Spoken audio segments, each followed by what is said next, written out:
everybody, what's up? What a wonderful weekend it is. And as you can see, we are 100% legit, no cap, for real, on God, in Barcelona.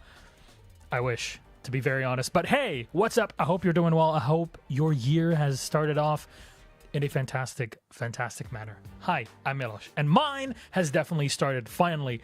It is January 11th here. We're live at 12:45 Germany time, trying to have fun as much as possible with our SI quals, and so far there's been some bangers over the past few weeks of competition. You've been watching, of course, seeing the qualifiers, how a lot of our wonderful co-streamers and kind of taking you through it, but also the end of the qualifiers themselves for other regions within the ecosystem. And we're pretty much going to close that chapter of qualifiers over the next few days, this weekend being specifically about EU, at least when it comes to us. So last chance qualifier.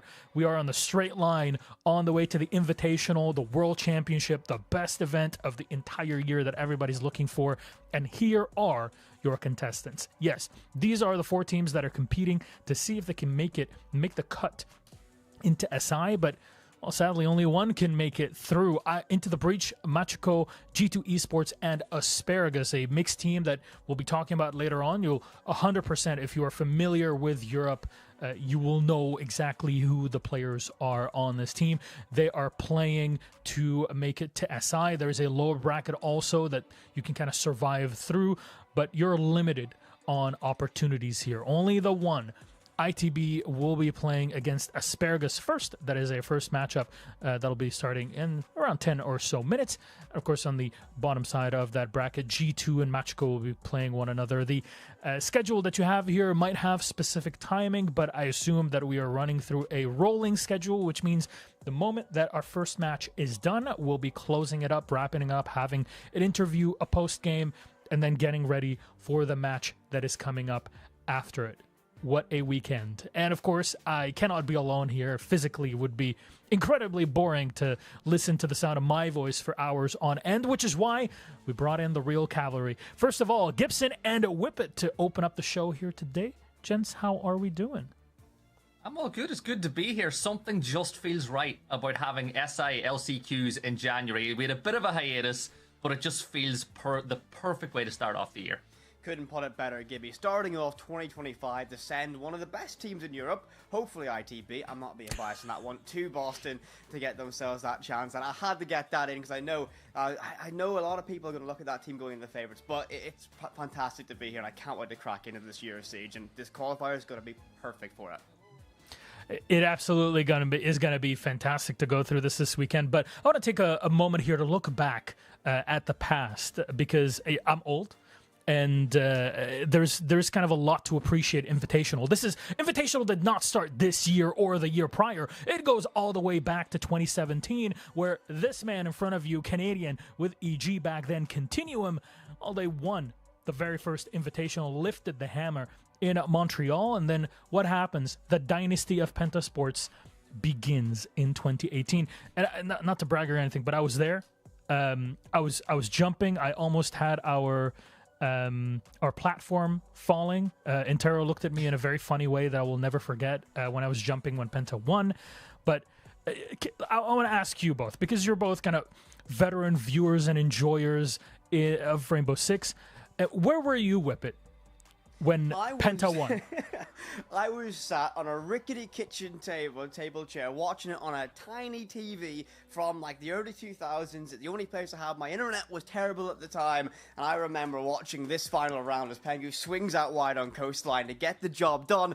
And I'll be honest, as a massive EU and Penta fan at the time, I did shed a little tear for this one, but this is, core memory if you've been around this long. 2018 was that birth of, I think, the reason we call teams dynasties now.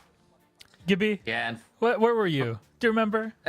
So back then, right, I was still an old man, which is funny enough, but I remember watching the game thinking to myself, I have work tomorrow morning. I had just started a new role in my job, and I was like, I got to make a good impression. I got to get up at 8:30 a.m. and be in the office. And I was like, okay, this is going to be a quick one. Nah, Penta did the right thing. They did the right thing. They made it run the whole way through.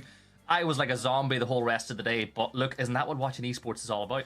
Absolutely. I mean, it's our favorite game. We get to see the best players in the world compete. I love every bit of it. But from kind of the old, we'll go into the new, into Six Invitational 2025 that is starting in what, 3 weeks from now? That is not even 3 weeks from now. That the timing really could not be any perfect here. Of course, any more perfect. Teams already qualified are in front of you: BDS, FaZe Clan, W7M, the ex-Beast Coast roster, Team Secret, Liquid, Dark Zero, Space Station, VP, Virtus Pro that is, Falcons, M80, Furia, Shopify Rebellion. Welcome to Rainbow Six. With Scars, Urglis, PSG Talon, Kagosaka, and Raza Company that are currently technically, I guess, Orglis or looking for Org as we are right now. There are multiple teams that are looking for Orgs. I would hate to go into Invitational with teams that do not have Orgs, so please pick them up for the love of God. It's the best event of the entire year. It's right there. They qualified. But for you, gents, any surprises that you see here? No, Vasco, I'm sorry. I'm going to break your heart, but... No. Yeah. Okay, as we've spent this year, out in LATAM doing all that, the best league in the world, of course, we're a little bit disappointed we don't see a Vasco or an Alpha team here or a Cruelty. But to me, the big thing is it's going to be CAG. I didn't expect, now they are the best team in the world, but I didn't expect them to make this Invitational out of letting everybody have a chance to win the hammer. So I'm sorry. I remember 2 specific people in the world that have a banner that has CAG'd on it. And I remember seeing them at multiple events with that on. So I would say maybe you should set those ideas aside. But if you give me, are you surprised by any teams, or at least ones that really come to mind as these are the big winners of the day? I think the surprise is who's not there so far. Like, when you consider the fact that one of G2 or ITB aren't going to make it, I feel like every other team that is there deserve to be there. The biggest problem is the 4 horsemen of Whippet's Apocalypse, at least, are all going to be at SI so far. When you consider CAG are there, Liquid are there. Whippet says that it's CAG. I'm a Liquid fan. Have been ever since day one. They're going to win it. It's not copium. It's the way I work. But you've also got Falcons there, which is another one of Whippet's horsemen. And then last but not least, and they're only a new one, but Secret. When you think about the improvement they've had, the players they've brought in, I think bringing in Twister, one of the most experienced coaches who, by the way, Milosh, as a coach, since he's become a member of staff, has never missed an SI. He has been at SI every single time. That's true. So, there's a level of experience there, and I think Secret could surprise some people at SI. I think that was the kind of case going into SI24. I always saw Secret, and throughout the whole year, of the past couple of years, Secret as kind of this dark horse ever since Twister kind of came in and started kind of building that team up from the background. I love to see it. I like these sorts of stories. There's a lot of beautiful ones also that came in Brazil from kind of the Lost One transition into W7M and where we are today. It's beautiful to witness how kind of players rise to the top in their own right and way. But kind of from this, I would like to focus on that very first game of today because, ITB, they've gone through kind of revisions heading into SI, seeing how they're going to go. And this is a squad that we're in. And yes, Citizen is on the team with it. This, to me, is a massive nostalgia pop-up, right? Kendrew, Citizen back, so shoulder to shoulder on the lineup. Last time they were on the team and they went to an event, they won Tokonami versus Dark Zero. Citizen has had a little bit of a difficult time, made that journey to North America, and nothing really stuck. His time in Sonics, time in M80, no trophies lifted other than decent runs inside of NAL. Now he comes back to Europe, and so far in these qualifiers has looked exceptional. And we have a little bit of a scoop for you, everyone watching. Citizen has stepped into a full IGL role on this team, so now he's guiding everybody to set those moving pieces up to make sure he can have the most impact mechanically. Of course, we talk about this team, you have to mention Creed, who stayed on from that rebuild. Oscar, a massive kind of combination with him and Creed's from that UK system, and Sloth coming back from his time in South Korea to rejoin with I think the most British org we have left lingering around. This team is so strong with a massive support staff now. We've had a new coach joining them to fill the shoes of Kenny. That's going to be Rando, jumping in from his time inside of Asia with Elevate. And now also you have an assistant coach, Akuli, who spent time in the trenches with teams like MM Academy back in the day, who knows these players inside out from before their time in that tier 1 circuit. So a lot of great support staff on that team and a lot of raw talent on those 5 players going into the server. I mean, talent, spearhead, Gibson. You want this team to kind of make it deeper. Yeah, 100%. Look, to me, they're the best team inside of these qualifiers. And as Whippet said, there's like threads of these players that go hand in hand throughout the years. You spoke about Kendrew playing with Citizen in the past.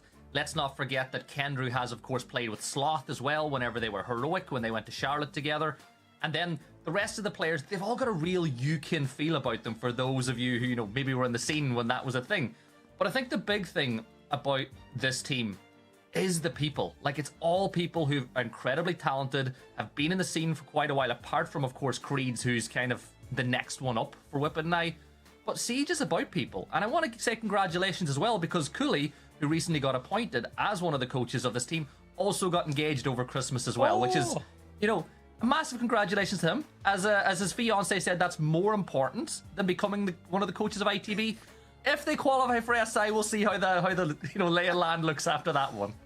I mean, I tell you, I should have it in all my socials, like husband of. That should just, yeah, that's the biggest source of pride. And you know, there's a lot of things that can kind of come up to that level, and I think qualifying or winning an SI definitely hits close to that level, at least as much as humanly possible. But we talked about one team. I want to go about Asparagus or Asparagus for a second, because there's two U's in there technically, so it doesn't matter. Asparagus on the other side, and you know, these are players, especially kind of two of them really stand out as players with a lot of experience, but I'll go through them one by one here. Whip it, please. Well, we have Daya, Hungry, Jay, Packbull, and Rexon. This team, I think a lot of people will know them inside the qualifier circuit, as they used to be known as Project X running into this. You look at this team and immediately you're going to pick up Hungry and Packbull, two massive veterans of that Tier 1 system. But you got to remember, Daya, Jay, former members of Wild, have played with Hungry before, have Tier 1 experience themselves with a journey up to Gamers 8 not 2-3 years ago at this point. This team has a lot more experience than it looks like they have on paper, and stylistically, they have a very unique way. They will play for that objective no matter what. I mentioned to Gibby before we got on broadcast, Packbull will play for the badge no matter what. He will go and have a 0-10 game, but if he gets the case down or has impact in any other way that aren't kills, he will be happy with that performance. This team plays around each other, they get the objective done. Massive contrast with ITB do. They play way more around getting control with the rifles, but we see that play out when they go head-to-head. But there's so much experience, and I love the talent of this. It's a very different looking roster. They're going to rely way more on their strategy, but the question I always have to go is, it hasn't looked in the qualifiers that their map pool is necessarily deep enough to challenge something like ITB, who have a massive amount of depth and a lot of support staff to help them get that kind of map pool bolstered up. I think for me, when you look at this team, they're the Wild Hall of Fame. Like, a lot of these players had a massive impact on some of the biggest stories that Wild ever had as an org. Not to mention that when you watch them play, their old coach Zeus, you can see his hands all over everything they do. You look at ITB, they're a stats-driven team. Everything they do is based on what the numbers will tell them. This is a team that's all about the vibes. They go into the game, and this is not me just saying that for the broadcast. This has been told to me by several coaches and players in the scene. They feel that the way this team runs under Hungry is they're going to go in, they're going to have a look at what the other team's doing, they're going to think about what worked for them in the last round, what didn't work, and they're going to adjust on the fly. So it's a very reactive team taking on a very proactive team, and that should make it a very good matchup for the very first game. Yeah, absolutely. I think both teams have these huge merits, and I think reactive is a very good way to describe Asparagus versus the playstyle of ITB, which is there's a lot backing it up. You know, we know how kind of ITB function as a squad with kind of Cooley and Kangaroo Kenny especially in the background, how that has been over the past couple of years. So, but moving on to our map bans. Where will this series end up going? Will it be a 2-0? Will we go to a map 3? Because yes, these are all best of 3s until we hit the very end tomorrow when it all comes crashing down. And our first 4 bans go in. Lair is out. Sorry, very sorry about that. Consulate, Chalet, Bank. Kafe and Border first. Whippet, are you surprised about this? I am not surprised Asparagus went with Kafe in the slightest. Gibby mentioned perfectly, you can still sense the essence of the old Wild coach Zeus on this team, and one of the favourite maps of that roster when Packbull was mantling up with Wild was Kafe. They play this a very aggressive side, and once they're on the offense, watch them play everything Route 1 style. They're trying to get themselves in the site, case down as quick as possible, and ITV might struggle with that one. Border, Clubhouse round things out. Border is going to be one that really does lean into the gun-heavy side of ITB, and I think they've made a great pick going here. That does mean if we need all three, Clubhouse is what I like to call the perfect decider. Everyone should know how to play this, and if the vibes are good for Asparagus and ITB strats are working well, this could be an all-time classic if we need to get to that third map. Yeah, I think looking at the maps as well, Border's no surprise for ITB. As what we said about the gun style, not to mention, Citizen's very first map back in EU was on Border, on attack, and what did he do? He got an ace. So it's no surprise to see ITB go there after their dismantle job on this map last week. Finally, Whippet said Clubhouse. To me, Milosh, it's the new Oregon. Yeah, it's absolutely. the map, it's the litmus test, it's the map that all these teams are expected to win alongside of Chalet. And I feel like there's something wrong if you go into a best of 3 and there's no Chalet or Clubhouse. So it's nice to see the possibility of going to Club. Gibby, I'm just going to say one thing. Can you please get out of my head? Because I was literally thinking the same thing. Between Reactive and Clubhouse becoming the new Oregon, it's like you're just reading my mind. So please don't get in there. You don't want to see what's going on. I've seen. It's a wonderful place. It's not a place anybody wants to be. But you know what? I'm really a big fan of this just because we get to see the proper reactivity of Asparagus in this case, because we're kind of seeing this in-game reactivity and flexibility that has to show for Asparagus, but they still have a lot to work with when looking back at ITB, kind of seeing how they play. Yes, despite this changes that ITB has had over the past kind of couple of months, sure, but there is something to work with because we understand how Kenny works in the background, how the strategy of that team is. So how do you kind of break it down if you're Asparagus Whippet? See, look, lads, this is the way that we need to approach this game. The way I look at this from ITB is they're going to play a very, I think, sensible style. They're going to be risk-adverse going into this matchup, knowing, number one, what's at stakes, number two, that are going to be against a team that are going to play that very reactive, in-your-face kind of vibey style. There is a lot of DNA of Kangaroo Kenny's team structure still in this side. Now, of course, he's moved on to Dark Zero for this run at Boston, but they're going to have that structure retaining. Now, imagine the roster that Kenny had, now put the firepower of Citizen back on that now. Citizen and Sloth, great extra addition. Sloth, an all-rounder, can do everything. Citizen, a great frontline player, and so far has been a good IGL through this qualifier. You put all that structure together with now the stat-driven analytics that Cooley Bar has brought to this team around Sando's experience, it is huge. And well, I think we're diving straight into it. We absolutely will. Gentlemen, please, I'm going to leave this all to you. Our first game to kick off the last bit. Who qualifies to the Invitational? We'll get to see in the kickoff of it all is here. Into the Breach versus Asparagus. All yours. Thank you, Milosh. And boy, does it sound good to say that, Whip. But as someone who's been watching Siege for so long, taking handoffs from Milosh is something I'll never get bored of doing. But I have in my notes that Kafe is a map that Asparagus were going to try to force into play. And that's exactly what they've done.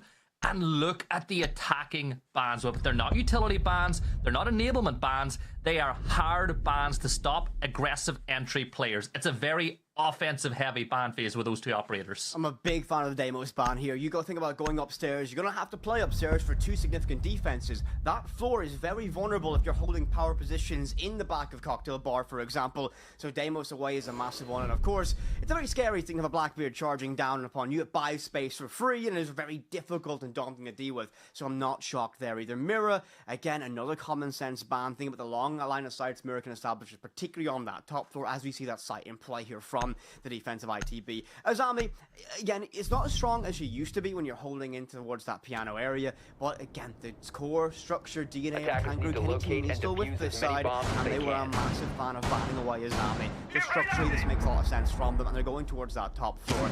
He's getting one thing on media to draw your attention to is Hungry on the sense. Are we shocked at all that he's went this way for this first operator thing? Not at all, and I've heard a lot of rumors about how people like the way Sense works in the new makeup since the update. The fact that Warden can't see through it, yes, Glaz can't now either, but it allows you to take space. And when you consider Azami is banned, Mira is banned, holding on to Piano is going to be incredibly difficult for the defenders. And if you use Sense to cut it off from those Piano windows, from that mini bar window, ticket window, you can get into that area of the map very quickly. It also enables hatch drops. I love what they're doing. But another wrinkle that I want to point out for the viewers at home is the setup that we're seeing over here. So the reason there's a castle barricade on that double door is to allow the player to play inside of Humidor without worry from piano windows. You've got the shotgun at the ready, the mute jammer to keep yourself clear, you've got a C4 in the pocket, and you're going to peek through that gap, and if the pressure gets too hot, you drop down that hatch. It's a way to kind of front up this attack. Give you what I'm looking at here from the defensive structure that you see from IT being brought out here. This is a perfect counterplay to what they're expecting from Asparagus early. They're going to know this team has members of former Wild on it. What? Uh-oh. That's a freebie for Peter Bull. The first kill of the close qualifiers is a Claymore onto Pursloth. That's not the way you want things to go. I respect the grind, though. You got to get yourself out a window, but at this stage, you're going to likely expect Asparagus to be aggressive. Look at the lineup that they have. They have the Ying, they've got the Grim, Finka, Ash, on Hungry on that sense. This all, to me, means they want to go aggressive and fast, and this is going to be exactly what they'll do. But the setup, that shotgun playing out by that new hatch drop is in a great position. Oscar finds one with that Warden in play. That neutralizes the effect those Yings are going to have. And a free rotation dropping Humidor all the way up red stairs means a freebie right there for Kendrew. Packball falls, a good trade by Daya, brings us back to that 3 versus 3. A minute 40 has a lot of time to work the problems now, but you've lost some key utility. You've lost your Candelas, you've lost your Bees. You still have a Sens wall to work with and the guns of Rexon and Daya, but at this stage, ITB need to hunker down and play their lives perfectly and get those trades and crossfires established, because they should have a win locked in if they play that perfectly. You can drop the hatches now. The issue is they're still a little bit worried, but space has been taken now by Rexon, so you've got control of Cigar Shop. The next steps are critical on this attack from Asparagus. The rotates there, so you want to just make sure that nobody's playing behind the long desk. The castle barricade works as a bit of an enabler here too for these attackers, because you don't need to worry about piano whatsoever. 1 minute to go. Long angles being held by the defenders of ITB, but as you can see, Whippet, Asparagus are just poking and prodding. They feel they need another pick before they can advance any further. First Sens wall goes out, matched up by a charge with those nanobots to the bloodstream. That's going to be unfortunate. Citizen finding one. And well, it's going to be an unfortunate spray. Through that light wall, we'll find the DBNO on towards Daya, leaving Hungry alone. DMR, not something you want to scrap with necessarily. Doesn't have a rotation, and the castle barrier now denies that pickup, so we'll be forced into a 1 versus 3, and unlikely to win this at this stage to ITB. We'll see that wall go out from Sens and watch the angle perfectly. One player in freezer should be enough to deny this. DMR will pop up around Shaiko, look to find one. There's no visibility on him, no cameras watching. I heard a rumble. Hungry finds one. And don't tease us this early. Don't find it, no. Shut down very easily from Creeds. Gets that one locked down. The opening round for the defense of ITB. Well, when you think about it, right, the thing that enabled them to take control of Cigar Shop was essentially their Achilles heel in that round as well, because you had no hard breach, you had no way to get the down player, everything was going to be forced through that one angle, and it resulted in ITB taking the opening round, which, as again, the defendant side, on a map like Kafe, on the opening round of the opening map, you expect to win that one. So they're going to change the scenery. Down to the basement of Sloth. I love Claymores too, Sloth. As somebody who never vaults out a window, I don't mind them. I know, Whippet, you've had plenty of dances with Claymores in the past. Gibson, I do enjoy a little bit of a charge out a window, or a doorway, or anything, and often a Claymore is there. But you like jumping in windows for Creeds, as he baits you for free information. Never let that one go. Never let that one go. We move down. What an addition he is, though. What an addition to this team Creeds has been. Him and Adrian, the Spin Twins, one already at SI. Creeds now looking to forge his path there as well. You gotta say, the talent pipeline that has been coming through lately has been impressive. I'm just gonna say that straight up, Europe is making some of the best players in the world at the minute, and I think a lot of that's been kind of isolated towards the UK. For those who still remember the classic days, hashtag UK massive for all those UK fans still lingering around for that one. Of course, diving into this bottom floor defense here of Kitchen, and everything has been set up the way you would expect. No one's going to realistically play inside of Kitchen because of the threat of verticality. Now, the offensive line of Asparagus doesn't bring a lot of self-destruction. There is no Buck, there is no Sledge, there is no Ram, so you're going to really struggle to open up those floorboards, meaning it's going to be a direct approach. And remember what I said in the pre-show, it is going to be the style Asparagus bring out time and time again. They want to get in, they want to get control, and they want to get that case down priority. Hungry on the Grim, Packball's being swapped swapped on towards that Sens. And to me, they want bakery control and they want it fast. It's going to be an SMG-12 whirring away, opens up an angle for a C4 lobbed over the top of that prep wall. Not utilized just yet, and the fires burn away. The Inferno causes a problem. Nade missed time there, and a classic North American nade tossed out early. We've only had 2 rounds played. We're getting all the clusters of Kafe so far. Yeah, the big thing is this lineup that's been brought by Asparagus is all about direct. There's no real verticality in play. The only operator who can create it is, of course, Hungry, but that won't matter. Rexon will vault on, and there's the opening pick. Smoking off behind Bakery as you start to advance your way through the map incredibly fast. There's Packbull finding another one. It's a 5 versus 3. There's Bees. There's a Dokkaebi logic bomb going off. The defenders feel like they're in the battle of the Somme right now. Hungry gets another. It's all down to Kenny in the 1v3. He's been in this scenario all too often in the past for no matter what team he's played in. Full information on his position. It's just a matter of when and not if now this round does get won by Asparagus. It's not over till it's over, Gibby. It Never is. stop It's believing over. as Liquid fans. We can't stop the belief. Dokkaebi call goes out, position compromised, buys some damage on the word Packbull, gets that DBNO, and makes this winnable. But unfortunately, Daya stacks up out towards that rotation by bottom red, finds that freebie SMG-12, rips him asunder, and we will find ourselves all level after 2. And this is what I'm going to lay down, Gibby. I think it's going to be this style of format between these teams all day out. You're going to have ITB likely win those bunker-style, near-freebie defenses every day of the week. But when you go to a site that is exploitable, you can get yourself in very aggressively, very early. Asparagus are going to be a difficult team to break down because they use chaos perfectly to, again, to quote the phrases used for the Berlin Major, greatness comes from chaos, and well, so Asparagus is trying to recreate here. Go towards mining, dining for site number 3. Well, we spoke about the reactive style of Asparagus and how they attack. You look at ITB, their whole game plan was about extending out towards that bar and VIP side and keeping control of the vertical aspect of the map. And Asparagus were like, yeah, well, if you're going to extend out, we're just going to take all the operators that allow us to go directly into site, and that caused a problem. But the biggest problem that Asparagus, and in a way the wild rosters of old, always had was when a round was a 3 versus 1, it never quite felt like it was as simple as that. You know, they always like to do a little bit of troll time. You know, they might not always hold effective crosses. They all like to peek, and you looked at the way that game went. Kendrew did have 2 1 versus 1s in that 1v3, and he very nearly won 2 of them. So I think for Asparagus, they won the round, but they have a lot of little things they want to clean up. Lineup-wise, yet again from Asparagus, and I think I'll highlight this time and time again, they've actually slowed it down a little bit. So they dropped it from max gear, they've lowered the revs down a little bit, and they're going to bring a little bit more of a default lineup. Now, of course, wouldn't help players like Hungry on the leader of this team. It's never going to be quite a normal round. He's going to play his eccentric style, I think would be a way to put it, and get that working for his team. An angle held deep towards trains, nothing connected, and that's going to be creep. Tries to get aggressive for it and shut down very early from Day. Advantage early with Asparagus, and this is likely the worst case scenario for ITB. They want to play around maintaining man advantage and gaining it early. They want to play off that. They're a more structured side.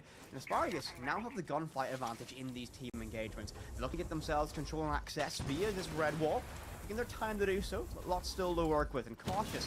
The rotation up the red stairs, that's been shown early already in this match. They like to rotate on up a jump out from that window, and that might be an escape method for this dock, and I think they will get away for free.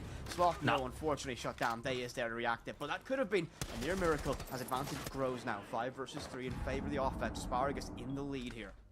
Yeah, Daya with 2 kills on runouts from ITB as they look to bring the aggression towards Asparagus, and that's going to play into their favor. So 3 defenders left, 1 C4 at the ready as well. Oscar will be able to utilize that hopefully from below a little later on the round. But for Asparagus, this is the 3rd round, opening pick 3 times in a row now.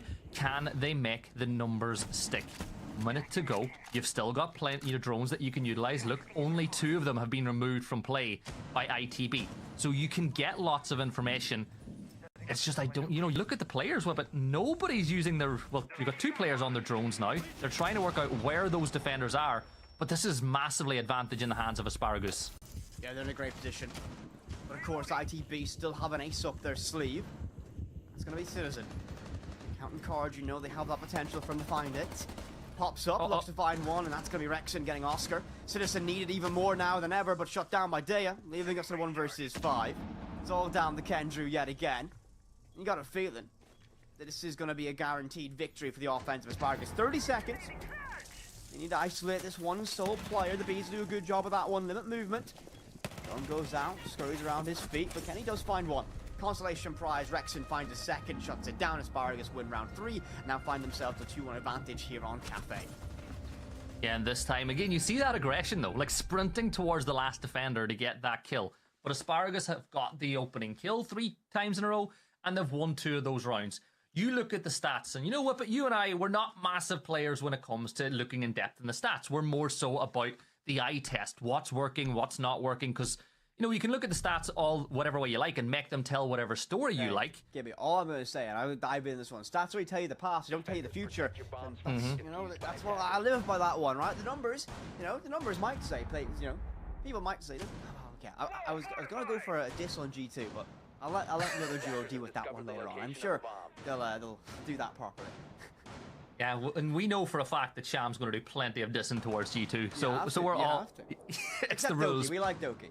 Yeah, but Whippet, the point I was going to make was, historically, you look at the stats though, you get the opening pick on a round, you've got a massive advantage to go ahead and win that game. Like, the fact that Asparagus have got the opening kill 3 times in a row, that's something that ITB need to start addressing. And when you think about the way those kills have gotten, Whippet, I think all 3 of them have come from, well, 2 of them have come from vault jump outs. So you had the run out, you had this Claymore in the first round, you had the run out in the third. I think the second round was just the aggression, catching them cold by vaulting inside a small bakery. But it is ITB's aggression catching them out. Claymore's ready. Claymore down. Let's play a prediction game, Gibby. Will someone fall victim to that one again? Opening kill of the series was a Claymore on the slot. Double one placed up just to get that reassurance on those jump outs. We know there's likelihood that's going to be a method ITB use to gain that control and put pressure on those windows, make you feel uncomfortable. Oscar on the Oryx, likely used to open up the entirety of the bar counters in that upstairs position. Think about this, right? You can ram a charge through all those barricades or all those bar counters, meaning there's no safe place to play. Hungry in that last round, on the opening round, tried and creeped all the way up through that box and closed off. Now you couldn't do that. You need to make that clutch up. So a small adjustment being made there, and less open, kind of a more open plan style of play from the defensive ITB, not playing as restricted, as limited, but a slower round from both these sides so far. We don't see the typical rush lineup from Asparagus this time either. They're going to play a more default round. Yeah, the castle barricade, as you can see, is prepped. The mute jammer has now been dealt with as well, and well, Creeds goes for the aggressive peek, and Rexon's there to get the kill. A numerical advantage again in the hands of Asparagus as they go 4 rounds in a row now of getting the opening pick. It's what they do next is the important thing. Last time on this site, everything stalled out a little bit. This player with the shotgun inside of Humidor will be a problem. And there you go, going to fire off the first shot. Kendrew will get the kill onto Packbull. Misses the C4 with an NA style throw, but it's okay. Nobody had dropped. He didn't cost himself his life. He'll re-up on that one, but won't find a kill. But 4 versus 4. You look at the operators they have, Whippet. The attackers is still in a pretty strong position in this situation, especially when it comes to information gathering. You know what, Gibbs? I'm going to go on a counter of that one. They're in a strong position on paper, but they're not in the building yet. They're all stuck on the roof. I mean, you can't do a lot if you're not in the building. The bomb site's down via that skylight, and well, narrowest of margins there. Narrow one yet again. The headshot nearly finds it. Daya does find Kenny, so no potential clutch for him. He's the last man standing. Advantage back from Asparagus. 40 seconds need to win this fight. Nostra does it. Can't be good for 2. Daya's going to find that double. Maintaining that advantage now for Asparagus. The back lines of ITB forced all the way towards Cocktail, and Citizen needs to stand up tall. He'll get 1. That's what they needed. The MP5 rattles off, and that's Daya off the board. 20 seconds. The case is cold. The back lines have a great long set of angles to work with, but don't have the scopes to back it up. They know someone's out by pixel. The information is solid. Yet again, that yellow ping goes out, but Rexon finds 1 shot, looks for a second, can't quite get that done out towards pallets, but the play is on. They can get this case down, and that's what they'll do. Don't hunt the kill, play the cover. No, someone's deep, but Hungry too quick in the draw. Sloth falls. Asparagus take 1 more round. And what a round that was again, just trading punch after punch, taking space, losing space. And you said nobody was in the building yet, but isn't that the average ranked experience on this map, where it's just people sitting on skylights and sitting over the hatches up until the final minute?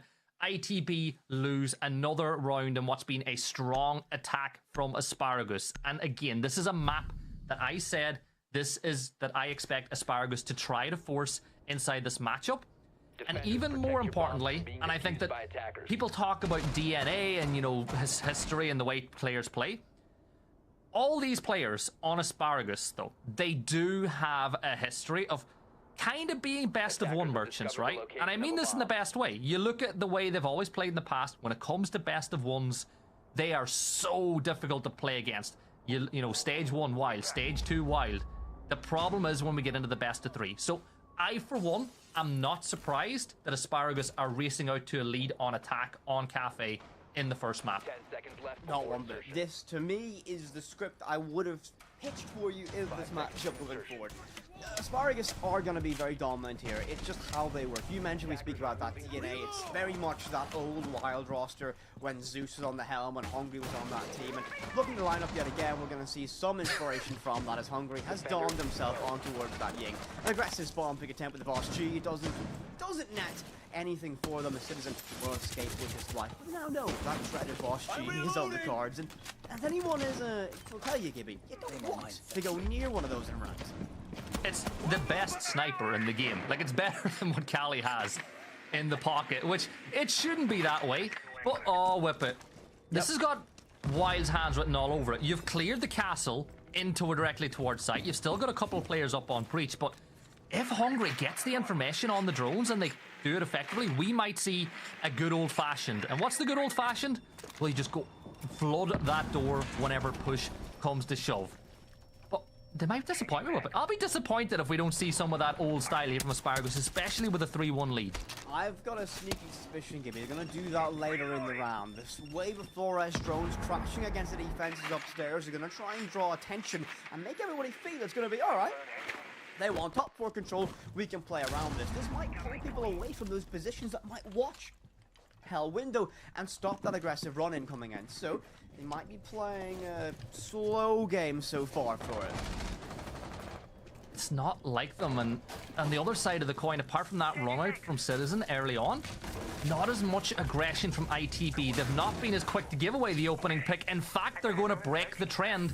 A Citizen will pick it up for himself with the SMG-12, while now finding themselves...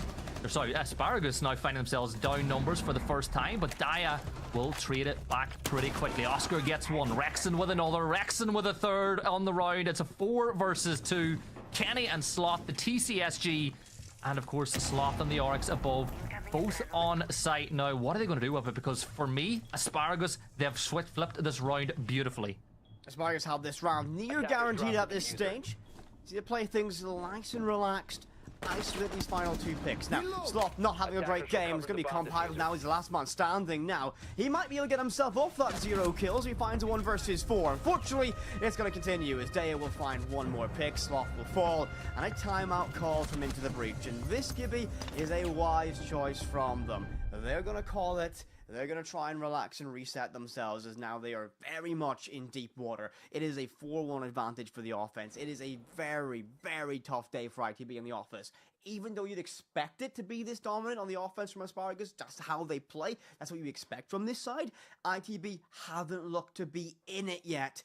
And this is where they need to sit back, relax, reset, and go into round number 6, find themselves a second and a 4-2 split. That's a recoverable position. But if you go 5-1 down, you leave a lot of work to do in that second half.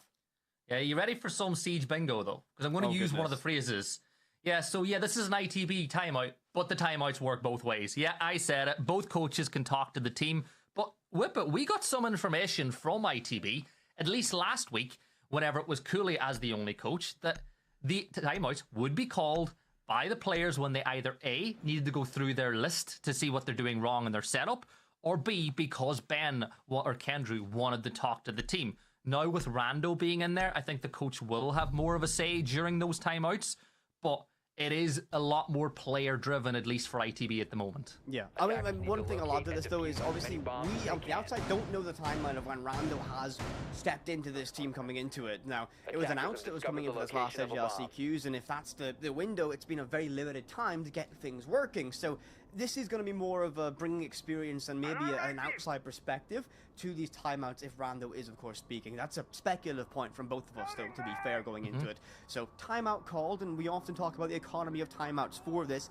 Do they now have to win this round to have maximum benefit? Yes, they do. And can they convert on that? As the kitchen is the site of choice for this Asparagus. Look at the lineup that they've brought, very similar to the first time out. For this, the only additions I really see is bringing out that Twitch, the clear key utility away, and that clear utility will be those Goyo canisters. So Thea's job is to get that Twitch drone down, clear the Goyo canisters, and burn that time early, so they can sit and relax for the opening stages and not worry about having to wait for fire to this place when they want to get that pressure. And you'll see that Twitch drone go in to bakery and clear that away pretty good. Is Rexon really on that position on the map?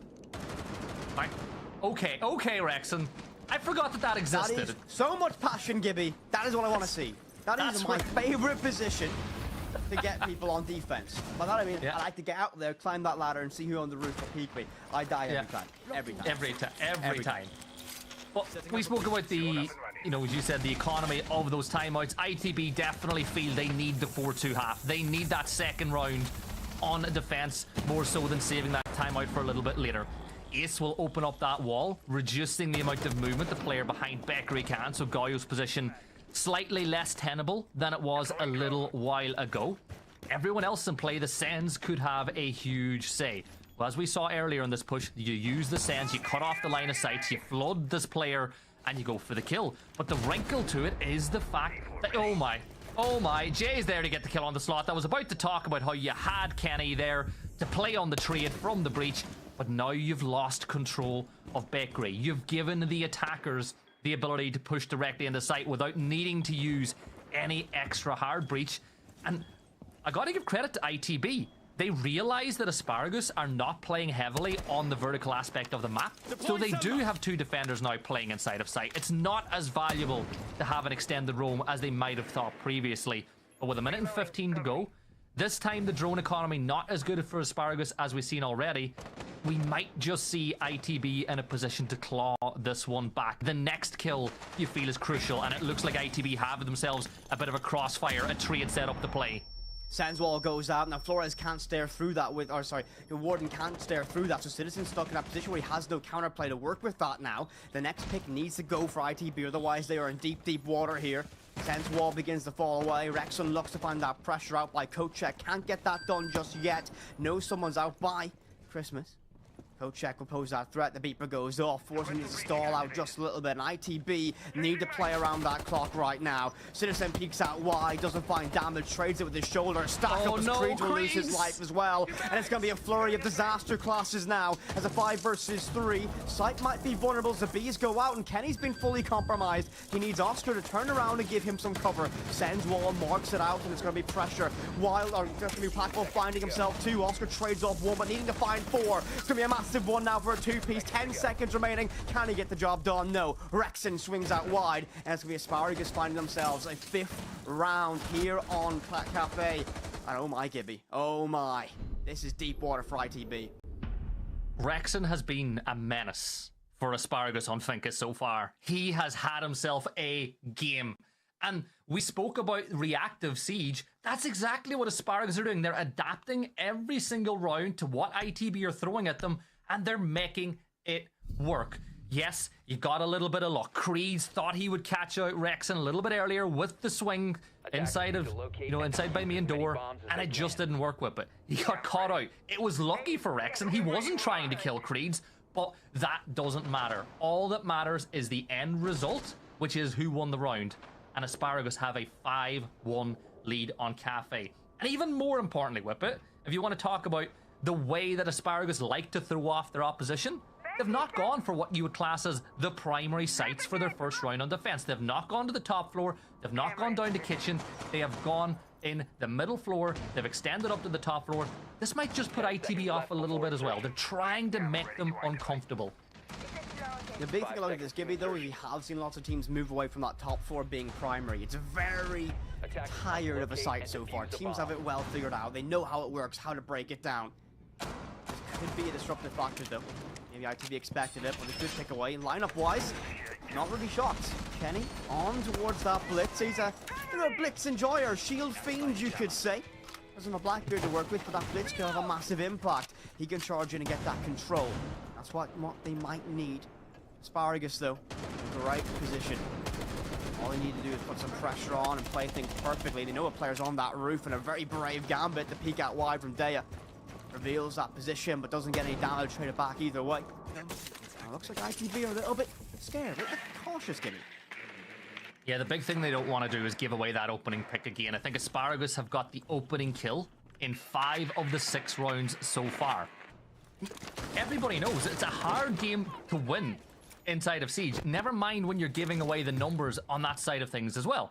The lineup for ITB, again, you've got some of the standard pieces there. You've got Citizen on the Ace, you've got Sloth on the Thatcher. That allows you to open up the wall, create some rotates for the attacking side. But Kenny on the Blitz, as you said, everybody knows, right?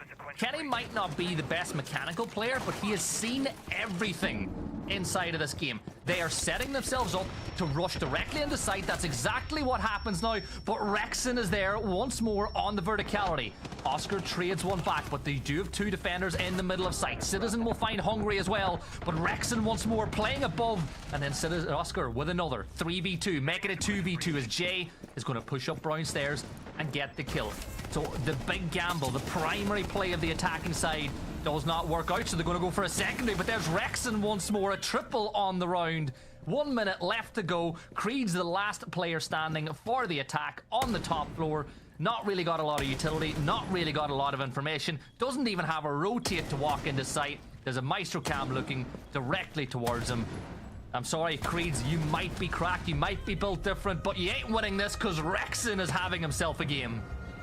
Oh my, what Rexon has been fantastic so far. The actual backbone of Asparagus, time and time again, finding a massive impact in that round. And now, Gibby, we move on to the dreaded match point position. 6-1 advantage. ITB now need to have a absolutely monstrous comeback here on Kafe to get themselves into us. And you know what, Gibby? The scary thing about this is Asparagus, they're in complete control of the rounds they win. But what we saw last round, though, was a bare-knuckle brawl outside of reading. Everyone wanted to get themselves involved in that one. They were scrapping it out. And the gamble from ITB to try and rush in with that blitz shield, I respect it tremendously, as you have to try something. You want to get access on towards sight. Unfortunately, when that doesn't work out, everything begins to fall away. There's no direct trade. You don't have control around the map to make that work. Asparagus just won their fights. They weren't really challenged for those trades after they got themselves to that 3 versus 3 advantage. It's a difficult spot now. ITB, they have to play perfect. They have to make every single decision the right decision, and they have to play risk adverse, and that's going to be a difficult position to put yourself in, knowing that, well, this is the LCQ for the Invitational. Yes, it's lower bracket, but you want that extra life as long as possible. Oh, 100%. The only thing is, if you're an ITV fan, the big positive is the Asparagus players' history in best of 3s. But that last round makes no sense to me when you consider that the players on this Asparagus teams were experts at that exact rush that they tried.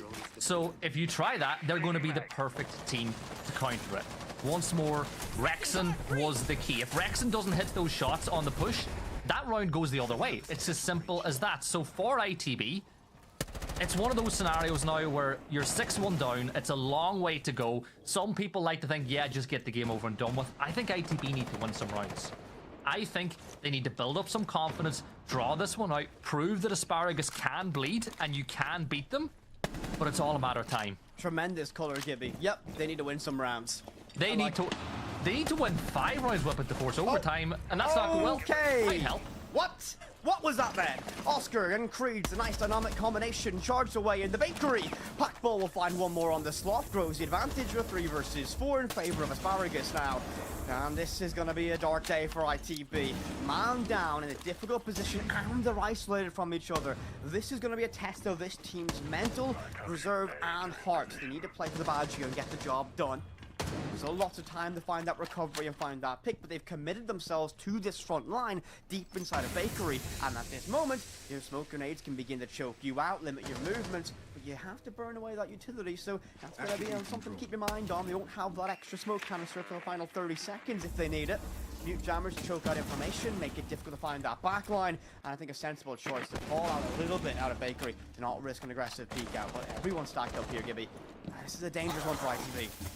Oh, it's horrible for them. They didn't get rid of that Maestro Cam earlier either, which is going to impact this game quite a bit. Creed's sending out a fire dart to clear Rice, giving them a little bit more information and allowing them to step further up inside of Prep. But as you can see, an angle being held with the SMG-11. Taking on that fight is Creed's, and you gotta agree with me with it. You have to make something happen. You're in a 3v4. You can't afford to be oh so passive in situations like this. They're stacking up on Prep. This screams to me, Whippet, that they're going to get one kill and try to get that plant down. Yes, you can use the smoke darts to maybe enable that from happening. Use a fire dart to prevent one of the swings, which is exactly what they do. And Citizen will find a kill. It's a 3v3, but Whippet, two of those defenders are not on site. I was mentioning that, Gibby. This is perfect, but unfortunately the crossfire held from deep and coat check opens up this round advantage of Asparagus yet again. The Maestro Cam shocks away, it's free damage, and this is just gonna be an absolute nightmare. The case gets tempted by Creed, but unfortunately they know they have to play with their rifles to bait someone out. The LMG rattles up a few shots, a swing out wide, finding one, and the cover might be good. Creed might be able to stick this, 0-0's dawning, but no! A peek out from Packbull, he gets the job done. Map 1 for Asparagus. ITV4 here on Kafe. And you know the way when you talk about games that have been played and you don't want to point a finger, but all the way through that matchup, the information game was won by Asparagus. You looked at their drone economy every single round on attack. ITB were struggling with dealing with cameras. And how ironic is it that in that last round, it's a static camera on the wall that they can't even shoot that wins the round or gives enough information to Asparagus to win the round. That's a pretty poor start for ITB, but we did say Kafe is Asparagus' map. Historically, they're great there, and historically, these players have always been good on map 1 of a best of 3. Yeah, I mean, listen, we know this DNA of this side always struggles in the deeper stages of these matchups. ITB, they have their map choice next going on to Border, which in the pre-game analysis, I thought was going to favor them in terms of gun skill. But in terms of gun skill in that matchup, Rex and Daya looked fantastic and exceptional. I'm worried that if they don't slow that down, if they don't have their rifles working at max capacity, players like Creed, Citizen, Oscar, we might see a very difficult day for Into the Breach going on the Border, and that's their map choice. Yeah, Border becomes do or die now for ITB. We're going to break down map 1 though in just a moment after this quick break.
everybody, and welcome back. What a bit of a surprise for some, but not at all for others. I'm really looking forward to how we break this down. Map number 1 going the way of Asparagus. I think that is an understatement to how map 1 kind of ended Kafe Dostoevsky. 7-1 usually means that there's a lot done right by one team, a lot done wrong by the other. I want to start about the right that happened here, because reactivity was the name of the game for Asparagus.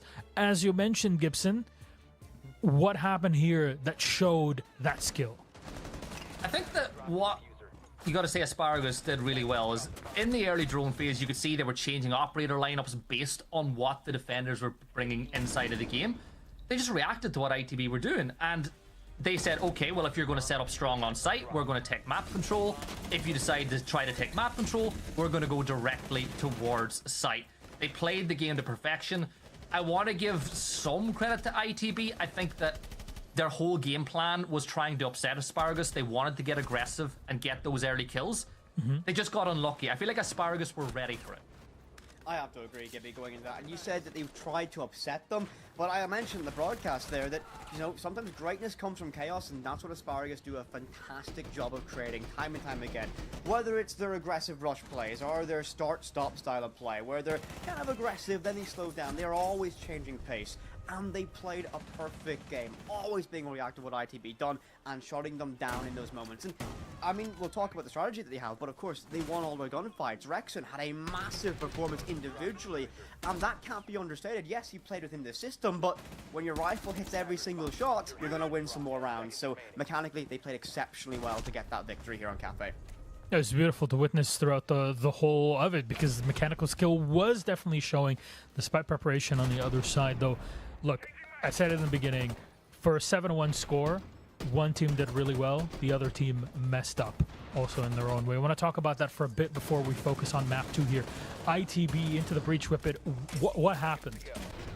This is a very difficult one to answer, because they look disjointed, they didn't look connected as a team, and whether that's a consequence of starting off cold in a best-of-3 series, or the depth of difficulty that Asparagus presented, stylistically, it just didn't click for them. I mentioned that they really want to play on getting that case down. They have that on the very few limited offensive rounds they were playing. They tried to work with that. It just didn't click for it, and I don't think this map stylistically suits them, and I think the scoreline is reflective of that. And at the end of the day, I think a lot of gunfights went in favor of Asparagus, where, you know, people like Packbo, Rexon, Deo were winning a lot of them, and it just, when you're losing your gunfights and things are very difficult like that, it's hard to win rounds. You don't win rounds, you don't win games, and unfortunately, on that map, Asparagus just played better and they get that victory. Yeah, I honestly don't think it's too worrying if you're an ITB fan, though, because they don't play Kafe a lot. It is a map that we expected Asparagus to be rather strong on, and it is a roster that's going to have some teething pains. Like, at the end of the day, it's map 1 of a best of 3. How many times in the past have we seen a team get dominated in map 1 and then go on to put in performance? Yes, I'm going to make my mandatory liquid post, but you think back to, you know, the major inside of Jönköping and that liquid game where they got, was it 7-0 in game 1, and then they won the second map 7-1 themselves. So these things can be very difficult to read off of one map alone. I will say this. It's a story of 2 players. Rexon was phenomenal. 14-3, opening kill 3 times, EPS through the roof. And then Sloth, who in my opinion is one of the most criminally underrated players in all of Europe. His stats were phenomenal inside of Korea. I've always thought he's got the potential to be one of the biggest names in Siege. He just couldn't get anything going. And I think he'll be fine. I think expect to see maybe some plays made to get his confidence up in the start of map 2.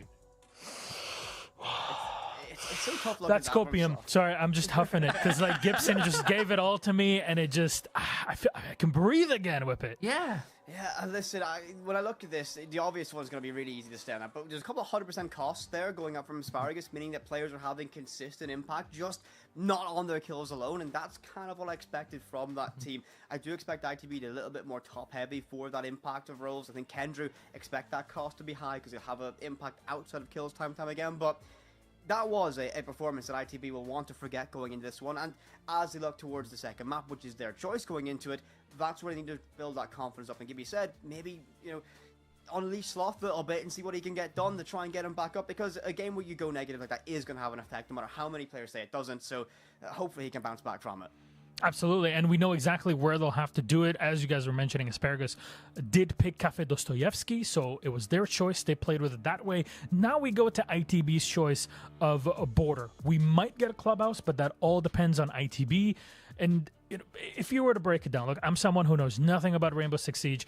Gibson, border, how does it play? Because I see that as Asparagus, this team that moves around is very kind of aggressive in their movement. Does this fit them? But also, our game's ready, so I'm just going to give it to you. Anyways, give me a whip it. Enjoy. Yeah.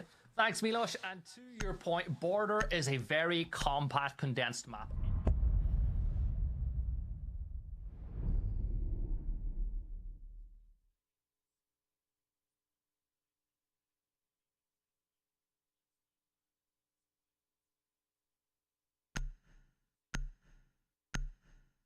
Yeah, you do. Risky for you to say I agree with you, but pop off, King. What are you going to say? You do it more than you used to, right? Border, I think gets a lot of flack for being, gun map. I think there's a lot more wrinkles to Border than people give it credit to.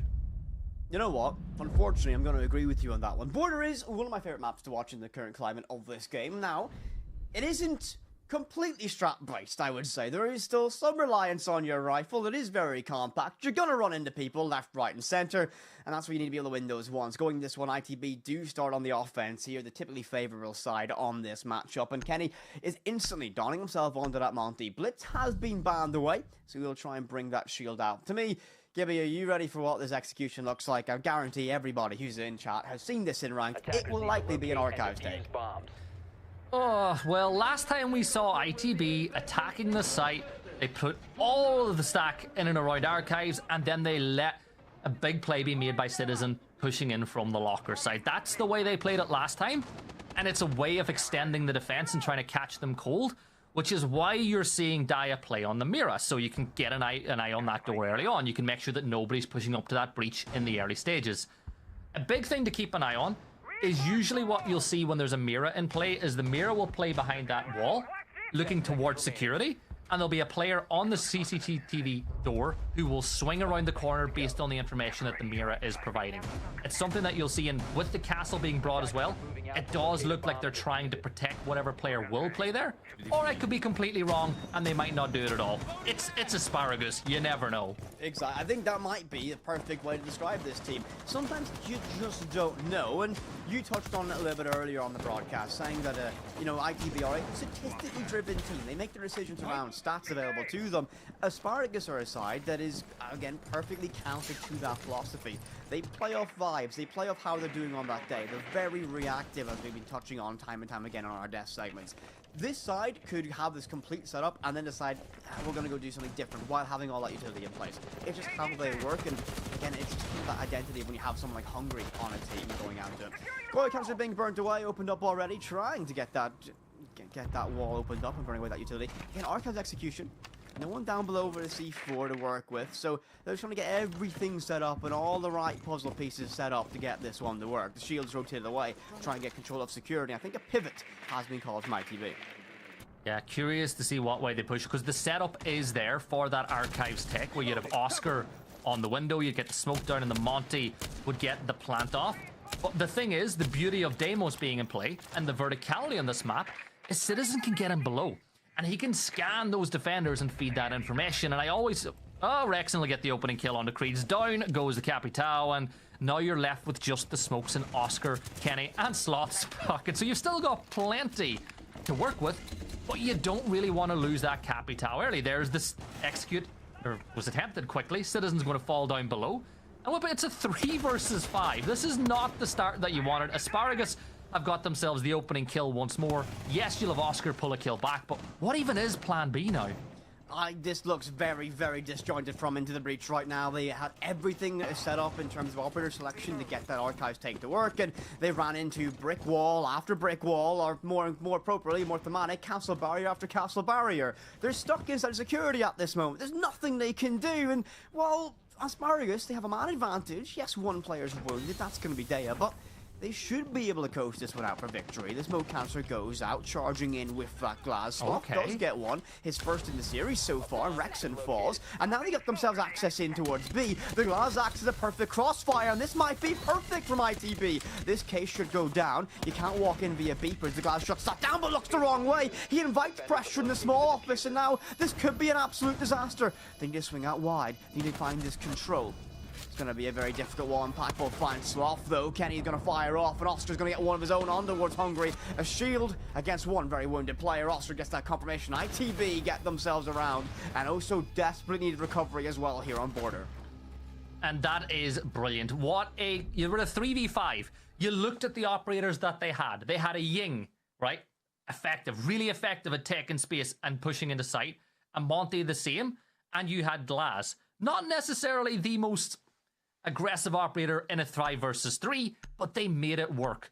And very similar to the last time we spoke about how we had Ben Citizen push in from one side of the map while the rest focused on the other, it was roles reversed and flipped to this time. So instead, everybody else went towards lockers while you had the Glass push in from the archive side. Sometimes just doing something simple like that works perfectly with it. And honestly, I'm going to give ITB credit, and that is something that they can build on going into this game. And even more so, we said we wanted to have Sloth make a play in the first round to get his confidence up. He was the Ying. He enabled the initial part of that push. He got his kill. Go you, King. That's what you need, though, and that's exactly that's a massive thing for this side, trying to get themselves back from that. Let's be fair, they took an absolute beating on Kafe. Every round you get back is that one bit of confidence recovered. Now, you're on your map, so you're going to have more preparation, you're going to feel more comfortable on here for this, so ITB, again, that's going to be a confidence boost for them. They need to find themselves firing on all cylinders yet again. Sloth re-ups himself on towards that Ying, and again, on a map like this, where it's so compact, you need to buy that much space. Those Candelas are fantastic at doing that and creating those moments of chaos that you will try and thrive upon. Asparagus and the defense have that pulse brought out to gather that information. And Gibson, we often like to talk about this one, even if that cardiac sensor doesn't see anybody. It's a wealth of information given. You can relay this and act as a conductor for your team. The drone goes out via that drone hole and does detect that pulse's presence, so they now know that cardiac sensor is a factor, and that C4 below might be a threat if they opt to go for that vertical take. But look, that lineup doesn't look like it is.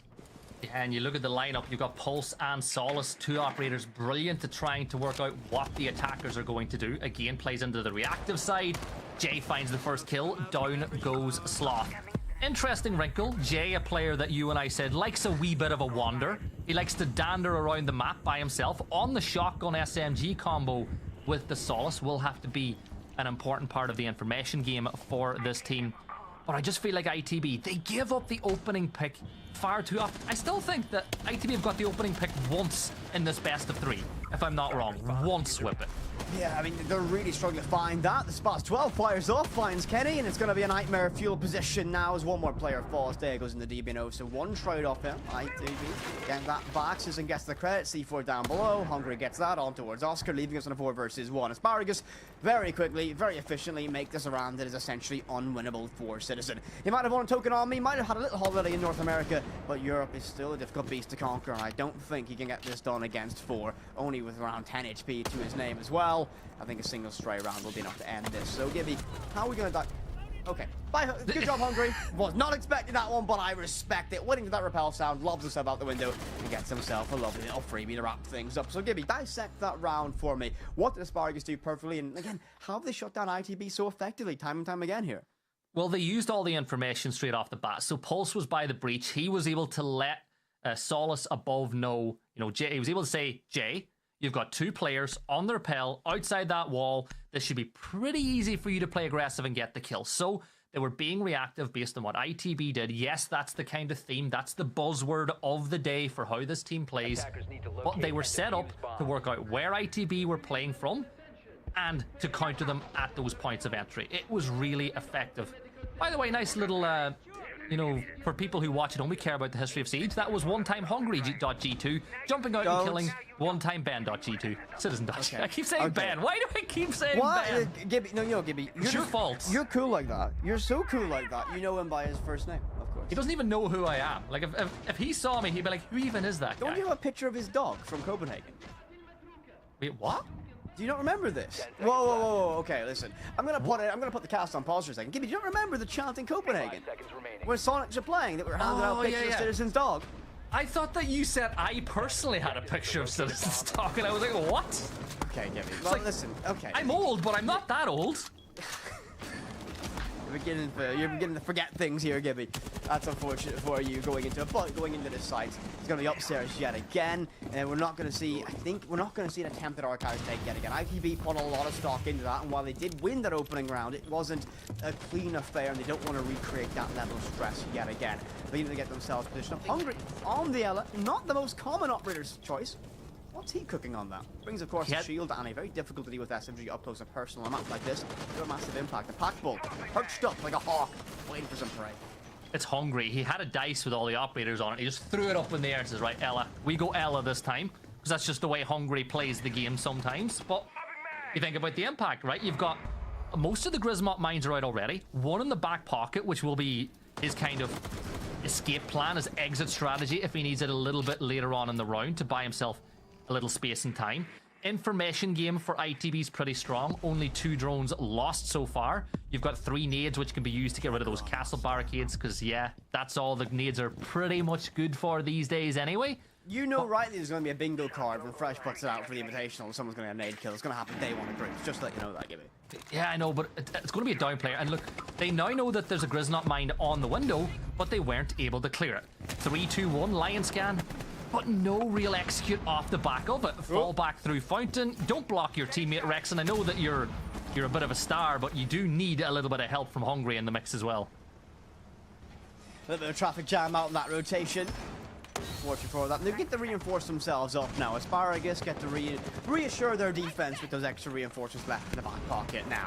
And still have 1 to work with. Goes out, a mess inside 90. Candelas go out to try and buy some space. But again, similar towards that Lion Scan, there's no direct push behind it. They have nothing in terms of control. These castle buyers restrict their movement, and Asparagus have everything funneling down these very select lines. The mirror window on Archive Armory Wall is now going to be a massive benefit for them. They have to figure out a way to clear this. Actually, no, there is no mirror there, but there's got a canister that will buy some time. The Deimos track goes out, but guess what? You can't get him from down below, and Deimos isn't even down below to try and stop this. They have a lot of C4s, actually only 1 C4 to work with to try and stop anything, and pressure out towards Sandwich Window makes movement in this site very difficult. But you're just inviting Daya to get aggressive, and Kenny gets caught napping on that window, and the Gaio canister burns away. You know how to take a gamble, peek out wide, through those flames, a deep swing now from the mirror. Daya needs to win these ones, but Gibby, top of your screen, 15 seconds remain. ITB need a miracle, and Daya's gonna be a nightmare for them. Oscar finds 1, but it might only be a consolation. 10 seconds, and they walk in, and it's gonna be a cleanup from Rexon. 3, just like that. What a round from Asparagus. Remember how in the last map, Rexon got himself a freebie on the Creeds by shooting someone else? He just peeked and 3 players walked into his POV with the UMP, which, by the way, I'm pretty sure somebody with a DMR with a quick trigger finger can fire bullets quicker than that thing, still gets the job done. Asparagus winning another round. Yes, they're on defense, on border, so we calm down just a little bit. You know, it is defense. You're expected to win more rounds than you're going to win on attack. ITB, there are danger signs there. You and I both know that this team have got so much talent that they can turn this around. But you got to give Asparagus flowers. They're counter-playing ITB to perfection. It's working. It's almost like they're reading the script. Maybe Ubisoft are reading the script. Maybe that's why you and I, the 2 Irish people, are casting this game where ITB are currently trailing in the first match of the series. I don't know. You know, you could look into this. Are you saying that there are 2 Irish people on to watch the downfall of the fall of the British org? Is that what it is? Maybe. It would be, if you did read the script, it would be the right decision to do. I purposely refuse to read the script, Gibby, of course. I do not You've never done it. It's obvious you've never read the script, mate. I mean, have you ever seen my talent predictions, mate? Doesn't go particularly well for me, unless it's calling for Latam. Best region in the world, by the way. Defender exposed. Not gonna pick up on that I was expecting, you said so I thought there was a counterpoint there. Well, the so was more of an ending point. You know my... It's all good. We get back into this round. Jay once more using the shotgun instead of using the Oh my god, the Go on, SMG. P90, come on, the Yeah, French, the P90. Belgium technology, I should say. The tech, absolute tech, by the way. 2 minutes and 25 seconds to work with. You look at the drone economy, you and I have been pointing it out. It's where ITB have been losing this game so far. They've lost all the drones inside the prep phase. They've 5 left to work with. Yes, Creeds will be able to scan to work out where this defensive utility is. You know, you look at those Val cams, you look at your FNATs that you like to throw out from time to time. But all in all, it's more, here we go, there's the smoke, there's the EMPs, are we going to get the rappel in, or is this just a bit of an old bait whippet, try to get rid of some utility? Are they trying to clear that last C4? Because if they were trying that, it didn't work. They just burnt, essentially, every bit of execution utility that they want to work with. And Gibby, I heard little EMP bursts from a bulletproof camera. If a single BP with thermal visions put this play off, you gotta worry, that's a massive dump of utility. They've burnt 2 Candelas, they've burnt 2 EMPs from Kenny on that one. They've burnt some of their smoke grenades, actually all their smoke grenades. Correction, half their smoke grenades. Oscar still brings 2.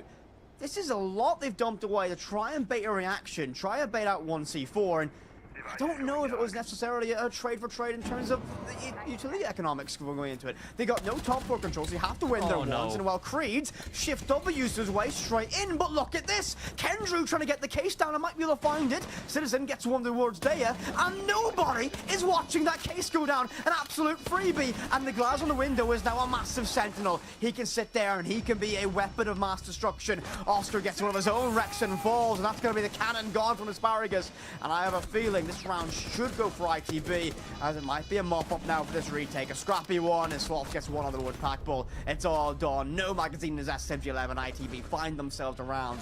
And they get a lucky one for that one, but a great moment. They saw a gap, they took that gap, and they find a case going down. Ideal round from ITB, get themselves one back. It's messy, it's scrappy, but it works. And when you look at the timing of when that execute happened, it was right on cue with Rexon getting the kill on the other side of the map by main door. Did they go, okay, well, one of the defenders is still extended over by main. That means that there's one less player on site. We've got Sloth, and that's the Solace, by the way, who'd be able to spot where that case is going down. Was that the information that allowed them to get the plant down, or am I overlooking into things a little bit too much? Either way, I think it's you're too... spot on. I actually think you're spot on. The Solace wasn't in position to be able to get that information. I think they dove deep past that BP because there was a BP watching the Vulcans in case they tried to plant within that smoke or when they baited out C4s. So they go deep. No one watched that BP for a brief moment. They saw a window and they got that execution down while no one was watching. So ITB, ultimate opportunists in that moment. They cashed in, got that round, and they bring themselves level here on border. And this is a very big round, I feel like, in the way this game's going to play out. Asparagus, they want to get the 3-2. You have to remember, only once... Yeah. Oh no, why would you say that? But you set me up for it, Gibby, and I'm not going to lie, I couldn't hold back from that one. But, Whippet, only once in this best of 3 have Asparagus been trailing, right? And that was the very opening round of Kafe. Since then, they have been level or winning. ITB looking to take the lead just before the side swap. Can they make it happen? You got to get that camera from outside main door. Citizen will catch out Jay, who likes to go for a bit of a wander. He tried to make a play, and Citizen was waiting. So ITB getting the opening kill of the round again. So a lot of trends starting to get changed. And look, I love this from Citizen. He's playing the mental. An ego challenge, he says. And if anyone's going to win an ego challenge, it's going to be Citizen. Drone goes out, the text Daya on that pulse. Citizen was impressed with his own craftsmanship for that one. A good early advantage now. They do lose that Solar. And we mentioned that this was a very important part of the strategy when they were defending out towards Tellers. That being able to read that case going down, get the extra information. They have a pulse still. They realize that there's players up on that balcony, that Armory might be next in the hit list for the side of ITB. And they will find one back. That's on towards Creeds. You lose your IQ. You lose that direct ability to hunt down this pulse, and a nice shot goes out in shot. Better be a TY. No! Daya says no! Bad shot. Shut him down. Shut him down. Well. No niceties allowed in this matchup. We are trying to qualify for the 6th Invitational here. So 4 versus 4. Oscar once more on the glass. Sloth on the Ying again, hoping those Candelas can really create some chaos and catapult him into a position where he can start having a more impactful role on the team. The breach now has been opened. You've got the Candelas on that sandwich window. Oscar creeping his way across, trying to make as little noise as possible as he moves towards that window. But if you stun the players above, it allows you to vault into that window. It allows you to get the case down with 54 seconds left on the clock. Time is running out on that opportunity to do so. C4 goes out, and that's going to be lost within the win, so that's one part of key utility now gone. But again, ITB look a little bit dissatisfied with everything they have in place. The glass out by that main door, trying to shut down rotations, and no one in a position to dive in towards site. Lots of pressure upstairs. Citizen, one of those players you want to get towards that front line. 30 seconds, and they're just going to try and vault straight in the B. The smoke goes out. The Candelas might be perfect to blind everyone, but they've not committed to this yet. The fire darts go out, and Kendry should be able to stick this one. He goes deep, but oh no! Rexon, wake up! He should be able to find a freebie, and does so. The smokes don't go deep enough. A deep run out from the mute as well, causing a reaction. Citizen needs to drop from that cover. An advantage with Asparagus. Sloth will find one, but vaults in only to a volley of gunfire. Citizen alone and can't find a miracle. Rexon pops off again, finding two. And it is going to be another round of the defense of Asparagus. Get themselves the lead yet again, moving in the round 6, the last of their defensive half. But Gibby, Asparagus have not been trailing in this matchup, bar for the very first round here on Kafe.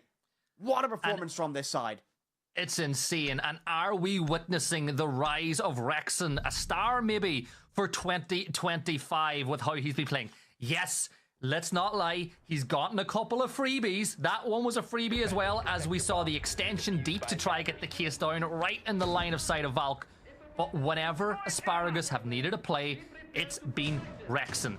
9 and 2. 3-2 up for Asparagus now against ITB, and even more importantly, Whippet, you look at the majority of Rexon's kills, they've come in rounds that they've won. They're not impactless. He's not on a lurk watch getting loads of kills while the rest of the team are getting obliterated elsewhere. He is in the thick of it. He is getting Don't those... you dare! Don't you dare! No! What? No. What might I be referencing there? Well, I don't know. I'm not even going to allow you to... No. You, no, Come on, Gibby. That's like that's music on Twitch. How dare you? Oh no. But Anyway, what do you do for ITB? What do you do? For ITB right now, I think the big thing is you really have to focus on trying to get these crossfires established and stop the free-flowingness of Asparagus. Asparagus have been really good at maneuvering themselves through the map, popping up and causing difficulties. Think of how Rexon started off this round, or started off the defensive half, able to walk up metal stairs several times, peek around, get massive flanks off, finding 1 to 2 picks off of it. They need to be able to, I don't know, have someone on flank watch or lock this down with their information just a little bit better. Asparagus have had free reign to walk around this map and do whatever they want, and ITB's decision-making has been somewhat slow. Their decision to dive in late on that last round attacking Vents was, again, they wasted a lot of time. They didn't have anything set up for it. They didn't even have enough verticality control to stop that, and they reacted very quickly when they didn't get that case down. Reacted too promptly, perhaps, and I think they got themselves lost in the sauce just a little bit from that. 2 minutes into this round, and Volterra drones go out, clearing away these castle barriers to try and get themselves some access. ITB can need this round. Winning level at half would be a massive benefit from them, because it's been a kind of on-the-ropes performance from them so far. Yeah, and you look at this defense from Asparagus, very extended across the map, whereas a lot of the attacking presence is kind of the same. They're looking to fight at the points of entry. It looks like ITB are trying to find the weakness on this defense. You look inside a CCTV security and you see a maze, and Whippet, there's the flip. They're completely changing their line of attack, and that castle barricade on the door comes in trump as Daya will swing. The confidence of Daya just to sit there, re-peek that, knowing they're exposed at a wide angle as well. Oscar the does castle get a barricades. This The is brilliant. they had no choice. They had no choice. ITB are just running into roadblock after roadblock, and you know what? It felt like it was a similar story on Kafe as well. These castle barriers just limit maneuverability on a map like Border. You want to get in. Fighting for that initial entryway is the hardest part. Creeds does get one on the day. That's security control guaranteed, but it's a little bit more difficult than that. There's openings, so look out towards break room. A deep swing from Hungry. Are you kidding me? Jay's going to get one of his own. What a moment there. 3 versus 2 advantage Asparagus and ITB. Everything they worked for control of security, gone in a heartbeat. And the 2 players stuck out towards the A site. This is so difficult for them, and it's a difficult day in the office. I got scared that the server went down, but Jay will find one more. Citizen falls, and he's going to find himself a massive round. 3 for Jay and Asparagus. Look, that's a freebie. And And I think this is just going to be ITB, timeout maybe needs to be called, because this has been a masterclass of defense from Asparagus so far. And can they keep that rolling up on the side swap here? 4-2 advantage going into this one. Yeah, and Asparagus are just dominating the information game, and it's so clever again. You'd look, right, a few little things to point out. They were trying to push towards the breach over by lockers, and it wasn't working. It looks like they are going to call that tactical timeout with it. At least Citizen has asked for it, but you have drones, right? They decide they're going to push all the way over to go back and over top east. There's a castle barricade there. That castle barricade has been there since the start of the round. If they drone that out, they would know that's going to happen. You've got Daya playing on rafters, playing for the audio, knowing for a fact that if they rotate that way, that they cannot get in top east straight away. So they're probably going to re-peek the window, knowing that Daya, knowing that, is going to win that fight. Information is so important inside of Rainbow Six. Now, I don't know if this round is going to start or not, because there was a timeout called. I think it's going to go ahead, Gibby. I'm going I to... think so. One of the spectators did leave. What? One of the spectators did leave. One's back, though. So... Back. Trade. Trade. The observers have traded. Oh no. The observer transfer window is open, actually. So, we had a... Observer roster lock in a week. Observer roster mania goes crazy, Gibby, going into it. But Boss G in play. Are we really shocked? Actually, I thought that was Citizen on the Boss G. No, that will be Kendra. Now, we mentioned information is key in a game like Rainbow Six Siege. And, well, Valkyrie is the queen of information. Cameras tossed around the map to try and give a massive, expansive network of that information. But Gibby, all that information is all well and dandy until there's a Super 90 or Supernova in the hands of an Amaru charging straight at you. One beehive misses, second one's going to be good information gathered out towards these stairs. They now know a Boss G is lurking there, and it's just going to be a difficult day now. And there's that Supernova finding one. That's going to be Kendra, and that's going to be your Boss G now neutralized. And this is a difficulty now, because you've created a dilemma. Now remember, problems have solutions. Dilemmas have multiple outcomes, all equally as bad. You have an Amaru stuck in office with a shotgun. You can't pick this up close to personal, and burnt a C4 away. This is a great play from Daya. You say all dilemmas have outcomes that are equally bad. There's the negative message of the day from Whippet. We're all doomed as we see the long angle getting peaked by the UMP, which will help in that fight with the shotgun, as you spoke about a little while earlier. 90 control being held as well by Asparagus, as Creeds will attempt to retake some control. Position is known, so there's no point in running away. He may as well try to take on this gunfight with Citizen playing below. Sloth will get his third kill of the game, but there's Hungry to trade one back, but Sloth will find Daya. 3 versus 3. You got Grim, you got Finka, you've got Zoth. 3 operators that are excellent at getting some control, and Rexon will get one on the Sloth. It's a 2 versus 3 now. It's all down to Oscar and Citizen. Whippet, people who are fans of speaking about DNA and the history of the game, Oscar and Citizen are excellent in these scenarios, and he's going to swing by and get one. Hungry takes down Citizen. It's a little bit messy, it's a little bit wild, but Hungry will get that round win for Asparagus, and they extend their lead. Hungry just too slippy with it there, Gibby. They couldn't find the headshot to shut him down, and ITB take yet another round loss. 5-2 advantage from Asparagus. Now, we mentioned a little bit, so Gibby, during this week, we've been doing our little bit of prep work. We've been looking at the numbers, we've been running the charts, and, you know, all the important things before a game, of course. We were playing ranked, by the way. That's what that all means, actually. And we said this event is going to be much more different than people expect going into it. ITB look a strong side during the LCQ qualifiers to get to this point. Asparagus, a side with talent all galore. Matchco and G2, well, that's a freebie for the Italians later on today. We said this is more than a 2-horse race. Everybody would look this going. The teams that were in EUL are going to be massively benefit or massively advantage going into it. ITB have been beaten to the punch by Asparagus here in this first series. Now, it's not over yet, of course. There's still a long way to go. This could still end up on Clubhouse, but Asparagus have played a perfect game. They've used the experience of players like Packball and Hungry to guide the talent of Rexon, Daya, and Jay to find success with their rifles. And Jay, again, a name that's been a little bit quiet, but still kind of crept up to an 8-5 scoreline in terms of KD so far, being fantastic. This LCQ, just at this moment, looks incredibly interesting because if it finishes like this, ITV go to the lower bracket. It will be G2 in the lower bracket later today, by the way. That's a spoiler, not a prediction, by the way. They're losing the match show. 2-0 again. This is very intriguing, that you could have the two sides that were competing inside of the top flight league of Europe. One of them is going to go home with the opening day. That's incredible for the talent that Europe has a region. It's terrifying, and it's the important thing you mentioned in that whole speech was every team here deserves to be here. Every team earned the right to be inside of these qualifiers. We said Asparagus's map pool might be their demise, but they've got maps they're comfortable on, and they're showing what they can do. If you're an ITB fan, even if you lose this map, all is not lost. There is a lower bracket, which you're going to have to play G2 in a little while earlier. I like this, Gibby. We're manifesting it, by the way. But you think about these LCQs, and you look at teams like Asparagus and Matchco. Think back to 2021. That's when we had Makers make that incredible run to qualify for an SI. They have shown that this can be done. Asparagus, they're trying to do the same. Look at what they're doing right now. Get the information. It's the part of the game that... Oh my god, Creeds, what have you done to poor Jay? There's a nade there. You fall back. He's got his one, but you're still a problem. I love this from Creeds.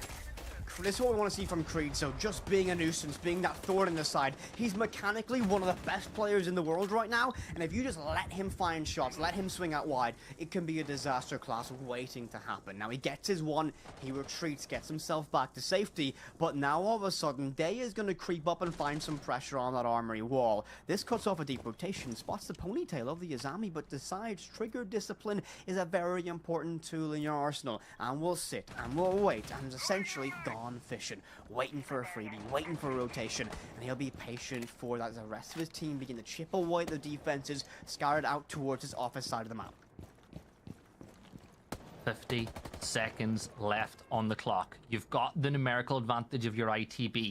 It's very important now that you hold your angles and look at the position of those defenders. Every single one of them within a second or two of each other. They can all fall back and assist the other if the pressure gets a little bit too much. The Sens wall will go out, maybe enabling a push through that door. And look, it does work. It gets the swing, but the player below isn't able to capture it. Hungry's going to go for the plant. He's going to shotgun through. Kenny will get the kill. Oscar finds another, but Rexon has been a problem. Oh, hello, Castle. Rexon gets another freebie. It's been a man of many talents so far. Creeds will make it a 3 versus 1. It's all down to Rexon. He's got a stim in a few seconds time. One left that he can utilize, but he's only got 7 seconds. There's the stim. It don't matter. Citizen gets the kill, and ITB pull one back. It was an ugly round, but a good round for them at the same time. They get the job done. A scrappy fight as that case goes down in the midst of a Sens wall, and it will be one very important round for ITB.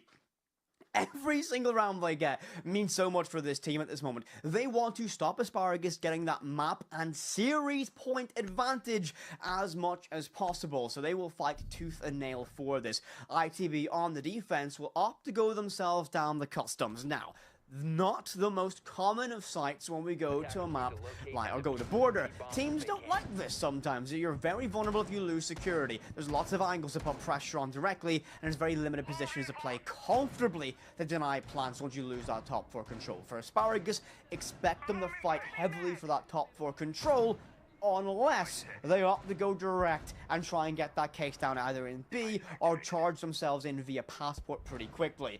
Again, with Asparagus, we just don't know what they're going to think sometimes because they're that reactive, as you mentioned earlier. And honestly, if they go on to win this game, I'm not overly worried for either of these teams. Like, I'm not going to say going down to the lower bracket's a good thing. It's not. It's not. But I again, feel like you're up against G2. Yeah. It's a dead horse at this point. I'm going to just... Yeah. You know. But I feel like ITB are better equipped for the lower bracket than Asparagus with their map pool, right? I feel like Asparagus would find it very difficult in that lower bracket. So if you're an ITB fan, all is not lost. If you're an Asparagus fan, you feel like you kind of need to win this matchup. But to do so, you need to get 7 or 8 rounds, which is still a little ways away. ITB have lost the information game. It's something that Asparagus have been brilliant at. And again, Whippet, the drone phase is over. They've got 9 left in the back pocket. They can get tons of information. Hungry will be able to get information with the bees. Jay will get information with the scans as to where those defenders are. You've got extra drones in the pocket of Packbull, who'll use the Brava to get extra information. all in all, it's great. But there you go. Sloth. That's One what they way need. to stop it is get those opening kills. This has been an area for ITB that throughout this series, Kafe and so far on board, that they've struggled with consistently, is that opening pick advantage. Now, they've got that opening pick. Now, can they turn this into a cascade of pressure? Can they make this kind of a victory standpoint or win condition from them? Now, again, never count out Asparagus. We've learned this time and time again. ITB in a great position. Play things safe. Be risk adverse. Don't take any gambling peaks. Just sit still and play nice and relaxed. It's hard to be relaxed though whenever you're in a game like this for both sides. Daya clearing space now. He was involved in a massive fight by this balcony a little while earlier. But Creeds is playing the opposite role this time around. He's not been droned. They have no clue that one half of the Spin Twins is not too far away. And he's going to get on his move. He's going to get the kill. He's going to get the case. He runs out to find another, but Packbull will play the trade. But you've done a lot of damage already. Down goes the ace. That's the only bit of hard breach that they had left in the back pocket. Clearing those castle barricades becomes even more of a difficult task. You speak about losing in a situation like that, Whippet. Creeds, you take that trade all day long. That was ice cold from Creed, so just know that he's going to play an important game and kind of be relaxed with it. Citizen finding himself too, just like that. Asparagus reduced to one single player. It's going to be down the Packbull finding himself a three-piece. 2 more to go to win this round.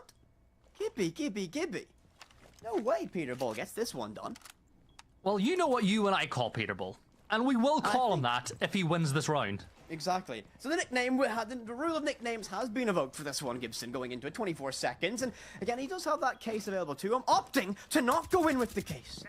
No win condition, opting to use his rifle. That's his choice, but a very wise decision. A member of ITB rotated upstairs. Yeah, the upstairs has been taken. The case is cold. He'll charge in. Look to find one. Can't get it done. Kenny gets it. And ITB have a pulse. Creed's played an ice cold opening to get this round started. And Kenny gets that clutch, a nice little teabag as well. Asparagus have called their tactical timeout. And Gibby, you mentioned that often we have seen this core of these players, whenever Asparagus have been on a team together, they often begin to fade in the latter stages of a best of 3. When it was Packbull's wild and they failed several times to make it to the majors when they were in these best of 3s, they faded later on in these series. Are we seeing that DNA coming back into it, where they're beginning to fall away at the later stage of this round? Because now ITB, they've rallied, they got themselves within 1 round from drawing this game level. I really hope that we're not going to see that, because I feel like getting over that best of 3 hump is important. You look back at, as you said, the Packbull version of the Wild roster, where they were 1 map away from SI, 3 times in a major, and they just couldn't get over the line. They lost to an upper bracket game, they lost a lower bracket game, they lost in the open quals. Then you look back to, the older roster where we saw Daya and Jay playing together, and they lost that game over at Gamers 8 against Falcons, where they felt that they should have won in the best of 3. That game on Villa, Gibby, that went crazy. You're giving me some nostalgia there. But it's the same players over and over again, and they're incredibly talented, but I just feel like your mental and the way you think about things is so important, and I feel like the longer this goes on, and if they lose this map, that little voice will just keep getting louder and louder, saying it's happening again. It's happening again. They need to win this map to expel those demons. Now, how are they going to do it? Well, you look at the lineup for this round in particular. It is explosive. It is frustrating to play against.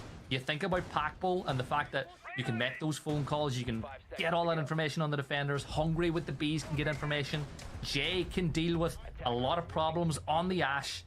And of course, Rexon just needs Finka. That's what we've learned over the course of these matches. You can just give Rexon the Finka and he'll be a problem. Rexon has been fantastic so far. 12-4 here on Border. Topping his performance on Kafe. Now, Caveat has had more rounds to play this time around.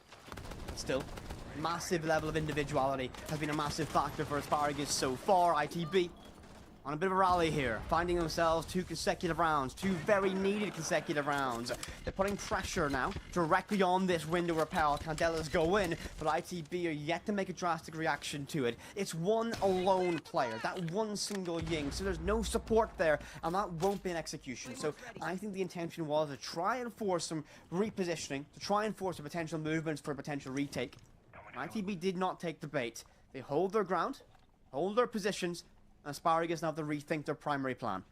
Yeah, but Whip it.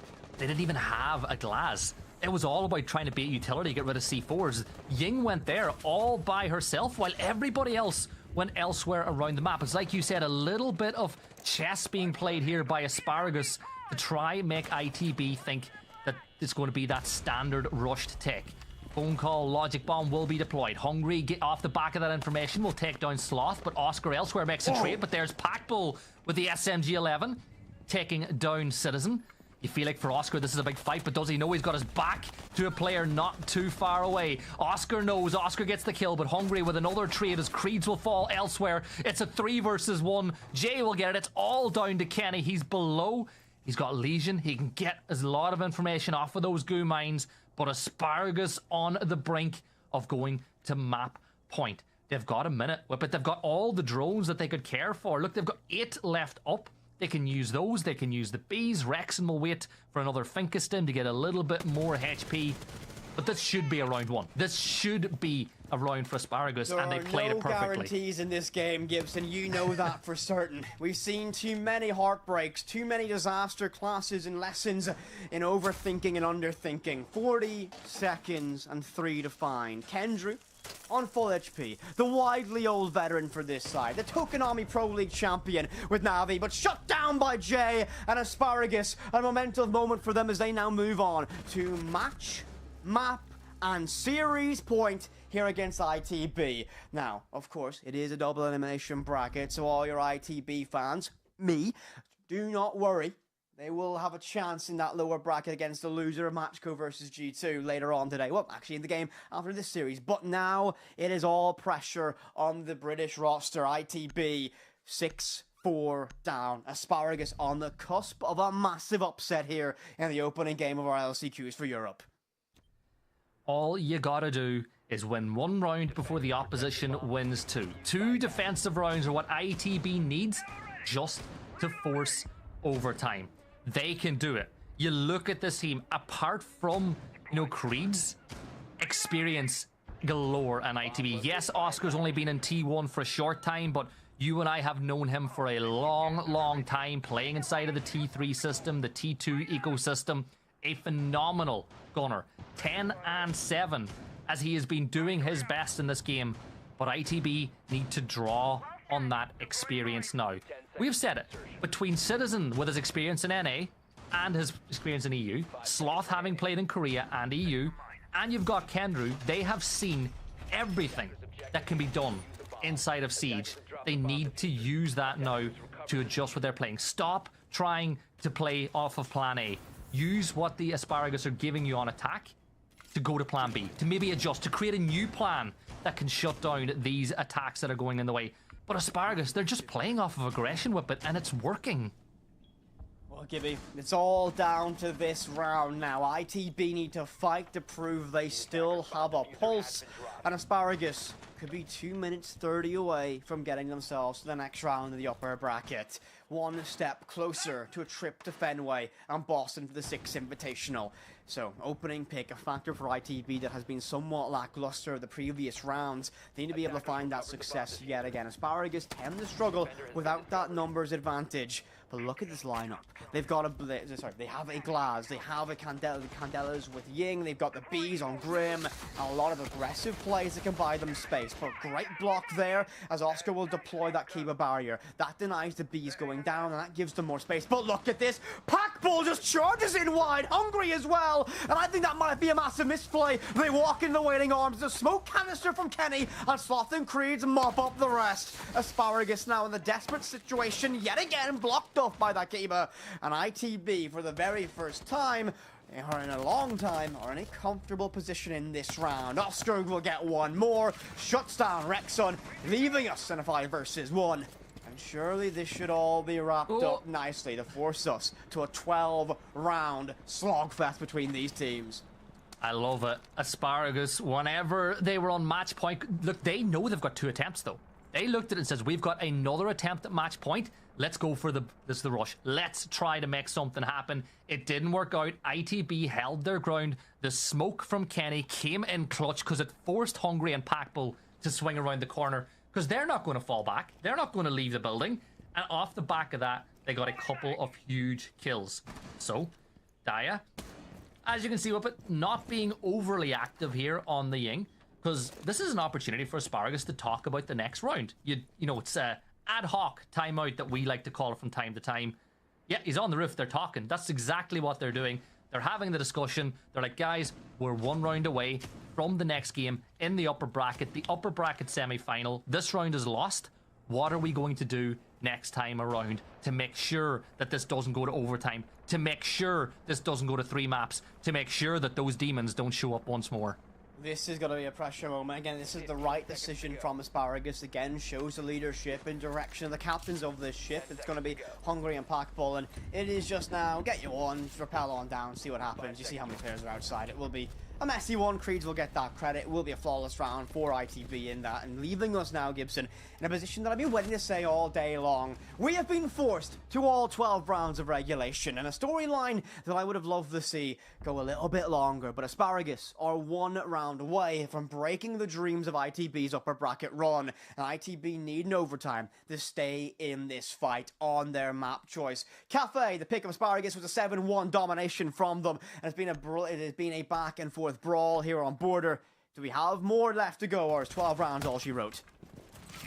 Oh, we'll know pretty quickly, Whip it, as we look at that lovely replay of going back up to the roof. But yeah, there's where the smokes came out, right? Those smokes forcing Hungry and Packbull around the corner into the waiting arms was what won that round for ITB. And Asparagus, you gotta give them credit. They swung it. They didn't fall outside the building. They tried to make a play of their own. It didn't work. And you and I have always been and will always be proponents of, you're never going to give out at a player trying to make a play happen, right? It's better than doing nothing. They tried to get aggressive. It didn't work. But I love it when players try to take matters into their own hands. 6-5 the score. Whose hands will this map be in at the end of this round? Will it be shared, or will Asparagus be moving on to the upper bracket semi-final? Oh, Gibby, this is what I love to see. This is why I love this game, and I love these teams. ITB, a side that has made a raging storm through this, and a massive statement piece getting to this stage, getting to this upper bracket seeding. And now, everything might begin to fall away. 2 minutes 45 in the most important 2 minutes this team has played. You want to keep your extra life alive. You do not want to go to that lower bracket on the opening day and face elimination on the Saturday of this weekend. So Asparagus on the offense. Again, the lineup that's been a little bit toned down from the normal aggression. No addition of the Ying. We see no sends. We see no aggression. We see a very basic lineup. And this is, to me, Asparagus' option to try and be a little bit more risk adverse. Get this ground out and done. They can play both styles. They're cautious of an aggressive jump out from ITB early, but ITB will likely play a little bit more in their shell. Will play further back and try and wait this one out to have Asparagus show their hand first. Opening kills needed for ITB. Creed's the aggressor time and time and time again. A long angle being held from Rexon looking in towards Breck. Creed's has got to be so careful that he doesn't lose a fight that he doesn't even know that he is in. Looking at the verticality from below. Stun grenades being thrown. Packbull will reveal the position as the mirror window will be destroyed. But 1 minute and 40 gone, and no team making any real inroads of this map whatsoever. The delay game from ITB is working to perfection. Halfway point of the round. What can they find out with these drones? You can cut the tension with a knife, Gibson, at this moment. Both teams are feeling like they don't look nervous, but you can probably sense it in the back of their mind. They're a little bit scared about the next couple of moments. The opening fight is likely seconds away, and Hungry finds it. Asparagus get themselves the early advantage. And now, this has been the story for ITB. Round after round after round, the opening pick goes against them. Asparagus now in a charging condition. Can they get this one round out? The Grim Bees go out. Still security, a stronghold for the defense of ITB. They need every fight to go their way. The B is out there, but that's going to be a Dokkaebi call. The Logic Bomb rings out. They know there's a second player there. But the C4 down below will find one on towards Daya, forcing a difficult fight now. And this is going to be a nasty one. Citizen finds one, but there's that trade. Daya finds it, and Jay's been revived in that process. Advantage still with Asparagus, but the defense have some structure and delay remaining, but one player down below with a burnt C4, or with an active C4 I should mention, could change the tide. The Logic Bomb rains out as well, and they might be able to toss this one out. Players dropping out in towards Square, and the red ping is perfect. They might charge via Passport, and it looks like Kendry will be the front line of defense here as Oscar takes a pummeling. Source of that's unknown, but 10 seconds could remain for this one as Packbull finds Oscar. Sloth finds a saving grace as Hungry falls, and this case should go down. Red ping is there, but is the cover good? I think it is. The B stopped that movement. McKendrew, he's going to get himself caught out, and Packbull finds one more. It's all down the distance. Sloth can't get it done. Asparagus upset complete, and ITB fall to the lower bracket here on day one. And Asparagus get over the best of 3 burden that they have had in different versions of this roster, different versions of this org in the past, and they will play the winners of G2 against Matchco in the upper bracket semi-final. On the other side of things though, Whippet, for ITB, it's not done yet. They go down to the lower bracket, and because they're going down to the lower bracket, we're going to bring things up a little bit by bringing in the wonderful Milosh into the play to talk about that matchup. I love a good story. I really do love a good storyline, and this is exactly what we got in this case. Asparagus make it through, and what a way to get it across the line by kind of tugging at our heartstrings until they're able to close map number 2 here on Border. Proves that if you have the guts and if you can think on your feet, you can still advance here at the higher levels of Rainbow Six competitive play. But it is not done for ITB whatsoever. They can still get their way through that lower bracket. They're going to have to fight extra hard to go through because now, well, you're down to 1 life. You cannot make mistakes like you did today. But gents, this is a great start to the LCQs. There's no 2 ways around it with it. There isn't. Like, this is the perfect matchup for us going into it. Now, I would have liked Kafe to be a full 12-rounder, but Border tested both these teams to the absolute limit. And I think the big story for me going into this is that ITB just couldn't find the opening engagement time and time again. It went to Asparagus, and from that moment, they cascaded into success. But there are moments like this was absurd from Raxon, who's been fantastic yet again in this game. There was moments of brilliance, like Creed's being patient on the Rafters balcony, waiting for Citizen to pass him by. There's those glimpses of a side that's very talented from ITB, but on the day, we just saw a better performance from Asparagus, and I think they played their strategy, they played their style perfectly, and ITB just weren't quick enough to react, and unfortunately, that does mean they lose 2 maps. Down lower bracket they go. Gibby, I want to ask you about this. Asparagus won today, but what do you feel was, one, their big strength, but also something else that they need to work on to really get into that grand final and potentially even more? Yeah, the key word there is won. They won that game. It wasn't given to them. I think their biggest strength is their ability to play on the fly. I think they're an incredibly difficult team to strat against on a map because of the fact that you could argue that they play on the fly. They don't really have set plays that they're going to go for every single time. The biggest problem that I think that they will face is that map pool, right? I said before the game, I think Club, Kafe are 2 of their strongest maps. Chalet to me is their Achilles heel, and that's a map that if you're going to win a couple of best of 3s, you're going to play on Chalet. So they'll need to spend whatever's left of today trying to get scrims and trying to do whatever prep they can do for those other maps, because they're in with a chance. You're still in the upper bracket, you have a chance of making SI. Absolutely. Absolutely. You just got to keep it truck and take it 1 game at a time. And speaking of game, we'll kind of pull up those stats and kind of see how things went down in this matchup, because we're talking about kind of highlight players that had their own plays. And it's not just about playing it in the moment and having like 1 round that was incredible, beautiful to see, but how consistent you are throughout that whole game. And even in a game where Asparagus in this case are winning off of how kind of being Mavericks. Basically, they're constantly able to chain plays. They're able to win rounds off of that. There has to be some level of consistency. Who fills that role, if any, Whippet? I mean, the consistency is a difficult thing to find for, I think, both these teams going into it. This is actually a really tough one, because what we saw from this was, I mean, can I pass this on to Gibby, I think? Go ahead. I can't think of the words for it. I had to put the pressure on Gibby. I feel for ITB, I don't think they're going to be worried, right? I think that this was...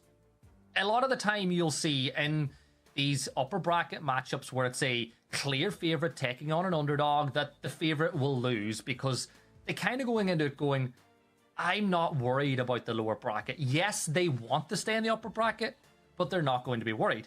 The only thing that could worry them is the fact that if G2 do lose the next matchup, you're playing the only other tier 1 team in it, the only other team with a very strong map pool, which will make it very difficult. I think what they need to do is to go look at the stats again.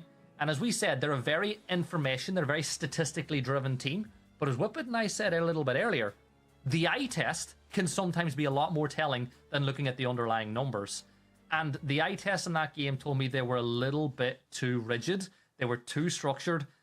And I'm disappointed, because a team like that usually are very good at adjusting on the fly. And I expect to see a lot more adjustment out of them in their next game. Whippet, you've had a minute? I think ITB have walked themselves into trouble here, actually, a little bit going into this now. They've, I think, showed that they've had a fantastic run getting to this day, and now you're going to look at either Matchcore G2, they'll have time to look at this after their matchup, which is next, and they're going to see a lot of weaknesses, and they're going to maybe be able to steer things towards those map bans. If we see a Kafe played against them, it's going to be very scary, because ITB, I think, showed their weakness to direct play, and I think that's a theme for both these matchups. We saw Asparagus play very direct, very in your face. On defense, Asparagus stopped the entryway. ITB have showed that there are cracks in this, and again, it's a new roster, so of course they're going to be there, but they've showed a lot more than they have until this moment. So they've stormed away through here. Citizen looked fantastic to get here, and now all of a sudden, you're not getting aces in your opening round. You're struggling to fight and get wins against Creeds, and who is an exceptional player. But Citizen was a little bit quieter than I would have wanted from this, and ITB reset time for the rest of the lower bracket. Absolutely. Well, I would like to have a chat with our victors from Asparagus, so let's bring up Packbull. Hello, Packbull. Congratulations on the win. First of all, my friend, it's been a while. 2, how you been doing? Congrats on the win. How you feeling? Thank you, Milosh. I'm very good. Good to talk to you again. It's been a long time. But yeah, we're all feeling great. I mean, it looks like it. Now, please walk me through kind of your team and the composition of what got you here to the LCQs in the first place. Well, I got told on pretty short notice. I don't think it was anyone's fault, but on pretty short notice that I would be not playing with Wild for SI quals. I think I had about a week to find a new team, and Asparagus happened to be looking for one, so it fit in pretty well. So getting through the open quals was, I'll be honest, like a little bit of luck, I think. We had a few close games, like I think 8-7 against Fnatic. If that went the other way, obviously we wouldn't be here. So open quals was a little bit of luck to get through, but since then we've been all individually working pretty hard, pretty hard to get up to this level. And I think at this point there's no more luck involved. It's just we've been working hard. We're all good players on level or better than a lot of the other players in these quals, and we know we can win these games. I mean, clearly in game number 1, that was absolutely the case. Now, Kafe Dostoevsky, it wasn't... Actually, at the end of that 7-1, both Gibby and Whippet here at my side were saying, you know what, we're not surprised that Asparagus won 7-1. What would you attribute that sort of landslide victory on a map like Kafe to for your team? I'll be honest, like, Kafe, is a map we like. It's maybe not the best map in the world. I think a lot of people maybe dislike a little bit, but we're fine on it. Honestly, we were just kind of shocked that they didn't ban it, because we don't know what their map pool is. They're a new team, but on M80, it was a permaban basically for M80. On ITB, it was a permaban for ITB, and Citizen coming in and IGLing for the ITB lineup, it makes sense that they wouldn't be good on it basically. So I think it was mostly that they were probably underestimating us on it. They probably thought like, whatever, even if they pick our permaban, we can still do good, but I don't think they would make that mistake again. Clearly, there's a lot of truth in that here. Now, going on to Border, it was a lot closer. I feel like this is the kind of the map where ITB on the other side could kind of refocus and get back into it. What drove you over the line for that 7-5 victory? Well, looking at the map bans again from their previous teams, we knew that they would pick Border, or we really thought they would pick Border, because again, like on both M80 and ITB, it was a really favored map for them. So we knew that they would want to pick some Border. So, I mean, to keep it simple, we just prepped Border for this match. There's nothing else really to it. We just knew we'd play Border, and we prepped to counter them. Makes a lot of sense. Now, of course, there's been that question of, the team kind of being put together with not a lot of time. Map pool, how does that shape up? But that leads me into the next bit, to not bog down on the details. Machiko or G2 on the other side. Who do you want to play, or who do you even expect to make it out of that game to face you? Honestly, I have no idea who could win that game. Like, I think it's a complete 50-50. Obviously, G2 more experienced, but I'll be honest, I know the Machiko guys really well, and I think they want it more than almost anyone else. Like, they really want to win more than more than you think is possible. So I think maybe just based off pure passion, I hope and I think the Machiko's guys are going to win, but yeah, we're happy playing either. I think regardless, that Machiko G2 is not going to be just fun to watch, but I think it's going to be fun to watch on Twitter, the downfall before and after it, as kind of we've come to expect. Anyways, Packbull, thank you so much. Congratulations on your first victory here. We'll kind of give you that time to rest up, get ready and all, and watch the rest of the matches today, and hopefully get to have a chat again tomorrow for your upper bracket final. Anything you'd like to say before we say goodbye?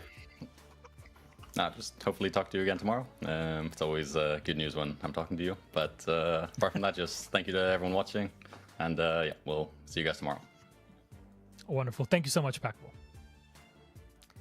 There it is. Congratulations to Asparagus for making it forward here in the upper bracket. And it was a pleasure to watch, and I can't wait to see what happens tomorrow, as you'll be seeing Packbull and the squad playing once more. Gents, again, I mean, that was beautiful to see. Here's our summary. Here's what we got. You talked about ITB. Not everybody was showing up in the way that we expected them to. At least we got a better map 2 out of it. But how do you refocus now if you're ITB? Just kind of tie this into with a neat little bow. What do you do? How do you prepare for tomorrow? Because now your life is on the line. Big thing is, you got to reset completely. You've got to forget this game happened, and now you're just playing single life. Pretend this is a single elimination bracket at this point for ITB going into it, and I think they need to look at what went wrong, maybe change some roles around, or just even have a better warm-up or something. There's 1,000,001 factors this team can do to reevaluate things. Of course, Rando Sando, a new coach coming in, is going to look at this game and be able to dissect it with help from the assistant of Kulibara.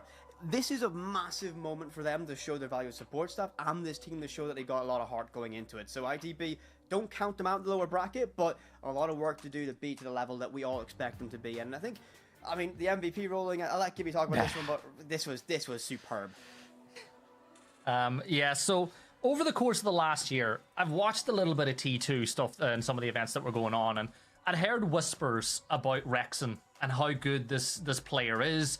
I saw a little bit of him when he was on Honved, was one of the old teams he was playing on.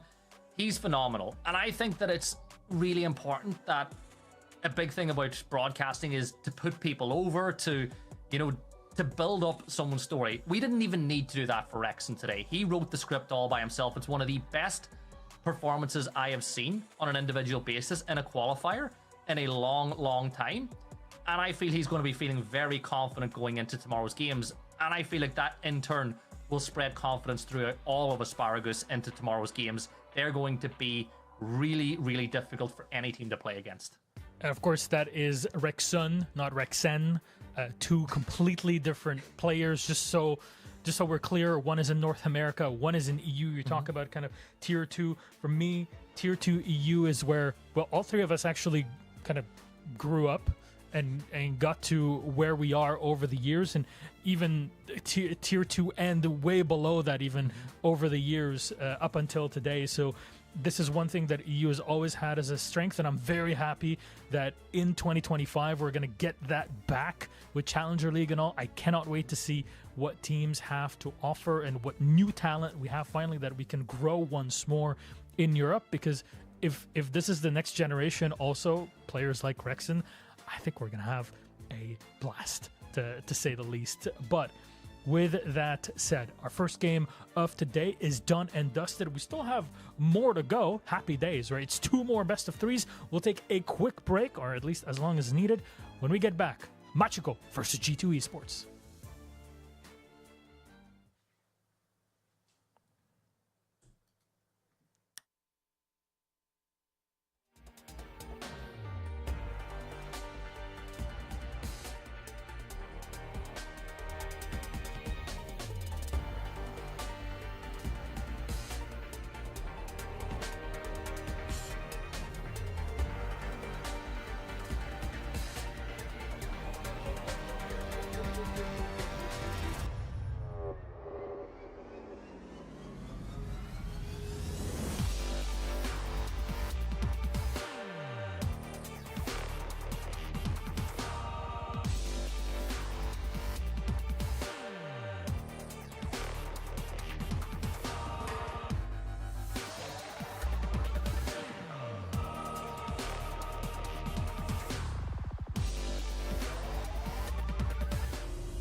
Hello, everybody, again.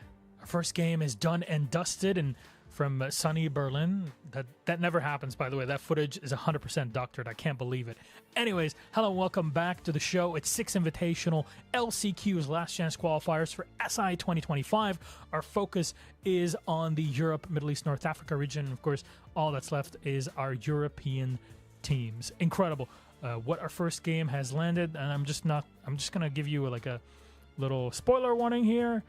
5, 4, 3, 2, 1, and yeah, Asparagus able to take down Into the Breach and move on to the upper bracket final. Beautiful. We got to have a chat with Packbull.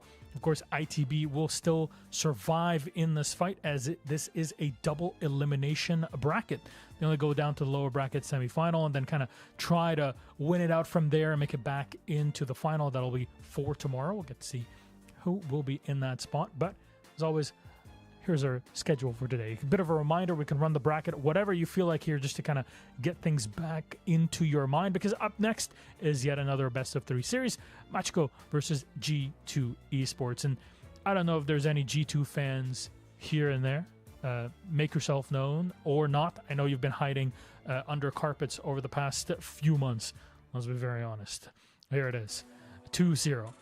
Asparagus versus ITB. Machko will be playing against G2, and not only do I personally expect a lot of fire in this game itself, but also expect a lot of fire no matter what happens on Twitter afterwards, as it is not unusual to have some smack talk here and there, especially with the history of these two squads individually. Speaking of individually, I am not here individually for this matchup. I'm joined by two wonderful people. Please say hello to Grace and Chamberine. First of all, it's a pleasure to have the both of you. It's the first time that we kind of, all three of us, get to have a show all together. My first time with you, Chamberine, is Grace.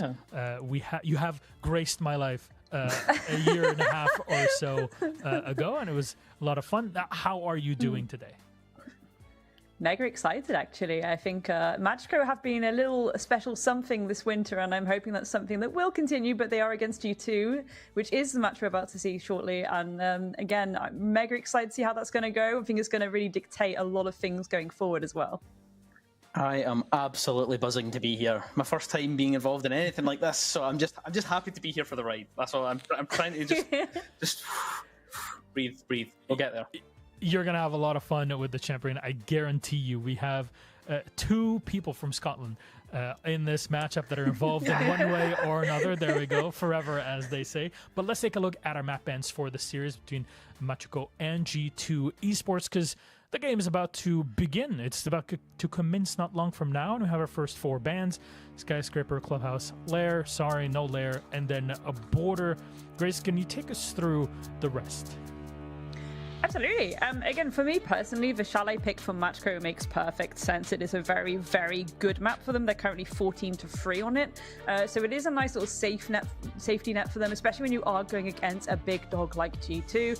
G2 going to Nighthaven, however, is a little bit spicy for me. I'm like, okay, clearly they're cooking something here. They've only played it once in this current iteration of the roster, and they did actually lose it, but maybe they feel very confident. They've worked on it, and they're ready to take Machko there and show them something special. Again, it's the kind of map, however, where things can rapidly fall out of control very, very quickly depending on those initial operator bans. It's a kind of map where you really need that additional dimension of pressure, usually in the form of shields, to establish control, especially in the attack, and it will be G2 starting on that attack. So we'll see how things are looking by map 2, and hopefully we do get to see map 3, which will indeed be Bank. And I'm very excited to see both these teams go head-to-head. They are both 3-2 on it, so it's pretty decent for them both, and ultimately it will come down to whoever's able to capitalize on the presence and the pressure of the alternative team. So again, a nice little map selection. I am slightly disappointed we're not going to see Lair. I know it's a map that Machko try and avoid like the absolute plague, but G2 have decided to show a little bit of secret spice on it, and I just felt like that would be a nice way to start Saturday, to be fair for me. But of course, yes, they are going to go a bit more El Clasico. Chalet, of course, being very standard at the moment. Well, our game is set. Perfect timing. My God, look at these professionals in here. And we are set and ready to go, so please, my friends, take it away. Map number 1 in Machko versus G2 commences on Chalet. Thank you very much, Milos. It's an absolute pleasure to be here with both of you, and I am ready and excited to get into Chalet, the first match of the day for myself, and they're taking away Deimos. No surprises there for that ban, increasing his presence, increasing his ban rate. I'm not really surprised to see him go, Grace. I'm so excited to go into Chalet. How are you feeling? I'm stoked, to be fair. Again, the classic kind of best of three situation we see at the moment is kind of a Chalet, the Consulate, the club vibe. Starting with a Chalet is a very safe bet for Matchco, as I touched on the desk. They are 14-3 on it. That basically makes it, in theory, they're playing ground, but again, this is G2. These are the big dogs themselves. They've had some pretty hit and miss results when it comes to Chalet themselves, and of course, like ever, I really do think it's going to come down to how these operator picks go. Of course, the bans coming out, the Brava being banned out, the Deimos, that's a lot of information ripped from the hands of the attackers. G2 starting on the attack, and I know a lot of people are going to sit there, Sham, and be like, oh, you know, attacker-sided map, it's Chalet, blah, blah, blah. I really do think it depends on these bans a lot of the time. Again, banning out things like the Deimos and the Brava do give you a little bit more wiggle room on the defense, especially if you do want to go for something a bit more extended and you want to go for something a bit more lurky, a bit more ratty. Certainly, I think Matchco do have the capabilities to do that. They're taking double trap to start things off, though, along with those Banshees. And when you wombo combo that you're basically denying an immediate presence when it comes to that final site collapse. Maybe they're expecting G2 to force things here or go a little bit aggro. And I think that's a really safe bit of thinking because G2, again, it's G2, Sham. Of course they're going to go aggro. And even speaking of which, the Blackbeard is making a presence. Yeah, it doesn't surprise me. I was watching them last weekend for G2. They played each other twice on this map. They've been here before. We've seen it. It's been done. And spoiler, I don't know if you didn't watch it, Magical won it twice. The second time, G2 were much better. They went to overtime, 8-7, so they were much better. But the first one, they just looked completely lost. And they ran that striker and that Blackbeard combo the entire time, and it just didn't work for them. But the second time, it did. They got there, but, you know, round kind of difference. So it's a mixed bag. Can they finally get over that mountain of actually beating Matchco on this map? We'll certainly find out in just a few seconds. And like you highlighted, we have Blackbeard. Doki loves running it, and Loira loves running the striker. Doesn't surprise to see this kind of start here. And early pressure just on that bathroom window just to get us up and running in this round. Very, very stoked to see how Matchco hold onto this. Again, not really being too flexible and moving too much. Loira is able to capitalize on that. Again, when you remain static, it does allow you to be immediately swung once they get that info. Akwi's there, though, dealing with Alendo. That's a great little clap back at least. But there we go, Blaz deals with it, Akwi. Just like that, a 2 versus 4 scenario, diffuser going down courtesy of Uno, and it's going to be very difficult to get back. But Gemini buries Doki, just dropping that shield a little bit too early. Fortunately, he's removed from the round, but it is a posty P, as you would say, Grace, and it's not looking too good for the defense here on Matchco. A 1 versus 3 for Gemini to try and do something. Hops out the window, that'll give his position away so they'll know exactly where they need to hold him off. I presume they'll just wait at the top of this staircase, and it will be like lambs to the slaughter, and that is exactly what happens. Uno finishes the round, and G2 starts off with a round in their pocket. This could just be because it's round number 1, but it feels already like maybe Matchco are getting a little bit in their heads with the idea of, okay, let's go safety first with this. Let's be a little bit static. Let's just hold some positions. I think that certainly can work. It can allow you to play around the util. Again, they took the Banshees, they took the traps. That does imply that they're going to slow down that approach, but it didn't quite happen. Sometimes you do have to be a bit more proactive when it comes to taking these gunfights. Attackers need to locate and defuse especially, you know, that opener by Loira was insane. Yeah, to be honest, getting a 2K off the bat. That creates so much breathing space. Those trades weren't quite coming through like Matchco may have expected them to. Again, they are a team that play really well around those trades, but again, G2 already upping the ante a little bit from round 1, getting a bit feisty. As expected, Sham, as expected. Exactly, there was no surprise there. We were speedrunning through the bracket and the schedule today. We're going very, very fast. We were straight into the game and I've got a chance to actually chat about the lineup and stuff. I was going to highlight Loira before the game because everybody kind of sees the Doki. Of course, he's been there for a while. Alamal been there for a while, but Loira, for me, has been kind of underrated for a long time. Especially last weekend, some of these double kills, he's kind of finding the gap and making things happen, opening up the round was really, really well done and proved it first round. Right off the bat, gets the 2-piece. Lovely stuff. And downstairs now. G2 going to bring the Sens out. Again, there have been some changes to Sens where you can have a bit more control over that wall going up and down. So you can go for a bit of a pre-placement if you need to and pull up that wall when the final collapse comes in, when you want to really force that plant down. Let's see if they are able to use it. This is a lovely way to use it, actually rolling it all the way down through that window, all the way into piano to the bedroom door. That cuts off a lot of lines of sight, especially if people... 9 times out of 10, you open up that office wall upstairs and you push people back into bedrooms. So if you can cut off that line of sight using the Sens, that's massive for G2. Absolutely is. It looks as though they've made some adaptations to try and counter off what Matchco have been bringing. No pressure here on that balcony. The shield is now dropped off. No one playing on that for the time being. Still all 10 members of the server upstanding, but it looks as though it could be in with an engagement and caught out there. Teb just not quite ready for Uno to turn the corner into Master. And now they have control of that top floor. Doke as well will find another. It's Gemini to fall, and that's a very early two-piece yet again from G2. And yet again, Matchco really failing to be able to get these trades back in their pockets. Do have a bit of kit to work around if they need it. G2 haven't really ever been known for being the most drone-heavy team, though. So again, using that Spec IO might be a bit tricky. Can help you to try and find that plant when it goes down, but you're not going to be able to really find much info from droning because G2, they're stuck in now, opening up these walls. Dora does deal with Blasvo. Those Sens walls can't come up. That's a great little shutdown of at least some of that util for this collapse. A vertical angle here, just waiting for someone to float into that position. It's Dora that's on the other end of it, so has to be careful if they decide to move. No, just waiting for someone to come down that staircase. And you can see Lolo trying to take some of that ground back because they know they have to try and fight some of this vertical play. It's Dora, though, will at least deal with Doke, so they do get the reward for waiting on that backside, waiting for someone to come down the staircase. Aki as well will find one Loira to fall, leaving 2 up for G2. And approaching that final 30 seconds, we see the other down come to Lolo, and it balances at 2 apiece, but it's 1 left up and kicking for Matchco as Aki has to try and do it all, has to try and pull this one back, pull for the clutch, but it's going to be a tall task versus Alamal and Uno. But for now, at least they're going for the defuse, so we could get an isolation on this, and they do have the yellow ping and the information here, Grace.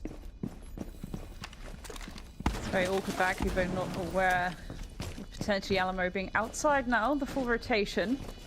This is why that verticality upstairs can really benefit you when it comes to denying the plant. Unfortunately, wrong place, wrong time. Hopefully so. Akwi taking his time with it, not wanting to do something too hasty. Especially when you've got the likes of Uno and Alamo on the board. Ooh, they're sitting pretty. They're having a great time right now. They just have to wait for those audio cues to come in, and then they can push and try and deal with him. There we go. Beautiful pinch coming out there from the lads of G2. Very, very beautiful. G2, they're looking more comfortable than previous times of asking on this map versus Matchco. They're looking at a much better start. 2 rounds to the positive. Just lost a member for now, so we will pause for just a second to get them back in. But Grace, what's your opinion? What do you think went wrong in that round there for Matchco? I think again, it's just losing those bodies early and then the trades not being there. It looks like they are attempting to, but they're just getting outgunned at the start, and I think that's a bit of a shame, really. Again, especially given how far they've come thus far. Okay, it is only map number 1, and it is a best of 3, but this is their map pick, and it is a map they're very comfortable with. As you've touched on, they had a great time previously versus G2 during these qualifiers. They did. And don't get it twisted as well. Remember, Gemini, Lolo, they've been here before. I want to just peel everyone's memories back to SI 2021. When they were in the Makers roster, and that was a little bit of a charming kind of fairy tale run, so to speak. And I think for those lads in particular, it'll be a lovely thing to try and get going again. At the same time, you are against the big doggy dogs of G2, and that's where things can get a little bit more complex. These are very tried and tested veteran players.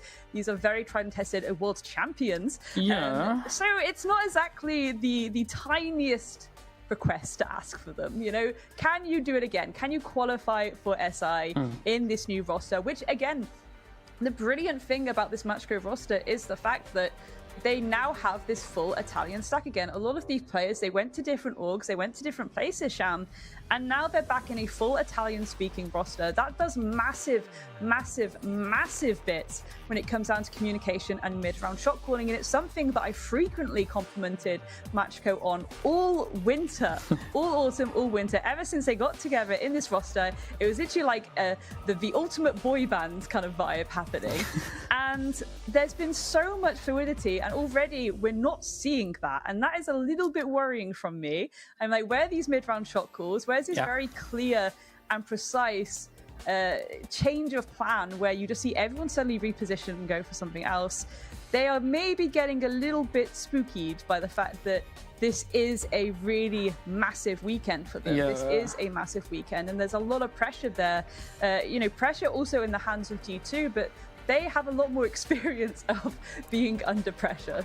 Yeah, they certainly do. I mean, everybody knows just how well LCQs, how well G2 play on LCQs. They seem to love it. They seem to love that pressure. They seem to love a lower bracket run. It's just the style of it, the way that they like to play things. Montreal, that's how they qualified there. They, of course, famously won SI after going through the LCQs for that one back in 2023. So we're going back a little while. Slightly different roster, but still kind of the same core. So there's no real surprise that these guys are going to cope with the pressure a little bit more. Though, all is not all lost. It's not all completely lost for Matchco. We're only 2 rounds in. We're just having a little break for a sec to get the other players back in and have a little rehost very quickly. So that's why we get to see our beautiful faces yet again. But for Matchco, for me, they need to just adapt to the fact that G2 move quite quick. They like to move and change the pace, and that's what I kind of picked up last week, that they were actually pretty good at finding that slight gap that G2 tend to leave. They tend to move quite quick with the shield plays and things like that, and they tend to maybe just let someone slip the net. There's a few times Lolo did it, a few times Aki did it last week, and I think that's where they need to kind of try and find that. You've seen it a few times, you've seen them try to retake, and this is what I kind of noticed as well, is that the retake potential was really good versus G2 last week, especially on border, on Chalet as well was a really big highlight for them. And I think that's where they're trying to play the same as what they did last week, and it's not quite coming off, but that's because G2 seem to be firing all cylinders. So if they could just get up to that, it could be a banger. They are trying to contest against this sudden, again, from the get-go, like I touched on, the Banshees, the EDDs, you put those together, it gives you that slowdown where people can't just go fast and furious and get in your face and get bullshit, which again is something we do expect you to be doing. Yeah, exactly. Let's not be around the bush of that. Especially when they get onto that defense, that's going to start to get a little bit spicy and a little bit freakish, to be honest. But you have to take that kind of kit. You have to take that kit that slows down the approach. But even when it does come to that, we're seeing a bit more creativity with G2 when it comes to actually being like, hey, if we take the top floor, we do open up, we can just shut down their lines of sight by bringing out that sense, for example, in round number 2. It's just having a lot more adaptability and flexibility with the kit you're going to bring, and it's quite interesting. We spoke about this behind the scenes, how I said, sometimes I love it where we're starting to see these hints of like the old school Siege, where it is going a bit more strat focused again in terms of the util. And I do think that G2 themselves, they know that if they can keep that advantage in terms of player count from the get-go, it certainly is going to benefit them. So they're looking at just getting those entries. And I think what we may see, if Matchco do start trading back these entries a bit more, that's when we might see a bit more of a sudden change in pace from G2. But it's an uncomfortable one right now for Matchco. It is uncomfortable. And I really don't want people to kind of be sat there thinking, well, it's G2 and G2 are amazing and blah, blah, blah, blah. Because yes, G2 are, in my opinion, one of the best teams in Europe. The best team in Europe. Bias, but... actually, all right. Okay, all right. I guess that's how I'll take that one. I really do rate G2. Yeah. But I do find that, Matchco are a team that really, for me personally, were putting the little sparkly twinklies back in my belly when I was watching them play this winter, because of how classical it seemed, how fluid everything seemed, how you could quite clearly see those mid-round shot calls. And that's what I want to see in these following rounds. I want to see them go back to kind of what they do best, which is play together beautifully as a full Italian stack that can fully communicate with each other. And again, don't be static when it comes to these initial moments, because G2 right now, they're catching them off guard just from the fact that Matchco aren't willing to kind of fight fire with fire. Matchco aren't willing to take these engagements as much as they are trying to just defend them, and that's not a great place for them to be, I don't think. Yeah, we spoke about this actually just recently, just about the way the Matchco. For me, there was a few moments where I kind of felt during the week, of course, like by the way, they've been playing pretty much every night. Matchco, they've been beat for beat, just playing constantly, and this is where they kind of have that. Like you highlighted the fact that they're full Italian and shot calls, stuff like that, but they have been playing beat for beat a long time for the last few months, whereas G2 they had that kind of off part after during Christmas, just because visas and stuff like that, so they couldn't actually practice properly, so they're actually in a bit more kind of better position in terms of as a team, but when it comes to them, they're kind of mental. This is where I have a little bit of a worry for them, because like you say, they're a little bit shy sometimes. They not quite want to take that 1v1, not quite want to take that fight, because I mean, it is G2 staring you in the face. I wouldn't want to be in the other end of that gunfight, and I've seen that a few times just throughout the week. There's a couple of points just against ENCE and Fnatic last week as well, where Matchco could have been a bit more aggressive and they just were a bit reserved, and it felt like it was like a bit more like, this is a T1 player, don't want to quite go for it, and that's what I want to see them kind of get over that. And because they can frag, and they can win it. They can win these gunfights. We've seen them do it last week. I can't express how much they dominated G2 in that upper bracket one last week. They were excellent. And bracket. Speaking of bracket, Sham, to be fair, like again, it's the idea that even if this goes horribly wrong for them, again, we are only a few rounds into map number 1, so let's not be hasty. We're just. But like, if this does not go great, if G2 do win this best of 3, they're still not out yet. They get to go up against ITV, who have just had a massive upset against Asparagus. I think we can quite clearly call that an upset, definitely. Although Rexon, in my opinion, is the Lysan Al-Hib. So it will be an interesting thing to see Matchco potentially go against ITV in that lower bracket. That'll be quite a freaky and spicy one, I reckon. But again, it's not over just yet, regardless of how this first matchup goes. I just think it's a nice little moment to get the feelers out, shall we say, for Matchco. G2 themselves, they don't really want to be in the swamp, shall we say, of the lower bracket. And I did kind of expect them to go into this kind of fighting with full ferocity and power, because I do think they've been a little bit lackluster at times, which again, we can always argue it comes down to maybe they're saving things, but that old chestnut. But realistically, I think it's Nighthaven.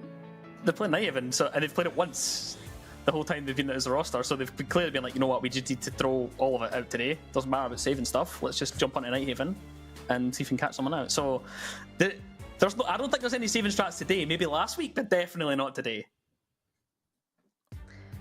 I do kind of feel like I really wonder how things are going to end up being on that side switch for me as well. Like, I think that's the really big thing. There's a lot that can be considered in terms of like expectations of Doki and the lads jumping out of windows here, there, and everywhere.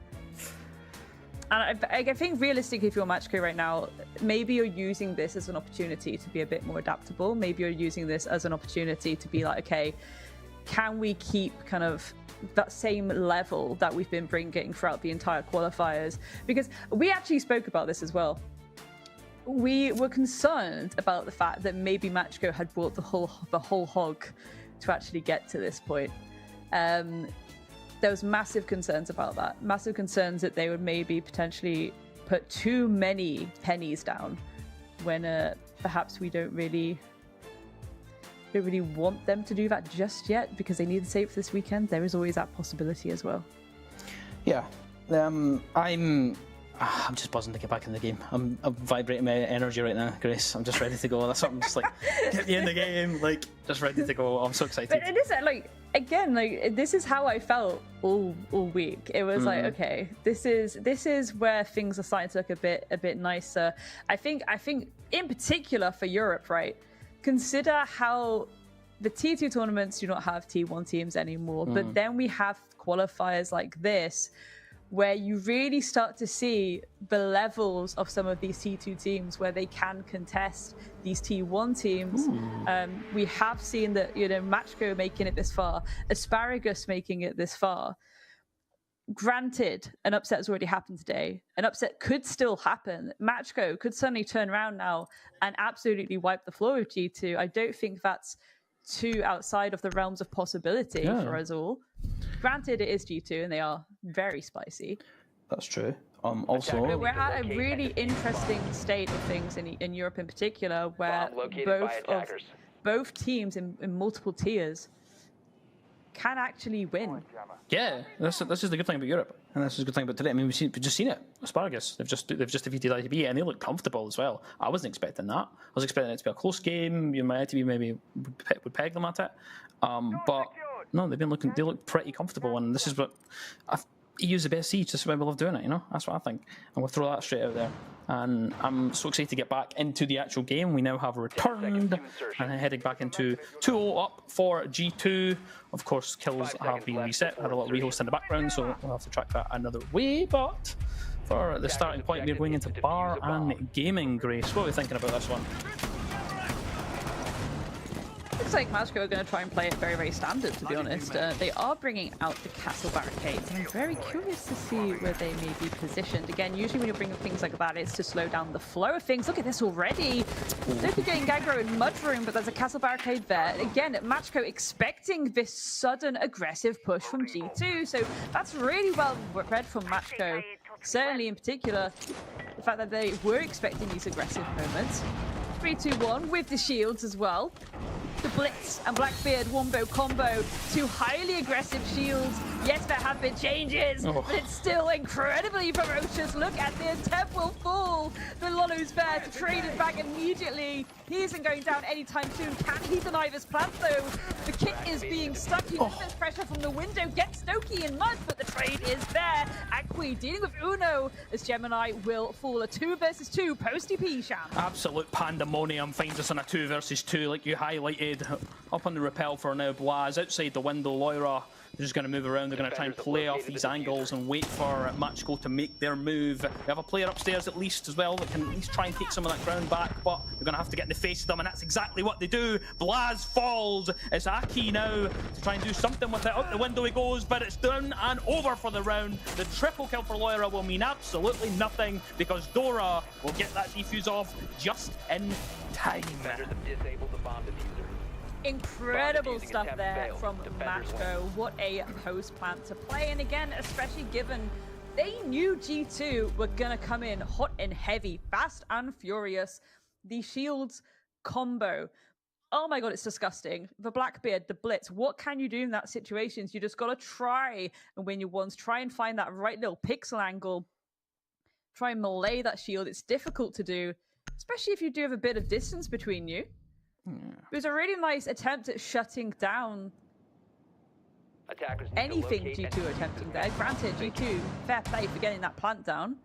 Yeah. Just ultimately came to a beautiful bit of teamwork. You know, just sometimes, this is the main thing, champ, sometimes you do just have to yeet yourself out of a window. Sometimes you just have to hope for the best. Time it together with your teammate. And again, it's something that Matchco, I think, have done so perfectly in the last few months, is the way that they play with the team. Okay, we'll do this now. 3, 2, 1, go. We're going at the same time. You can only deal with one player, one angle at once. 1, 1, 1. Exactly. Goodness me, that was an incredible post plan. It was an incredible plan. I highlighted just at the start. I was expecting, well, not at the start, kind of on the little break there, that the retake potential from Matchco was absolutely phenomenal last week. And I was kind of hoping that they could start to chain a few of those together. We've just seen one there, amazing stuff. That's 3 plants in a row from G2, and they've just been hammering that case down onto the floor. I imagine they'll continue to keep going for that. They just need to make sure that they don't let Matchco slip the net in a couple of these. And I'm just glad that Matchco just got in the faces of them. That's what I wanted to see. That's what we talked about. That little teeny tiny break there is maybe just the mental kind of rest, feel into the game a little bit, and I'm excited for the rest of this. I really think this is where we've got to see the resilience come out from Matchco. Yeah, at least bullets to even Stevens. That'd be a very good going indeed, at least trying to cling hold of some of these defensive rounds. Again, Chalet, it really is a nice playing field for them. We've touched on this. 14-3, 14 wins, 3 losses. That is not bad going. Yeah. Doki, safety first. He's aware not only is that an audio cue, it gives the intention that someone's going to come in hot and heavy. He was ready and waiting for it. He hears Bagoo. He knows Akwi's just around the corner. Deals with him swiftly. Unfortunate there, just not quite aiming right at the right height that needed to be. Opening pick yet again going into G2's favour. And another one will go their way as well. Blaz will find Dora getting a bit more aggressive on that double window. Unfortunate one to fall there. This mirror window will prove a bit of a power position inside of Office. 3 versus 5 though, Grace. Halfway through the round, how are we feeling? I'm feeling that certainly Matchco may be feeling a bit of pressure. Ooh, that's not ideal. Gemini getting caught off guard by the Nomad. There we go. Pressure makes things crack. Pressure starts to form friction in the concrete defenses that Matchco could have brought there. Sometimes you're like up against a wall. I've got to scrap my way out of it. Fine, I'll try a little run out. The air jabs were there, however, and unfortunately, that's where things start to spiral away, spiral out of control. A really unfortunate end there for Matchco. But G2, good utility placement. It's taking it slow and steady, going through the motions of the map now, not really trying to get too aggressive. I think they themselves have realized, okay, Matchco are certainly trying to counter us in that regard. Let's just go through the motions. Let's be like water. Go with the flow. Go with the flow. That is exactly how they're playing. I'm loving it so far. 3 versus 1 on the score now. Opening kills going every single round to G2. So I think Matchco really need to start countering off those a little bit better, playing off the trades, potentially trying to find a little bit more of a foothold in these rounds. Though we head back down to Kitchen yet again, which is not the one they won. They won on bar, so slightly different area for them. Quite a bit of a spread as well, top floor. We'll see, of course, what they decide to bring, and G2 just refusing to move off the striker. They just love bringing it. They love a little bit of IQ action as well. On Malusi out on the office balcony just to alert some players should they come that area, and of course they have the bandit as well. And El Clasico on Chalet. We're constantly going to see people taking the striker. It's so much bang for your buck. Yeah. Think about the different combinations you can do in terms of kill. Thinking about Doki falling first, goodness me. Oh. Leno is there to do with Gemini though. G2 keeping a hold of things, keeping on top of their game, keeping in terms of the player count very much in control, especially now Teb has fallen. Of course, those Pogmats will still be out and about. It's still something for G2 to worry about, but usually seeing that frost gives you an inkling of, okay, let's mind our tootsies, mind our feetsies. And this is the gorgeous beauty of taking that IQ. You don't have to get in the building. You can scan that utility from the external, feed that info to your teammates, and they can react accordingly. Especially a team like G2. They'll be able to assess, based on that util, where these positionings may be, where these players may be. Wall getting opened up above, as I've touched on before, it allows you to have that longer line of sight all the way into bedroom. Granted, they don't have the sends this time to kind of cut off any pressure the Matchco can bring back, but they don't really need it because Loira, he's there dealing with things. Lolo, Akwi, 2 versus 4. 1 above, 1 below. Lolo playing around that hatch. Akwi up close and personal. This is where things can get a little bit dicey for them though, especially if G2 decides to go for that penny drop moment, get a bit aggro. There we go. Lolo deals with that aggression coming out from Loira, pushing up piano. Leno is there with the trade. Awkward stuff indeed. Akwi, tiniest bit of health, deals with Uno. That call's coming out though. The refrag is being attempted. There we have it. G2, another clean end of round. Oh man, so close to bringing that one back there. They still held on to that top floor for some length of time. They had it all the way almost to the end, and it was really working for Matchco up there, even though despite having the man disadvantage. But sometimes it's just too much. Alamal with an absolute heater of a round there. Wonderful stuff from G2, and they look like these guns are firing, Grace. I'm starting to get a teeny tiny bit worried for Matchco. Well, rightfully so. They've called that timeout. I think maybe a little bit too late, but this is where they have to kind of have a little bit of a natter. If they can at least end on a 2-4 split, they can maybe pull things back on the attack. Remember, Blitz is up, Blackbeard's up. Yeah. All of kit you can bring to establish a bit of breathing room from the get-go. beauty of Chalet is that it's very, very small as a map. You're in the fire from the get-go, but that ironically is something G2 have done pretty well, especially in that last round. Gaining all the information they needed on that external, they didn't really bother trying to throw their bodies towards the opposition, because that's where maybe you win the gunfight, but maybe you lose it. Let's just focus on the plan ahead of us, get that info, and react accordingly.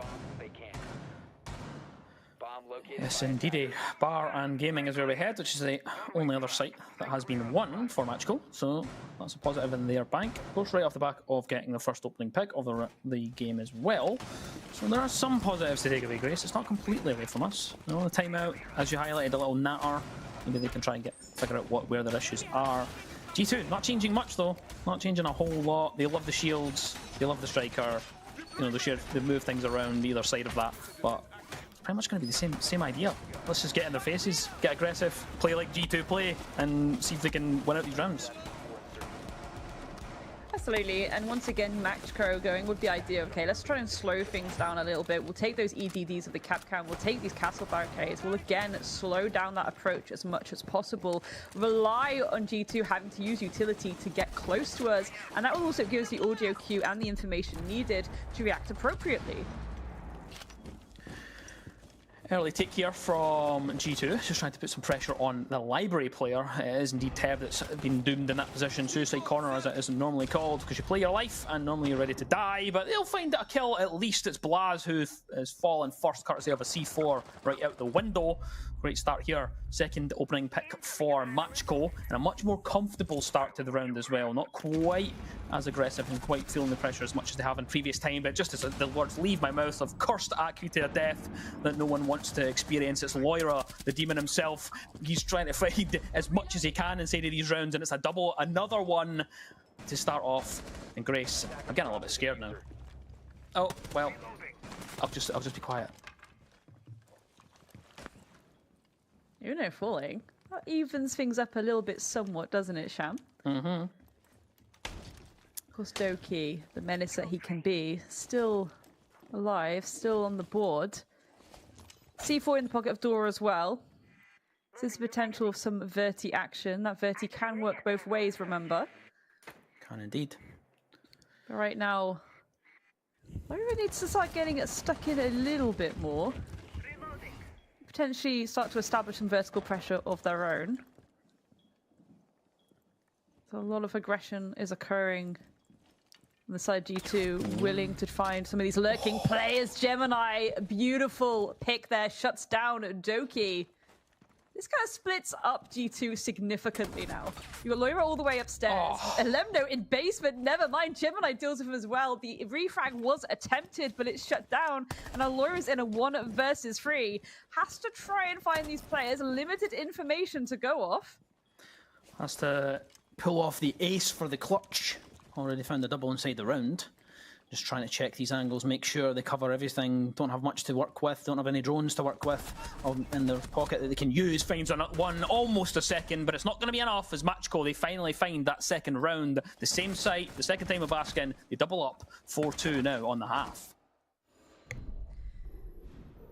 And that's ideal, really. That's really ideal. They really did not want that 5-1. They wanted that 4-2 minimum. I think that's the thing. When you're on that kind of, in brackets, less favourable half, you do want to have at least that 4-2.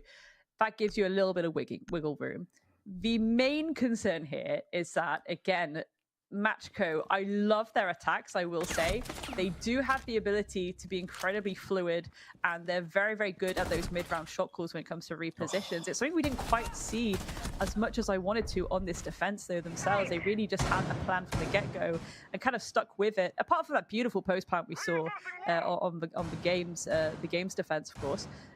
But again, for Matchco, they're now going onto a side where I really do think they play it beautifully. The way that they can kind of reposition themselves and go for something alternative. My main concern is that G2 might up the ante with the friskiness. They might be a bit more bolshy. They might try and take these engagements a lot quicker than Matchco are expecting. But again, in theory, you would assume that Matchco would assume G2 are probably going to come swinging out of here, there, and everywhere. We need to be prepared and ready for that. So if it gets to the point where G2 from the get-go do start swinging themselves out of here, there, and everywhere, fair enough, and we'll see if Matchco can deal with it. If not, it means that G2 are kind of behaving themselves somewhat, at least initially. Yeah. Only 2 claymores for Matchco, so only 2 windows can be stopped from the runouts. I should decide to go for it. Surprised there's not been a boss. There's not a boss G picked up. Doki was absolutely loving that during the week. Actually, to be fair, all of G2 were loving it, and Alamao as well loves a little bit of rook action. So I'm surprised it's not came through yet, but we'll stay tuned on that one, see if it comes through. Down lurking in the basement, though, Alamao is on the Melusi, just waiting for someone to be caught sleeping at the top of this staircase, and he's just gonna check and make sure that they are checking their angles and checking their positioning. No one's really want to go for it, though. No one's going to go for that position inside of Garage, so Alamao is just allowed to exist here. It will be an area that they will have to take at some point, such as the nature of this site.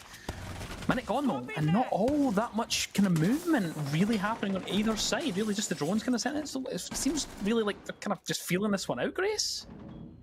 I think that's a safe bet right now, though. Again, getting that information, putting the feelers out, seeing what you're up against. Oh, there we go. Run-out's punished. Opening pick going in the favor of Matchco. Just because they did take that time, they took that ability to be like, let's just hold back a bit, get that info we need. G2 getting impatient somewhat. They get punished for it. Claymore to the face, unfortunately. Ooh, that's a furious approach here by Teb. Actually deals with Loira. Beautiful stuff. Uno, Blast going large. 3 versus 2 now. The plant is going down. Can G2 deny it? Again, this has been a very swift, fast and furious execute coming out from Matchco. Gemini gets one down to Uno, but Blast is there. The post plant has been established, but look at the positions of Matchco outside, waiting for this run out, waiting for this attempt at clawing back things in their favor. They know he's there. Didn't deal with him, though. They're playing this very patiently themselves, not willing to wait until the very last second to go for these swings. Ooh. There we go. Oh. Chaos. Pistol whip to the face. Can he stick it? Lolo waiting so patiently. This is where the timing really is key. Oh. To drop down a bit of a spray and pray just to try and bait. Beautiful stuff there. Blast going to stick it. Lolo getting his one. A really solidly played post plant coming out from Matchco. But this is what I'm talking about, Sham. Their ability to just kind of be like, okay, we're just going to have to go for this plan. We're already in place to go for this. Let's just hold on to these angles in that post plant. It's the way that they play these attacks have been so gorgeous for like the last 4 months. It really is a sight to behold. And that round says it all, in my opinion. The proof is in the pudding. Yes, a little bit bolshy from the get-go, trying to get stuck in and go for like a very aggressive immediate entry point, but you have to. Yeah. Look at this, beautiful stuff. Teb, he's just fair. Dealing with that first one, as soon as you've dealt with that pressure, the rest of G2 have to then be mindful. Okay, this collapse is coming in hot and heavy. We have to try and deal with it. But because of the nature of that site, it creates a bit of a safety blanket for you to get in and stick that plant down. A bit of an oversight upstairs, realistically, I'd say. Bomb located by attackers. It's 3 times now. They've won bar. Twice on the defense, once on the attack. So Matchco feeling good on that side at the very least. See what they've got on the attack for Master. It seems as though they're starting to find a bit more of the groove after that timeout, looking a bit better. And looking as though they're starting to lay quite a few punches on G2. Now though, kitchen dining, something slightly different. Got the Cade, got the Tuberal, which is a classic combo for G2 currently. They love to run this. Of course, the Mira as well is a mainstay, usually when she's up on sites like this, but we do love that Cade Tuberal combination. The DMR in the hands of Alamao is absolutely lethal. Keep an eye on that one for this round. But starting things off, looks like a library approach here for Matchco, and a couple of pokes and prods at the back end of library and Solar as well, just to make them aware that that is an area that we are considering entering from, but it looks as though library will indeed be where the focus point is for now. That's a very open library setup as well, so already looking for those nasty angles to deal with the approach from Matchco. I'm not really caring too much. Look how bolshy he's playing. It's a very open space to play around. That just shows a confidence of G2. They know they have the skills to pay the bills and they're willing to use it, opening up every single angle possible. waiting for Matchco to do their slow and steady approach. This is where you have to keep an eye on the timer, though, Sham. Yeah. You do, you really, really do. The minute is already ticked by, and they have taken Library, at least for now. The Tuberal comes through as well, just to try and deal with that mirror window of pressure. Of course, the player inside of Piano just shoots them off as it was frozen, so that's what they're going to try and work on, just to protect this mirror, make sure they can still have this position, make sure Alamal can play behind it using that DMR. But for now, Matchco really struggling to actually figure out what to do with this. They threw a few things at it, a couple of nades as well, but they're really struggling to root them out. Another two-barrel gadget will go through as well, just to deny that breach at the same time. Look at this position here from Al, shoots it, goes for the swing, almost punished for that aggression, manages to fall back for now and continues to protect that mirror window. It's still up and kicking, Matchco still can't get rid of him. Alamal's still in this position, and he will linger here forevermore.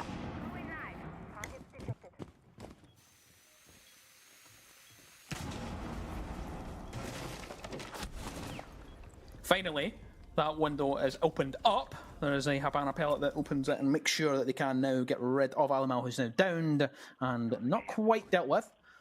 But he is at least not a thorn in the side for the moment. Drop downstairs as well, just make sure they can open that wall, because of course the site is not upstairs, it's downstairs, it's kitchen and dining that we're actually at. It's not the upstairs site, it's still Alamal's alive. I don't know how he still managed to exist on that top floor for so long, but he's still here and not quite dead yet. But Matchco, they are looking to manage this time. It's going to be getting tight here in the last 20 seconds of the round. Very deep angle here being held by Doki. The plant is actually being attempted from Dora right behind the bomb chest. He feels a bit of pressure from above, has to come off it for a second, and Aki on the cover, but the C4 from Loira will finish off Dora, and they have to send another one in. They have to push in and get this plant down. There's only 4 seconds to go. Someone's going to want to swing, but the backstab from behind is going to finish the round as G2. They take another round off Matchco, ran all the way to the end, and they looked comfortable, though, dealing with it in the final seconds of that. Getting closer and closer now to that final line. That match point is just at the tip of their fingers. Matchco, they have to try and hold on to it here. This is their map pick. And remember, we expect teams to win their selected map. To, of course, being one of the best teams in the world. It's a high standard that you have to contest against. Ultimately, really there, it just came down to the gunfights. As that plant was going down, G2 decided to get hot and heavy, bring the fire to shut things down on the side of Matchco. That's very good going indeed. Heading up to bedroom now, Sham. Yeah, up to the top floor. Of course, we've just seen quite a bit of contest around this site, which it tends to be the case for Chalet. You know, this tends to be a big an arguing point for the map is usually around the Bitmaster, around about the office area as well. So no surprise to see that in the last round. This round, definitely you'll see that. Of course, that's now where we are. Imagine Alamal will play roughly that position, or he'll go out on the roam and have a little wander around the place where Doki is as well. Tuberal in the hands of Uno this time. The DMR again. Very, very deep angles coming out of Library that can be played off of. It can be tricky for Matchco to push in. They proved that they like to take their time a little bit here and ran it all the way down. It looked as though they were in good position, but it just unfortunately not ready for the backstab to come through. Hopefully this time they have the flank cams set up, and this is looking like Loira. So if they play the waiting game, the patience game could be rewarded here. Spots ahead for a second as he swings around the corner, but Teb comes out on top and finds another opening pick for them. And just as you see the hatch drop come through, he'll manage to he'll come off that angle. Teb could do good for HP, but they'll be happy with that start.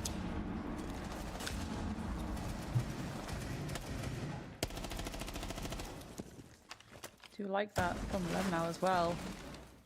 Trying to find someone slightly off guard there. And then falling back safely below to go for the reposition. A repositioned team push is quite an interesting one to see. Safety first, again, making sure that they play around that trade, Sham. Yeah, certainly the case. Leisure Minds as well pauses around these windows, so that will slow down any jumps in the windows from Matchco should they decide to change the pace on this round. But for now, it's slow and steady as everybody lingers and waits for someone to make a move. The question is, who's it going to be? We know G2 tend to get a little bit antsy, tend to like to swing things and move things around. But now, they're showing that patience, just waiting. Almost a full minute. It's going to go by without anyone really moving. Line scan goes out. Alumal, though, will be the first one to move. It'll be Dora that falls and immediately refragged from Aki. They'd say that G2 would be the first one to try, usually move. They get a bit antsy. But look at the patience here from Blaz as he waits on this window for someone just to float past. But for now, no one's going to be in that position yet. Not quite, yeah. No more globals in the pocket of Wallovo as well. So they really have to rely on their eyes and ears here for the info. Speaking of info, G2 get it, and they get there once. Uno, beautiful C4 down to Gemini, but he is taken out in retaliation. Nice little trade instantaneously on both sides. Lolo, 1 versus 2. Can he do it? He sees one of these players is lurking around the corner. Ooh. If that is a Doki, he's going to hightail it out of there. Can he find... Ooh, tags up Doki significantly, tickle him, and he will fall over. The pistol, it's going to come out looking to pistol whip these remaining players, deal with them again. Diffuser in no man's land. He has to go for these picks. He has to get aggro, but Blaz in the prone position. He gets it, secures it, and ultimately, Sham, secure that match point. They certainly do. Blaz there plays the patience game. We've seen it just at the bottom there, was waiting for someone on the window. They didn't get anything off the back of that, but they go upstairs, just sit behind the bed and wait for them to push through. Doki is the bait. He just hops through the rotate, almost loses his life. Probably should have been dead in that situation, but manages to move past it and get himself further into the round. Blaz closes it out, just lying in wait, just ready to snatch that round from them. And G2, they've looked like a massive improvement from what we've seen last weekend on them. Chalet against Matchco, they're looking so much better. Matchco, though, a little bit lackluster. I'm expecting a little bit more, hoping that they can finally find that gear that I know that they have. I know they have it deep inside them. I know that they can do this. I know that they can get up to the speed that G2 are. But G2 just blowing them out of the water at this moment in time, and it's looking like their pick could be going to G2. And I'm concerned if that does happen, we go into Nighthaven. I haven't seen anything from either side really on Nighthaven, so it could go really either way, but I'm expecting G2, considering that they picked it, considering it is their most banned map. I'm not going to be surprised if they've got something cooking on that, but for now, we're still here, we're still in Chalet, we're still in the closing round here, Grayson. Do you think Matchco can bring this one back, realistically? I'm not sure. It really does depend on if they let the pressure of match point get to them or not. Again, like I've touched on, they're a really good team on the attack when it comes to re-establishing a different approach, a different angle, those mid-round shot calls that they can do time and time again to go for a different approach. If one thing isn't working, they'll just reposition and go for something else, and it really will come down to that. It's the stability, I suppose, and the resilience as you're playing out these rounds that we really want to see from Matchco to bring it to that overtime. But G2, it is G2 at the end of the day. Yeah, and they almost seem inevitable at this point. Bit of information there. Dora knows exactly where the castle of Uno is playing inside of Master. She's not quite aware of this drone. Elsewhere, though, Laura gets an engagement with Teb, who also finds Blaz, so 4 apiece now, and they have exact information on this. Get the flashbang out there as they push up the staircase, and it looks as though Uno actually might have been able to escape this situation somehow, despite the pressure coming from the window at the same time, and Uno does, gets all the way back, pulls all the way towards office, kind of join the rest of their team there, so slightly missed opportunity there for Matchco, not quite capitalising on that information that they had there, Grace.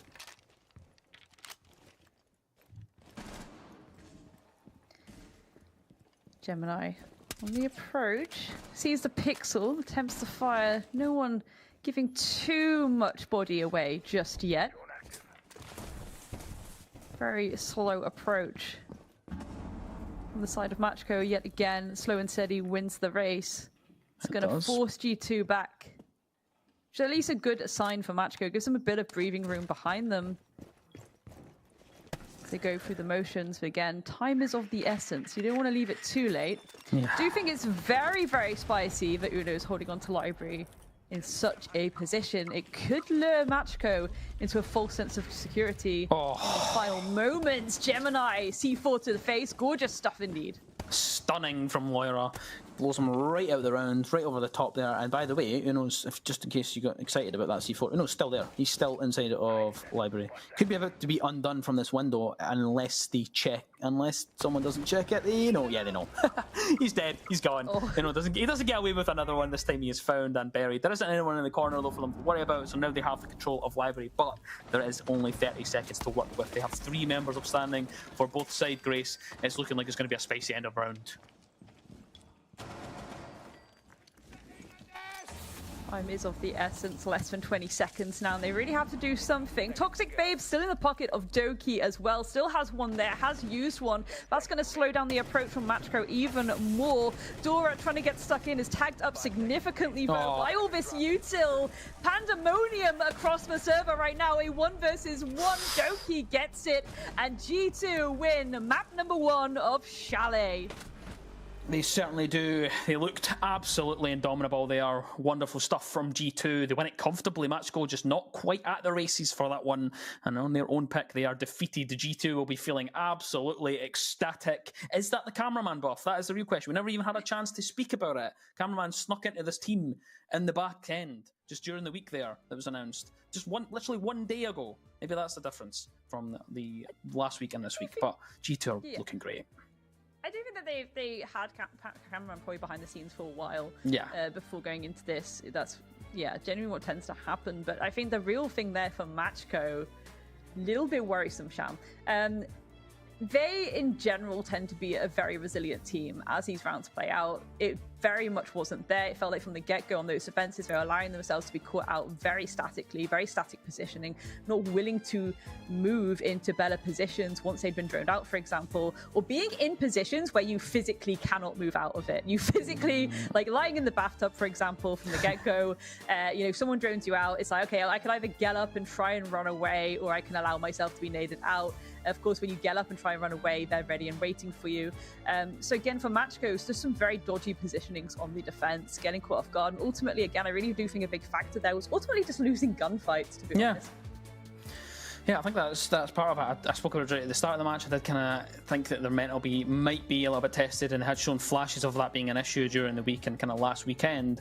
But I was kind of hoping that they would manage to recover from that match to get themselves up in a better position against G2. They have beat them before. They beat them twice before, and they beat them relatively comfortable in the first game. The second game was a bit closer.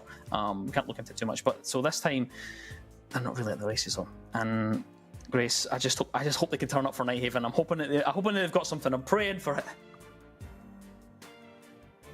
I really hope so too. We are going to have a quick little break though. Let's see how things go in Nighthaven in a very short few moments. We will be right back.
Hello, everybody, and welcome back. My, Paris looks beautiful in that footage, and so do all of our wonderful European capitals that have been scrolling through this footage in the background. What's also beautiful here is my wonderful colleagues for our matchups, Grace and Chamberlain, my friends. Hello. Game number one, in many ways, we're looking at it and thinking G2 just kind of did what G2 usually does, right? I'm a certified G2 hater in the sense that G2 puts so much expectations themselves on their own team that I have to put them on that level. Okay. That's why I respect that. you see, so when they don't perform to the level that we expect, i.e. seeing them playing in LCQs to qualify for SI, then of course I'm going to have a few things to say, but honestly, nothing more than praise for map 1, Grace. Absolutely. Again, I really do think they did a good job of just winning their ones, essentially. I do think a lot of the rounds just came down to the gunfights not really going in the favor of Matchco. I think Matchco from the get-go themselves were a bit concerned about how these gunfights were going to go, which is why they tried to play more around that util. However, it put them to a very static play on the defense, which G2 then just were able to capitalize off. It was very awkward to watch at times. Matchco not really bringing the full power we've seen throughout the entirety of winter now. Just looking a bit lost at first, to be honest. Again, maybe because they were trying to be a bit too passive, a bit too defensive, where they should have kind of upped the ante and taken some of these gunfights themselves. We did see some beautiful moments. That play by Gemini, for example, was really lovely to see, just wiggling around the basement, clearing up shop, but ultimately it wasn't enough to get them the win. And again, it's on their map pick, and that's where you really have to kind of have that little sharp inhale of like, oof, that's gotta hurt, that's gotta smart. Going onto a map like Nighthaven next in particular, you know, that is a heavily defender-sided map. Matchco will be starting on the defense, but they themselves, again, don't be static. Learn from the lessons of this match, learn from what was going wrong in this matchup, and maybe you can try and swing things back in your favor. How do you do that for a map like our second coming up in a bit here, Cham? Because you don't want to get smash code throughout this whole game. Yeah. Right? You actually want to be present on the map, and that was not really the case on Chalet. I understand it's not an easy map to play around when you have an opponent that can really lock you down into power positions and take control of them. But Magical have a lot of experience, right? We've seen these players and this team out there. Sure, maybe not as much as G2, but we should be expecting more. How do we help them show up, at least if you're somehow now coaching the Magical team? Yeah, if I'm coaching them, I'm reminding them to remember that Loira exists. I highlighted him just at the kind of start of the match. I was like, yeah, he's been an underrated player for them for a while. You expect your Alimals, you expect your Dokis and your Blazzies to hit off every single time. But just looking at the stats there, you see Loira 14-7. I knew that he was going to be well. I knew that he was going to be a top fragger. I knew he was going to be there because people just kind of forget and just kind of let him sneak in somewhere, hit the doubles and early on. I think that is where Matchco really need to kind of remember that it's not just Almal, it's not just Doki that can hit these shots. The rest of the team can do them as well. We need to be careful of every single point of G2's attack, and I think if they can do that, they can find some success on Nighthaven, I think. And actually, let's pull up that map band one more time just to kind of give everybody a overview of how things went. We've got Nighthaven coming up next, and that'll be G2's pick. We're expecting maybe to see Lair, but you know that got knocked out much earlier in the bans here, and I believe that was Machiko that took it out. There it is. That was the third ban in this series, but still happy days in many ways. Not just because we're getting Nighthaven, but it's also DNX's fake birthday today. Thank you, Chad, for keeping that up. But what do you do on Nighthaven? Because when we did the map bans before map 1, Grace, you specifically were saying, oh, maybe there's something that can come out of it here for G2 that's a bit unexpected. What do you mean by that now that we're on the cusp of map 2? So again, a really important factor with Nighthaven, especially if you're starting on the attacks, in my opinion, is to leave the shields open, especially given that we have just had the Blackbeard rework, which is absolutely a gorgeous piece of kit to establish very aggressive control on one dimension of your approach. But when it comes to Nighthaven, if you don't have the right kit on the attack, you will get 6-0'd very, very quickly. It is very heavily defender-sided. You need to be able to get information and pressure very, very quickly quickly, very, very swiftly, and it can't just be one-dimensional. You can't just tunnel in on one approach, or you just are going to be like sitting ducks. So you're basically playing a kind of, still like fairground shooter duck things. Like that's how it's going to feel for the defense. They're just waiting for you to come through this lovely little line of sight for them, and they'll just deal with you very, very swiftly. There's a lot of chances, especially on Nighthaven, where you can go for what I call sandwich pressure. So that's something that G2 really need to establish here, especially with these operator bans. You got me a bit hungry there, but hey, who knows? Maybe, we'll get the shooting galleries. Maybe we'll also get a bandit that is confused of how to, a bandit that's very good at tricking a wall with an attacking team, confused how to deal with it. That's flashbacks for Montreal. Actually, we say that a server hosting error here means that we have to rehost this matchup and just get all started. Hi, yeah, we're back again. We can continue on with the chat. So, Chem, please, what can we see here for Machiko to show up? There has to be something that they can show. They got so far into the qualifiers, right? You can't just bow out like this in game one. Yeah, they leaned on the retakes last week, and I just want to see them work a bit more. The rounds that they won on the defense was based on that. They managed to retake the space that they'd lost, managed to slip the net, sneak in, get a couple of ones, get a couple of twos, kind of exist in these positions that weren't quite checked by G2, and that's where they just need to get back to. They need to get back to, I would say basics, but it's not basics for really. It's basics for their standards of what they've already established last week. So I just want them to kind of repeat that. And let's get back in. Remember, G2 leave gaps. They leave gaps. Just let's try and find them, try and thread the needle, and let's try and win these ones. Because in a straight gunfight, it's going to be difficult to conquer against G2. It's going to be very, very hard. So I think if you try to catch them off guard and play them at their own game, I think that's where they'll succeed. I mean, Machiko have been in a situation like this one here in the past. It's not the first time that we've seen them so deep into qualifiers against top-tier teams. But I'm wondering, is it maybe the stress of playing against such a big name on the other side, or did in general G2 get into their heads in one way or another, either in the lobby or on Twitter or something like that? You have to think about the psychological aspect of Rainbow Six, because it's not easy to quantify, right? So it gives us a lot of space to just make stuff up, right, Grace? Absolutely. And again, I think that people always talk about the psychological aspect of things. I think that was something I was worried about in the earlier qualifiers. It was, did Machiko kind of throw all their coins down? Did they send all of their energy into those qualifiers and those initial matchups with G2? And now they may be falling flat a bit because they're like, oh, well, we have to go for something different. They'll probably go really aggressive here. We have to be very static and passive here. I don't think that is the right approach at all. I think they need to up the ante themselves. And it's something we have seen them do previously this winter. As Sham just touched on, the retake potential of Machiko, their ability to go for these incredible shot calls is very fluid and clear before us whenever we watch them play. And I really do think it's going to come down to, again, the operator bans, the utility that they choose to play around, especially on that defense, because 9 times out of 10, if you go for a double shield ban, you are going to have an incredible time on these defenses. That's what I want to see Machiko do. Just be like, okay, yes, fair enough, at some point we will have to be on the attack and we could utilize those shields ourselves, but maybe we want to be a little bit safety first. If we can get to like that 6-0, the biggest prayer in the world, yes, but it is possible. It can happen. You then just have to get it over the line. However, G2 do have the stamina to get that full comeback. We have seen them show time and time again that they have that kind of stamina.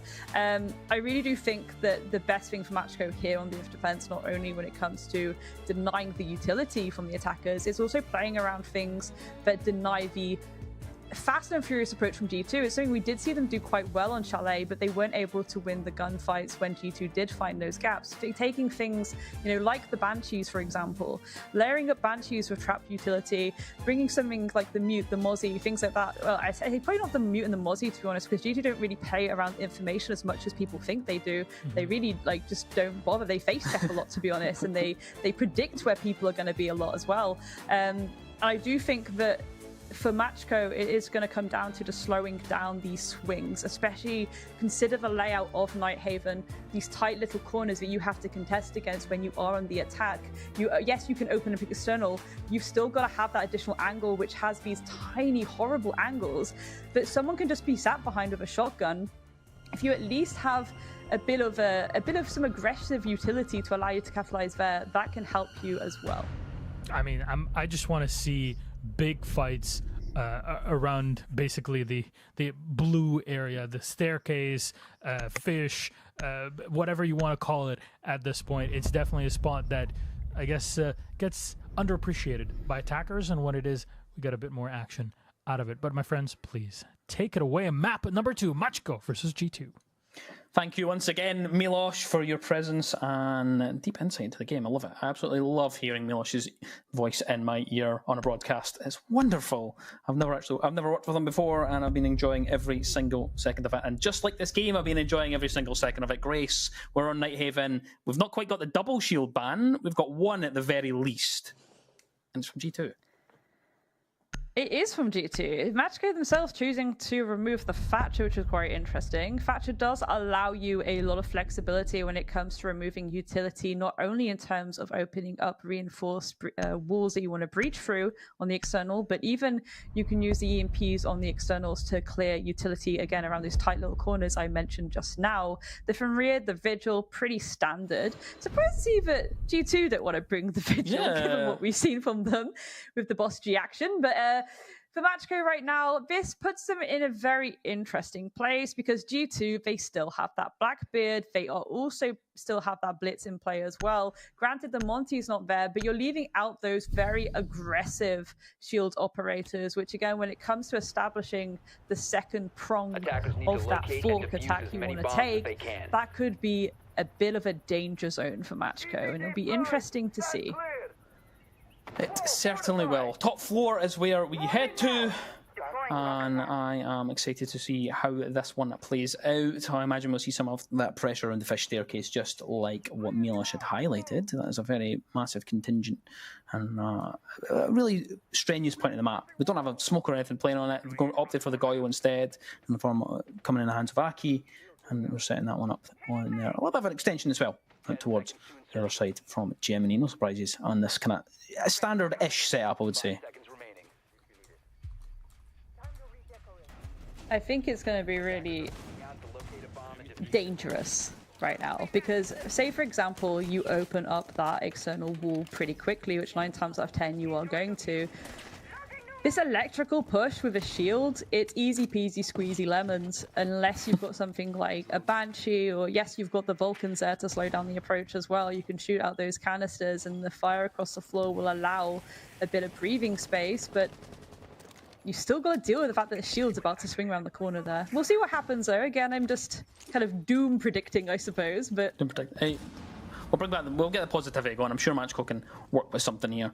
Very early pressure at the top of that staircase now, though. A couple of nades go in, or one nade goes in to deal with that. Goyo canister was also already opened up into connector. So, very early establishment here from G2 in terms of getting into the actual map and getting things started and moving the shield in the hands of Uno this time. It's quite surprising. Usually it's usually it's on Doki, but he's on Blackbeard anyway, so he's usually on a shield operator. And since the rework, it's usually been Blackbeard. In here though, just holding his head of electrical, you've got the 2 Goyo canisters right next to Aki, who can try and delay as much time as possible, but it is going to be difficult here. Tries to land a few shots onto Uno and will take them right down, and will be able to finish them as well. Uno not quite ready for it. Aki gets a free swing onto him with no contest, no one there for the refrag, and that's one of the shield operators gone very early on. That's incredible work as well from Akwi, goodness me. Just being able to rely on those throwables to deal with it. The Vulcan does deal with Elemno as well. The barbecue action coming out from Machko as Blast will fall. Laura now left in a 1 versus 5. Could this be a flawless to get things started for Machko? Wouldn't that be a sight to behold? Right now, Loris is holding onto an angle, maybe expecting Machko to get cheeky, but that's not the way Machko tend to play these moments. They don't tend to go looking for these gunfights when they have such an advantage. I'll just wait for you to come to bed. There we go! The flawless to get things started, the stuff you love to see. But for G2, they're going to be feeling a little bit silly after that one. Yeah, they're going to be feeling a little bit silly, but that's just because Uno just overextended and there wasn't anyone there to actually support them, and this is what G2 tend to do. They tend to push and be aggressive, and they tend to try and get in the faces of their opponents, and sometimes that can be their undoing. Most of the time, there is a gunfight that goes their way, but in that particular instance, there was no one there ready for the refrag onto Uno. You lose one of your shield operators, and then your attack starts to disintegrate from there. And that's the difficult thing about these. When you bring these shield ops, when you lose one of them, when you lose your focal point of attack, it can be very difficult to try and recover that. And Matchco, they play it perfectly. They sit in their positions. You highlighted in the last map that they did feel a little bit static.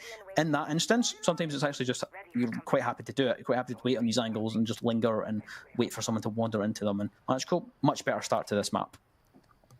Yeah, they shut down that initial shield approach, which was massive for them. And it is something that is going to become a really important factor as these rounds progress. Now that we're heading all the way down to the basement, we are going to see the Ram start to come out, make an appearance. Again, it's the safest way to establish vertical pressure.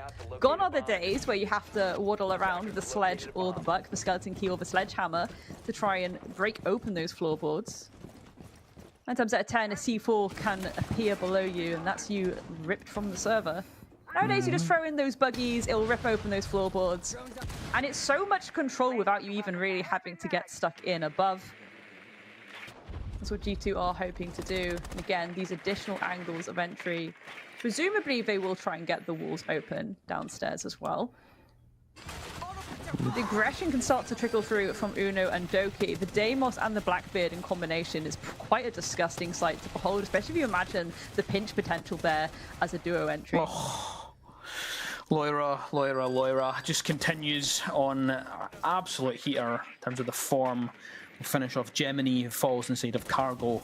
That's the ACO gone, that's the Castle gone as well. Loira starting things off and getting a little bit of revenge after that first round that was flawless. So gets the first kill on Nighthaven. Just around the corner though, Loira has to wait. There is a player around there. It is indeed Aki on the Frost, who will pepper out some shots, turns their back for a second and is lucky not to lose their life off the back of it. Loira thinking about pushing ahead and getting more action, taking more lives, but for now we'll just hold back just a second and linger and hold that angle into that rotate, waiting for them to come back through from Aki, but he's not interested. They're just going to pull back to that top of that staircase and wait.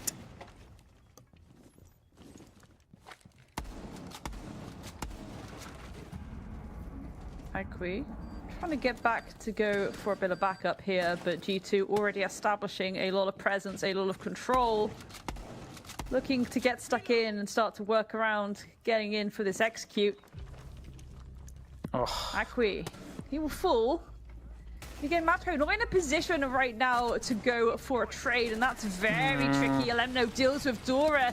Teb left denies the flawless, at least from G2, but that plan is going down. He's yelling caught out off guard on the Verti, and that's G2 clapping back with a round of their own. Certainly is much better from G2 there. That's just kind of what we expected from that last map, that kind of form that they had. They're looking a lot better, isolating these gunfights and making sure that they can deal with them. And you mentioned it in the last map. You mentioned that it just looked like they were just winning their ones better, and that's exactly how we start the round. It's just a straight up 1v1 just between Gemini and Loira comes out on top, and then from there the round really starts to bleed out. And that is what has been the antithesis of G2 today. That's what they've been doing so well. And I was just like, they need to keep that going. And Matchco, they need to assess this, I think, and really just stop and think, right, let's just be confident in the ones, be confident in the gunfights, not turn our back. Seen Aki running away from that gunfight. He's turning his back. He knows exactly where Loira is, and he's just like, I'm going to step back for a second. I get the hesitancy, I get it. But I think that we need to see a bit more oomph from them, Grace, I think. Oomph potentially about to come out from G2 with those Yings. Being hinted. I was curious to see if we'd see a bit more info coming out, and they are going to switch off the Blackbeard onto the IQ. Again, get the information on the external, position yourselves accordingly. Do with anything you need to. I mean, realistically, there's not too much for Uno to have to spot out here. Ooh, getting stuck in, but Lolo's there to defend it. Shut down as Alemno will fall to the ground. And no trade to be established from G2. That's a great opener now for Matchco. Yep, and deals with the blitz as well. So that's one of the focal points of that attack dealt with and gone, and doesn't have to worry about it as much. They don't have another shield as well, which is surprising for them. They like to go for the double shield, and it's not there on this side, and just thinking about getting a little bit cheeky there. Teb, he thinks better of it. Thought about going out that barricade and potentially going for a challenge, but instead decides not to. Just pulls back for now, and just thinks, yeah, let's just wait and let's just leave that to the shield that we've got here on this sentry.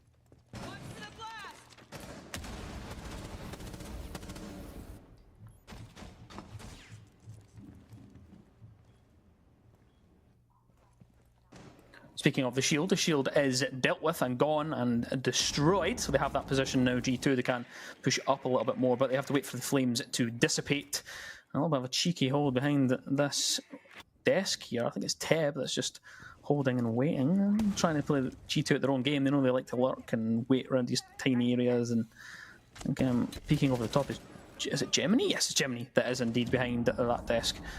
And for now, realistically, not able to do anything about it because Uno's actually planting. They don't need to do anything. Lolo's still inside the site and the defuse actually goes down. They snuck in there. Aki though will at least find Uno, but we are in a post AP as you would say, and up comes this staircase as a point of contention. Gemini will find Blaz. It's a 4 versus 2 scenario. Doki and Loira have to try and link together. They have 30 seconds to burn. That's all they have to do. One will find a down on the back stairs at the same time. Loira will manage to deal with Aki, and another one for Loira. He keeps on going. It's a 1 versus 1, and it's going to be a retake from Matchgo as Dora sneaks in at the back end and finishes off the round. They'll go 2-1 up and take the lead in this series for the first time.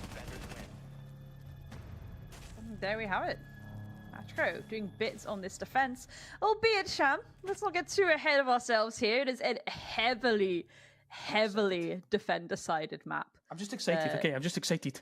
It's so, again, difficult for the attack to establish some initial pressure and control. And that is why G2 are taking the kind of picks that they're taking. It's why we're seeing these sudden approaches, these sudden jump-ins by the Blitz, these sudden attempts at pinch pressure in such an aggressive fashion. But Matchgo finally able to win out a lot more of these gunfights. I think they've shaken off the kind of cobwebs, so to speak, from map number 1. Sure. Starting to feel themselves a little bit. And remember, this is a team that communicates as well as the best of them, to be honest, together. We've seen that so much this winter. Really do hope for the world for them. But it is G2, and G2 should fight back here with a bit more ferocity themselves. Yeah, they probably will, I imagine, as they tend to do. I don't think I'll be surprised at that. I think we're going to see some Blackbeard action coming as well, dropping off the Demos from Doki, though on the defensive side, heading back up to this top floor, which they have pretty well last time. 1 up, 1 out. Sorry, yeah, 1 up, 1 out, yeah. I'm talking in circles here, yes, they did indeed win that one. Capcan as well in the hands of Lolo, and the shield at the top of that staircase. It is very much similar hold to what we've seen the last time. Of course, just if you want a reminder, last time we had the push up on the Blitz inside of Connector, losing their live, and then the round unravelled there from G2. So, slight difference here, don't have a Blitz. We're changing things around, then a different attack point and pressure from this time. Looks like the IT breach is where we want to head in from here, and I'll leave up a little bit of a backstab for Alamau on the knock, sneak past these cameras. And this could be potentially rewarded if it's moved in. Elsewhere we see a very quick 1-2 punch from Lyra and then Lolo. For now, Alamau waiting for the call to hit the back as Blaz as well will find Aki, dropping a hatch from Lolo, who decides to get themselves out of dodge and go for a potential rotate. Looks as though they're going to head round to the garage side. For now, it's all quiet on the western front.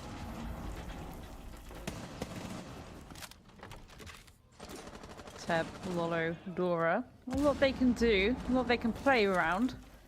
And these ETDs should maybe out and about still, closer to the site. Teb, though, deals with a Lemno. You're not quite clapping back just yet. Oh, Teb. Follow up as well. Doki will fall. Beautiful work right now from the Italian boy band. There we have it. Matchgo securing round number 4. That's the position you like to be in, you know, back to back with your teammate there, both of them inside playing for each other and just hitting these shots on the SMG11. Absolutely beautiful there from Teb, and that round unravelled relatively early there for G2. It seems as though they can't quite find the formula for attacking that one. They tried the backstab with the knock in the hands of Alamau. Yes, they did have the early kind of gunfights and stuff, but just kind of crumbled in the mid round there. Not the best attempt there from G2, but Magical looking very strong here on Nighthaven so far.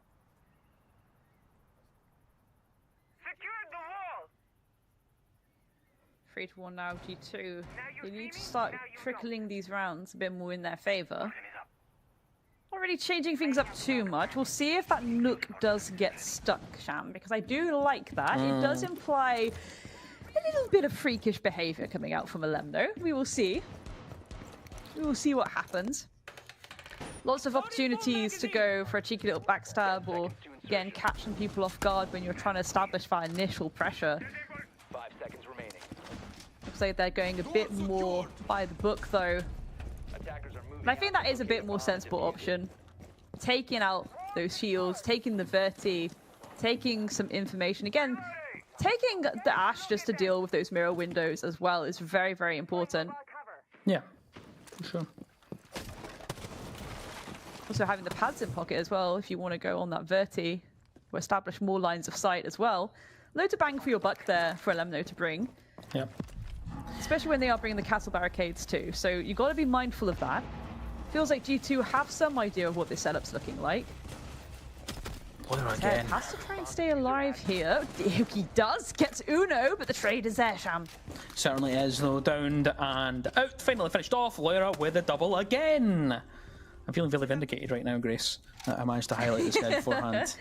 Lyra has been so good today. 2-piece for him to start things off inside of this round, and that is exactly what they were after. Seems as though when they spread out through the map, Magical not quite able to deal with these 1v1 gunfights and whatnot. It's been a bit of a struggle for them so far on Nighthaven, despite the fact that they've been successful, I think. Dora, setting a few things up in this mid round. He's very curious to see. Again, Matchco, a team who are very, very good at re-establishing positionings and hold as the round progresses. Akwi dealing with Lyra, 3 versus 3. That's made it a lot more doable. Again, bringing it to this even Stevens player count. Just got to be careful and play around what you have. Again, those mirror windows can be very, very useful when it comes to denying these pushes, especially these solo pushes. Yeah. That we're seeing from G2. Absolutely. Loki just tries to float down that staircase, but is forced back for the time being and gets some kill off the back of it. Presumably off that third plate will be Aki to fall. Wallow still out on the roam, still on a journey, will be caught. Just unfortunate, the timing there just happened to be someone watching as they were going past that rotate. They'll find themselves down, and they probably will be finished off just shortly. The Deimos as well, giving away the position of where Dora is, and they will just circle their prey, and presumably they'll finish them off, and that is exactly what happens. G2 Esports and Alimau, they smash that round, and they adjust and win that one out on Nighthaven. Finally managing to find a bit of a groove, I think. This is looking very, very good right now for G2. Being able to get some of these rounds back in their favor. If they can end this on a 3-3 split, that's very nice going. Again, heavily defender-sided map, but Matchco, it is a bit of a playing field to them at times. They are 3-0 on it. It's not really had too much of a bad time in the most recent months playing on Nighthaven themselves. They feel quite comfortable on it. We've seen previously when they were playing it, it was very much the same vibe, just kind of holding on to the general flow of the map on the defense, and they themselves know how to approach it. Again, I really do love the way that Matchco attack, but for now, they have to secure this final defensive round. G2. I'm wondering what they're going to do. We did see the 0 hinted. I was like, oh, this feels a little bit interesting. Like, they're trying to gain more information. Again, G2, they're the kind of team where they'll just kind of get the feelers out a little bit, and they'll establish where you are based on where you're not, essentially. Yeah, exactly. It allows them to go for a very fast and furious approach 9 times out of 10 on the attack. They're being a bit more old school. No, however, already getting stuck in, establishing control here very, very quickly, letting his presence be known before backing off, and that is quite an interesting thing to see. That could be an attempt at doing what I would call a little bit of a Jimmy Russell. It allows Matchco to think, okay, there's something happening over there that we have to be mindful of. It's always going to be in the back of your mind as that round progresses, and the more places your mind is split apart around, the more opportunities for error. IT Breach opened up relatively comfortable. Yes, there was a mirror window on it, but no one really interested in playing on it, and no denial on that wall. So it will be opened up. Now they can put pressure into IT in the top of rafters. There was a player at the top of that rafters, but they're gone now. They have now managed to get themselves out of the situation, but Alimal sneaks their way up. Look at the red pings coming through, the yellow pings as well. They have information. Alimal's going to get himself all the way towards the top of the warehouse, straight up the rafters, finds one, it's Dora to fall, knows the hunt is on for another one. Elsewhere, Gemini fells Loira, and Una with another one. Alimal at the double, it's 2 versus 4, and they're absolutely electric on the change of the pace here for G2, leaving Lolo and Aki with it all to do, but removed from the round is Lolo. Aki as well will find at least a lifeline for a split second, but it's all over. The aggression there from G2, what a round that is from them. The speed change, Grace. Yes, now I'm a little bit terrified. Again, so many trades at the end, starting to look like the stock market out here. A free attacking split for G2. That is a moment for them to feel very, very happy about, especially given that they took that map number 1 off Matchco already. Remember, Chalet, it was Matchco's map pick. G2 won that 7-3. Now they're going into this defensive half, this more sentry-focused half, shall we say. You allows yourself to batten down the hatches somewhat, allows you to go for a lot of freaky little moments of aggression if you want to as well. However, as we're starting on that top floor, it's like I say, you can open that external wall very, very, very quickly when it comes to the IT wall being opened. But you still have to have that additional dimension of pressure, especially around connector. Look at how these tight little angles work, especially when you're trying to make your way from connector, maybe get in towards the site. There's 2 different approaches to make, but they all involve these tight little angles where people can just sit there with shotguns. And it's not 9 times out of 10, if someone's got a shotgun and you're trying to swing that corner, you're not getting out of it alive. Let's be honest. It's often the shotgun is coming out of that with the favourable advantage, shall we say. So you do need to bring things like the shields. They're not bringing out the Blackbeard, they're bringing out the Blitz. I don't mind that because it does mean that they are going to try and capitalise on that flash utility of the shield, but the rest of it just seems like very much focused on, okay, what utility do we have to go up against and how do we clear it? They've got the IQ to give the overview of the idea from the external side of the map. Yeah. Especially when it comes to hunting out these vault cams. Remember, those black eyes, they're so flexible in placement. They really can be hidden here, there, and everywhere. And it will feed so much information into the hands of G2 for them to react quickly to. Gemini opens things up. It's Loira to fall, who's been involved in so many of the open engagements. This time, they are on the receiving end. They are deleted from the round. That's the Azami gone. And with it, some of that utility as well that can be used later on in the round. Cheeky C4 prep, ready to go straight through that hole on IT. Opens up the mirror window as well. This is very interesting here, actually, for Muno. He's just going to wait in that position there. Well, no one will be really expecting someone to be there just because they've opened up that mirror and made sure that people think, yeah, no one's going to be in that corner, surely. So keep an eye on that one. But for now, just trying to figure out where they can find this gap match goes. They kind of feel things around the map, kind of trying to find an area to poke and prod at. Because connector could be the focus. It looks like they're just trying to make decisions here, Grace, doesn't it? Certainly does. Again, this is the danger zone when it comes to Nighthaven, just trying to establish, okay, what do we have to go up against and what do we have to deal with it? Again, the tight angles, the tight corners, the nooks and crannies. Akri getting stuck in, though. Dodging and diving, ducking and weaving, trying to get in, but Teb, he deals a blast. Well, there we go. The follow-ups to come through. Teb, absolutely on fire this game thus far, may I add. Yes, absolutely on fire. That is the most perfect way to describe the game that Teb is currently having. Just seizes the gap that I kind of previously mentioned, finds himself a triple in the round. Wonderful stuff from him. And that's what we kind of spoke about it a little bit. Want to see a little bit change of paces, maybe play them at their own game. And G2 just not expecting that to come through. They've decided, you know what, we're going to change sites. We're going to go somewhere else because that was a bit of a surprise. Not really expecting that one to happen. Down to control storage this time and changing things around. We're bringing a little bit of pulse action with them and the Scopus as well. You know what? I'm liking the Scopus play. I'm surprised to see it in the hands of Doki though. All set to jam the Meridian. I don't know if I like that as much as I am salivating at the mouth over it, to be honest. Yeah. I think Doki on something like the Scopos should be a sight to behold. Again, emphasis on the word should. Should. We know how things go sometimes. Maybe he won't be able to do much with it. Maybe Matchco will find that very quickly. But of course, the Pantheon, you can put it here, there, and everywhere. 9 times out of 10, people are putting 1 on site and 1 on that roam. It allows you a very quick push back to site from the get-go.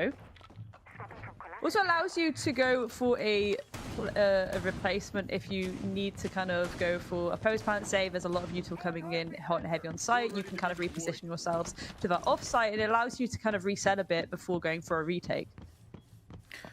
Yeah, exactly. I imagine we'll see Doki try to make that work for them.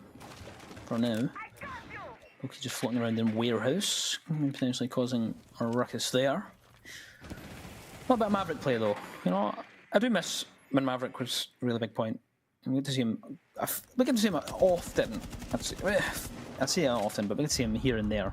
And I do like a little bit of Maverick tricking when it comes through. It looks as though Dora's taking their time to do just that. 45 seconds burned. And Uno's thinking about going out a window and is punished. Teb's waiting, knows that G2 love to hop out a window, and that's exactly what happens. Opening pick by way of Matchco. Blaz will find at least one back. Isaki and Blaz goes out the other door. It's just chaos really for G2. They just can't help themselves but jump out the map. It's kind of like I imagine if you ever told them not to, their heads would start swelling up really, really bigly. Bigly? That's not even a word. Really, really bigly. It's all right. It's in your dictionary. I love it. There we go. There we go. The pulse, however, again, this is the beauty of pulse. A lot of people think that you can use that cardiac sensor just to get a cheeky little C4 kill, but it's not just about that. It's about feeding information constantly to your teammates. Especially, we've seen a lot of times lately this winter, people kind of using the Pulse and the Spec IO of the Solis in a wombo combo together just to feed them loads of information for very aggressive kind of entry players to play around, on that roam. Something I really do love to see, and I thought maybe G2 might be a bit more bullshit using that cardiac sensor. Maybe we'll see someone going a bit more aggro, but they're taking their time with it now. They've tried the aggression, and now they're pulling back just a little bit. Remember, Doki, on that Scopos, there's a lot he can do. Yeah. This information is still being fed to them by Lemno too, so realistically, again, for G2, the information that they do get, they just have to work out where you are, and if there's someone missing, they can establish where they're going to be, essentially. They knew that this jump in was coming, and they shut it down somewhat. Beautiful C4 to come out there from Lemno. Lolo and Dora yeeted and deleted from the server. Gemini now in a 1 versus 3. What can he do, Sham? It's going to be very, very difficult to pull this one back, though the silver lining is that Alamau isn't on that much HP and is likely downstairs. It looks as though there's looks as though everyone's made it back up to that middle floor for now. 15 seconds remaining. Defuse is lying down. It's going to be very difficult to recover this one. It's actually looking like Gemini doesn't even really want to challenge it. Doesn't realise there's actually no one down there. There's no one actually challenging off this angle. They've not decided to play the vertical. They're just deciding, no. Doki sends out a little come on to get the speed up, and it looks as though Gemini's going to let this one pass by the wayside. Doesn't want to take that gunfight and do anything with it. I think it's an informal timeout for a sec there. Sometimes it's like, okay, I could try and contest this, or I could give us a few seconds just to have a quick little natter and be like, okay, quickly, this is what went wrong that last round. G2 equalizing now, 4-4. This is where the danger starts to tickle across. We have spoken about this before, how defender-sided Nighthaven can be. This is where Matchco need to fully go into the vibe of the map on this approach. They have tried, right? We've seen these moments where they're taking their time, they're establishing the info that they needed, and then they go for those aggressive pushes, utilizing the shields. It's exactly what we've spoken about. However, just in that last round, G2 are the ones that had the advantage because they were able to themselves gain that constant flow of information from the cardiac sensor, which allows them to go for these repositions. They can calculate what kind of execute and entry point you're going to try and go for, and they just have to wait for you to do it. 10 seconds left before insertion. Just as and so. Okay, now. 5 seconds left No. before insertion. A little bit of I call it room again. I would call it room for now, I guess. I've seen this is definitely a room for Al on top floor with the Valkyrie. It is a bottom floor that they are defending. Tank and assembly is where we are on the basement. We've got spread with the castles as well. Proxy alarms getting deposited around the map just to alert the defense of any of these positions that could come through from the attack. Doki, though, will be the one that lingers inside of storage, and the Maverick comes through again in the hands of Dora just to try and deal with that Animus wall. An upside down repel for now of Teb, just making sure that there is pressure inside a warehouse. Loira is going to start off with yet again another opening pick. It's Gemini to fall. Not one you want to lose as well. The Ram just before the verts even started, so this could be quite difficult here, Grace. Absolutely. You just have the skeleton key in the hands of Teb, but you've got to be really careful. As I've touched on before, people can try and contest that on the vertical from below as well. So you have to be careful. Not only from people contesting the angles, trying to take a gunfight through the floorboards against you, but also things like C4s, for example, albeit Doki is the only one with a C4 left in pocket. Lolo has to pull that goo out of him. We can try to establish a few more bits of information for Matchco to react to. Again, just looking at how the layout's looking. Maybe again looking out for those black eyes as well, because information has been so important for G2 in these defensive rounds. Still haven't managed to weed out Doki though. Still floating around in this middle floor. Not able to get rid of him yet. We seem to think there's another player as well going to be potentially coming up that fish staircase. For now, no one's on that push. Let's get hop on the IQ and try and spot out some of this information. For now, it's pretty quiet. Just trying to find out where Matchco could potentially go from. You can hear the pre-placed C4 as well. Not sure where it is. I haven't spotted where it has been placed down. But this could be tricky for Matchco to deal with if they do not shut down this existing roam game that is still there. You still have Loira over towards vending, still not being dealt with. And Doki could potentially slip the net out. Unfortunate there, shot your own drone. Not most ideal situation, but it looks as though Animus is the point where they're going to push through Grace, and they're going to head in just now, deal with the Cade Claw as well, just for no reason other than to stop the annoyance of the electricity in their ears. Alamal on the very, very deep angle there, holding it with the hollow, so not quite able to react quick enough though. A little prone angle as they move forward and forward and forward to try and maybe release the C4. It's not happened yet though, but all, well, say 4 members of the defense inside of sight here. Blaz will find one. He's going to find himself a down on the other one at the same time. The defuse is going to be cold on the floor. They're going to have to drop and get it. Alamal's got a double inside of this round as Lolo now is in a 1 versus 3, finds another, but death from above as Loira makes the strike. We'll drop that hatch and finish off the round. Wonderful stuff there from G2. Cleaning up like the janitors. G2 coming out very strong now, gaining that round advantage, and rightfully so. Matchco are going to call for that timeout. They don't want to let this slip away from them, trying to prevent themselves from going into the swamp, the sewers of that lower bracket. Yes, exactly. Especially given that they have to go up against potentially a very hard done by ITB, shall we say? Yeah, exactly. A bit vengeful spirit, I would kind of describe them probably at this point. You know, on Rio energy, 100%. It's something that Matchco really aren't probably looking forward to too much. So they need to try and keep hold of this. Again, they lost their map. They have to try and contest against G2 now. Nighthaven is a map that's still pretty decent for them. They're just really struggling here, and I do think a big part of it was, again, that first half. I think G2 themselves knew exactly how they wanted to play on the attack. Matchco weren't really playing around the utility as effectively as I thought they would to kind of deny the approaches that G2 could take. Again, even from the get-go, the operator bans, I was a bit scratching my head. Attackers need to locate Matchco, they have to dig deep. Lots of information may be key. We'll see if they do go for these repicks. But if they can try and maybe get a bit more info, try and work around the positionings of G2, and go for some pinch pressure to maybe just isolate some of these players. That's a big thing about G2. Sometimes they do isolate themselves. Maybe a divide and conquer strategy on this approach is key. Create some breathing room before you even focus on developing pressure towards site. But given that we are on this top floor, again, it's site pressure comes in thick and fast. It's just whether or not you have the kit to deal with those alternative angles. Yes, you can get the IT wall open. We've spoken about this very, very swiftly. You know, they're not really contesting it too much with anything. And okay, maybe a mute jammer may go on it. Maybe we'll see a mirror window go on it. But again, you can deal with that mirror window very, very quickly. Titaners probably very swiftly get that breach open. It's just the connector pushes that tend to be a bit freaky. Impact nade, just to stop that wall from being fully opened up. So connector, but they do get it open up relatively early. I think it didn't even land actually. Sounds like it's actually opened it fully up. Maverick as well in the hands of Dora yet again, making quick work of this IT breach. Well, I say quick work, but we'll come back to that one in just a second. Maybe not the most flattering attempt at. Does the Swiss cheese come to mind for that one, Grace? I think. A little bit, just a little bit. But they'll make it work with it. Get in there. Yes, there we go. Maverick Trick comes through. The Zofia combination, as you would put it, a wombo combo to open up that wall on the side of IT. Loira, my current so far, so far the MVP of this entire thing so far, of this actual particular game is existing at the top of.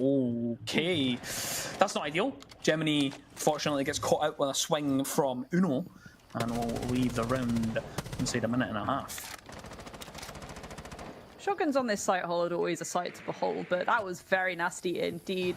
Again, Loira holding onto Warehouse with those cube barriers as well. It's a kind of becoming a bit more of a standard thing nowadays. If his army isn't banned out, that you do see this really structured and solid Warehouse hold. So rightfully so, Matchco, they're not really willing to contest Warehouse just yet. They're trying to force things a little bit kind of, again, I don't want to say one-dimensionally, because realistically they should try and get connector pressure, but they just know there's a lot of setup there that's going to make it incredibly difficult, especially when people have already fallen to those shotguns. Moira still lingering over on the warehouse rafters, and just now getting some of this connector wall, really struggling to get that area actually worked on, and still also haven't cleared out the CC hallway, so still put quite a lot of work to do here for Matchco. This is going to be a very tricky end. Last time they were on this site, Teb just took the bull by the horns and just pushed right in, got himself a triple, so potentially going to need something like that, but this position here from Loira will have to be removed. They will have to get him out of there. They just end up with the Capital bolts. It does move him a little bit, but he's going to find Doki's actually taken up that position now. Sorry, Doki finds one on the other side as Loira actually falls to Dora on the doorway. But now 20 seconds left here, Grace. 20 seconds and a lot of furiosity coming out from G2, who are in a very happy position right now. Lolo deals with one, Doki will fall, but again, the timer is ticking. They need to find these bodies, and they cannot. Laz will clean up shop.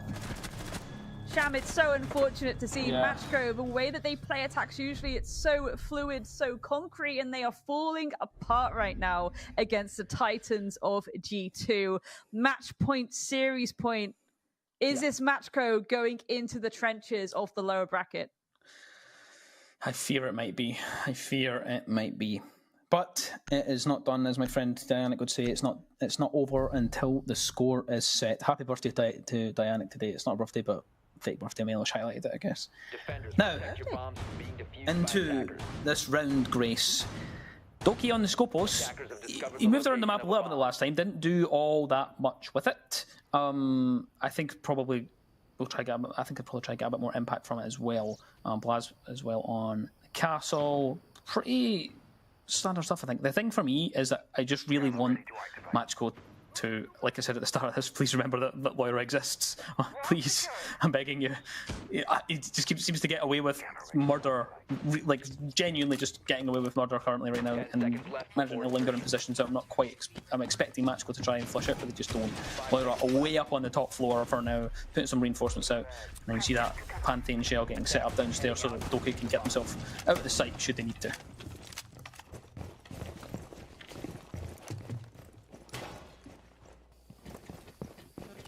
Blitz Blackbeard combo establishes a lot of control if you're able to be bolshy about it, if you're able to be assertive about it, and we've seen G2 shut these approaches down from Matchco. That's my main concern here, Sham, is will we see the same again? G2 knowing fully how they want to play around these shutdowns. Once again, Doki on the Pantheon, willing to get freaky, trying to go for these doorway peeks, these doorway swings, looking to shut down the immediate approach from Matchco. And again, if you're able to establish a little bit of a cheeky run out, catch them off guard and get away scot-free, already got that player count in your favor. You've already rustled the jimmies somewhat. Matchco trying to open up a few sight lines as well. Just to push back the pressure from G2, but I think, again, this is interesting. G2, they don't care too much. Yeah, Okay, we'll just go for it. Win your ones. We'll hold this pixel, this tiny little pixel, till the cows come home.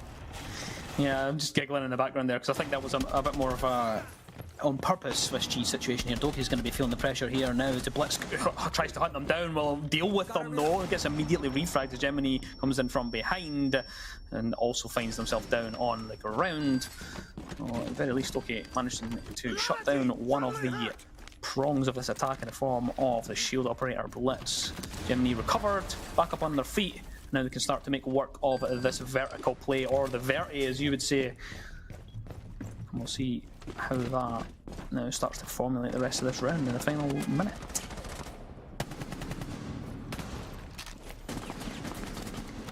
Fortunate around warehouse, something to be expected, something we see time and time again.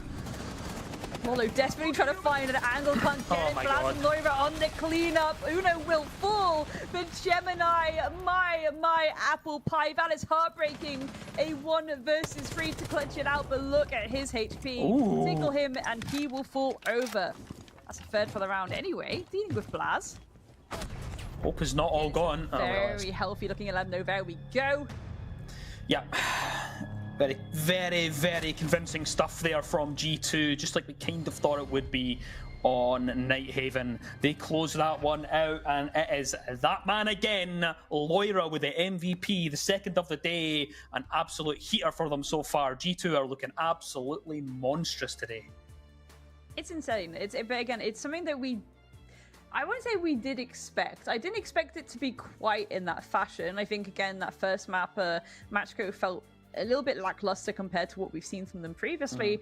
But for G2, they came and did what they do best, which is just understand everything that's happening at all times. The point where it's starting to give Doctor Strange a little bit with the levels at which they seem to know what's going on, but it's why they are one of the better teams in the world. Yes, granted, as Milosh said, they are currently in the LCQs for the SI, exactly, which is maybe not where they want to be, but certainly for now, it's going the way that they want it to. And again, being able to establish control those rounds in their favor on the first half of the map was automatically going to kind of predict that win with a pretty high success rate. Yeah, certainly. And you speak of Milosh there, we will bring him back in to join us. He'll come and we will have a little discussion. Hello, Milosh. How are you getting on, my friend? Honestly, I'm sitting here and I'm thinking, you know what? This is just the EU/G2 fan experience. Yeah, I'm thinking they're back. And then you kind of hope to see what happens afterwards. Usually, you kind of go through the roller coaster until you get crushed. Manchester was kind of like that. But, you know, we're yet to see what happens. I always say it, and I say it jokingly as a G2 hater. Reality, you want the best team to really play at their tippity top level, and the expectations are set.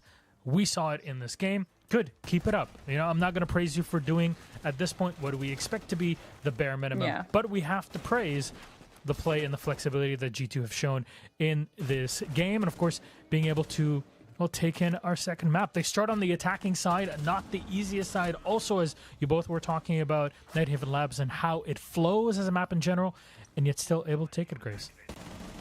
Absolutely, it was phenomenal from them.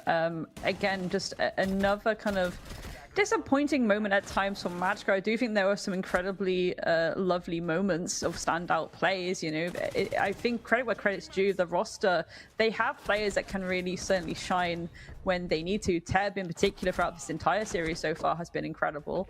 I just think that, again, they kind of maybe messed up a little bit with some of these util bans from the get-go. I really would have liked to see them kind of remove another shield off the board. I think that would have really benefited them, especially, yes, okay, granted, maybe they wanted double shield on their own approaches, but they didn't really seem to do that. So it did kind of leave me scratching my head. They did take it at times, but they weren't able to capitalize on it on the way that G2 were. And I think that's the main factor here. You've got to kind of be the hindrance to that scarier team, essentially. There's a lot to go through in this game, and Cham, I'll be back to you to kind of ask your thoughts and inquire about them once we're done with this interview, because we have our victors on the line. You're Bring him in. Doki lad. Hello, hello, hello. Congratulations on the win. You're going through LCQs. You're able to take the first win. How are you feeling? I mean, look, going through those stories as you all were on the ski trip, it was beautiful to see. Everybody was having fun.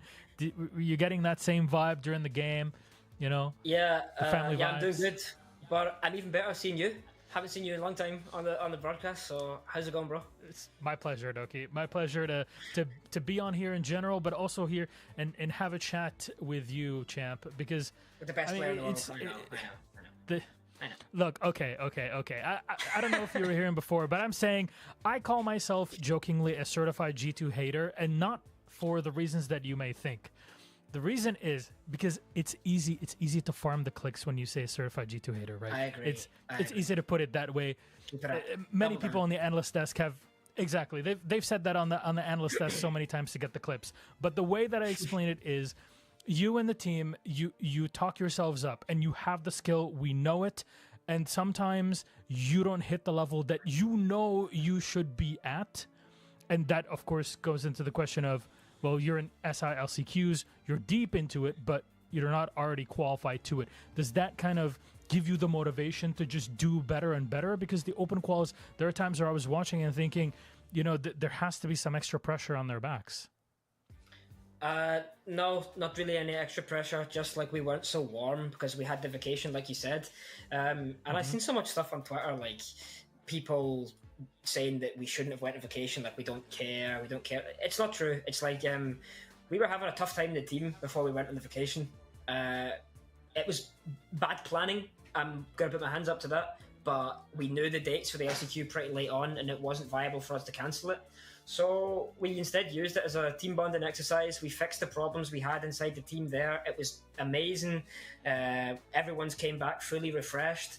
I think last weekend was a little bit rocky because we hadn't played the game in a long time, but we were confident in ourselves that we would, win those games against the easier opponents, and then could come back again this week fully prepared. And I think that's what we've done. So ready for tomorrow.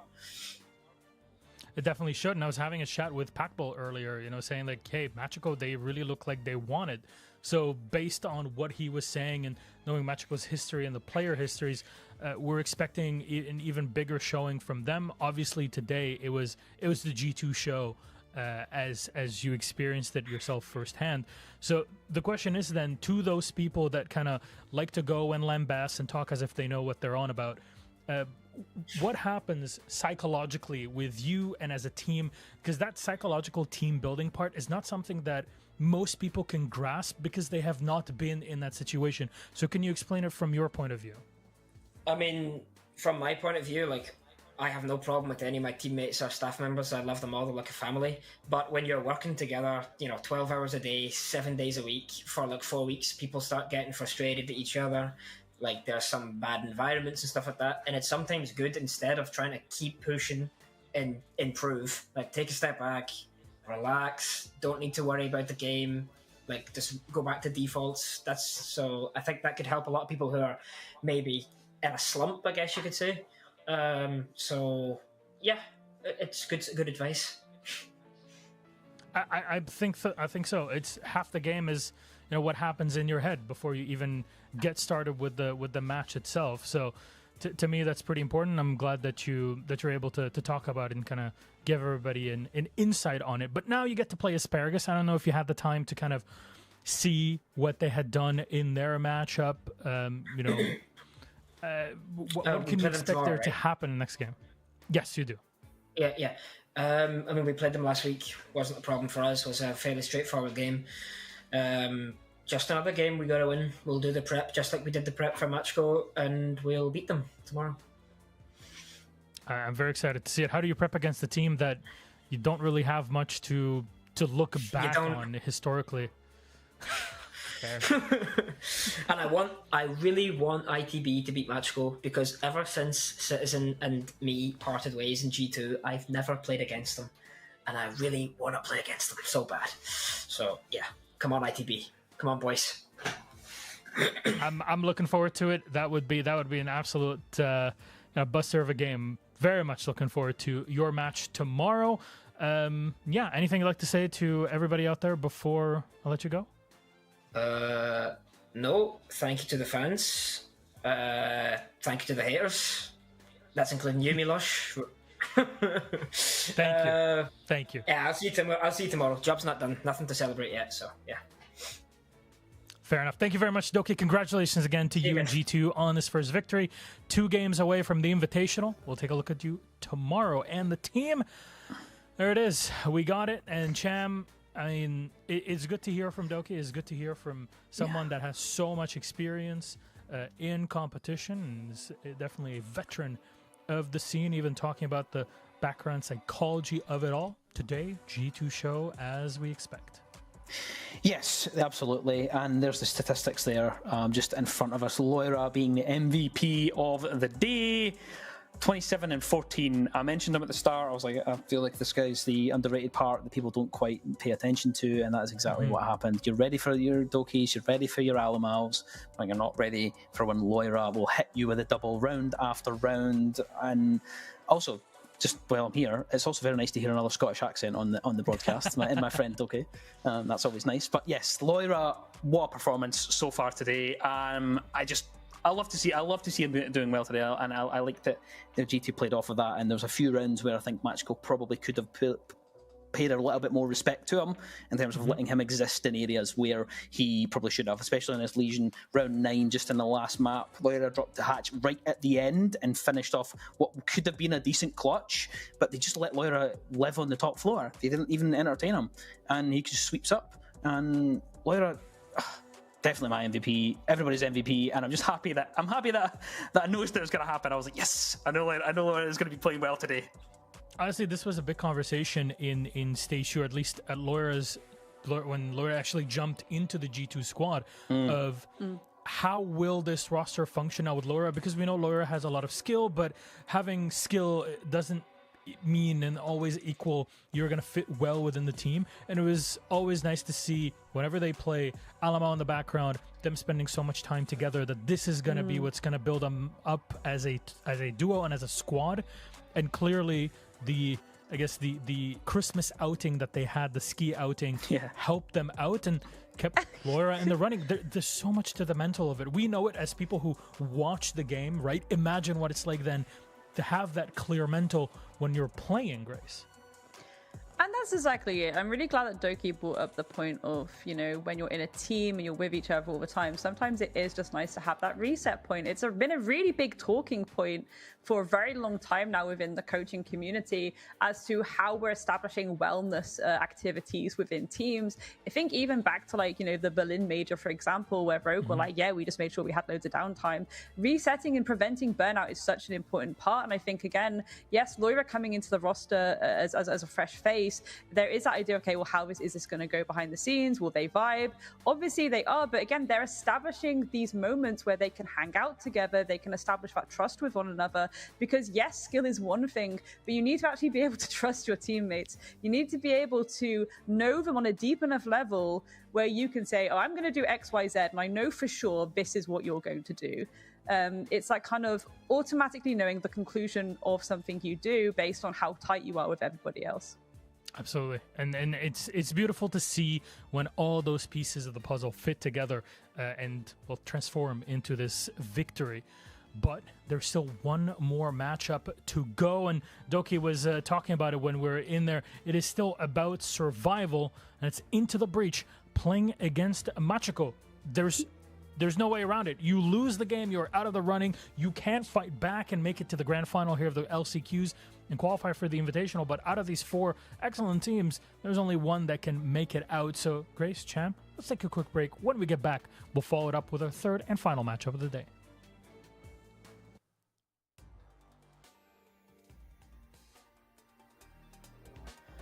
Yeah, I gotta go, Jill. I'm also gonna go wee.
Hello, everybody, and welcome back to the show. It's EULCQs, and it's day 1 of 2. Of course, it's Saturday, our wonderful 11th of January 2025. And tomorrow, it all comes crashing down for most of the teams, actually, except for one who'll have their ticket booked directly to Boston for the Invitational. Cannot wait to see what happens there. And only a few weeks' time. It's crazy how quickly time passes. But hi, I'm Milos, your host, and your final matchup is about to begin. And this is for survival. Grace, Jam, we've gone through this today. It's been pretty smooth so far, I would say. But this final matchup, this is it. Pedal to the metal, right? ITB and Machiko, Grace, this is a lot of pressure on both of these teams. And, well, they both took 2-0 losses to kick off the day. Yeah, and that was something that I don't think any of us really expected. I did think that we were going to have the full hog of it. I thought today was going to be a fully, all three mappers. It's what I expect, and we could have the argument of being like, oh, well, there's some T2 teams thrown into the mix, but what we've already established this winter in particular is that doesn't really change things too much in Europe. The T2 teams can certainly still cause an upset. Mm-hmm. And the T1 teams certainly are aware of that themselves. They know there's a lot of pressure on them to not allow that upset to happen.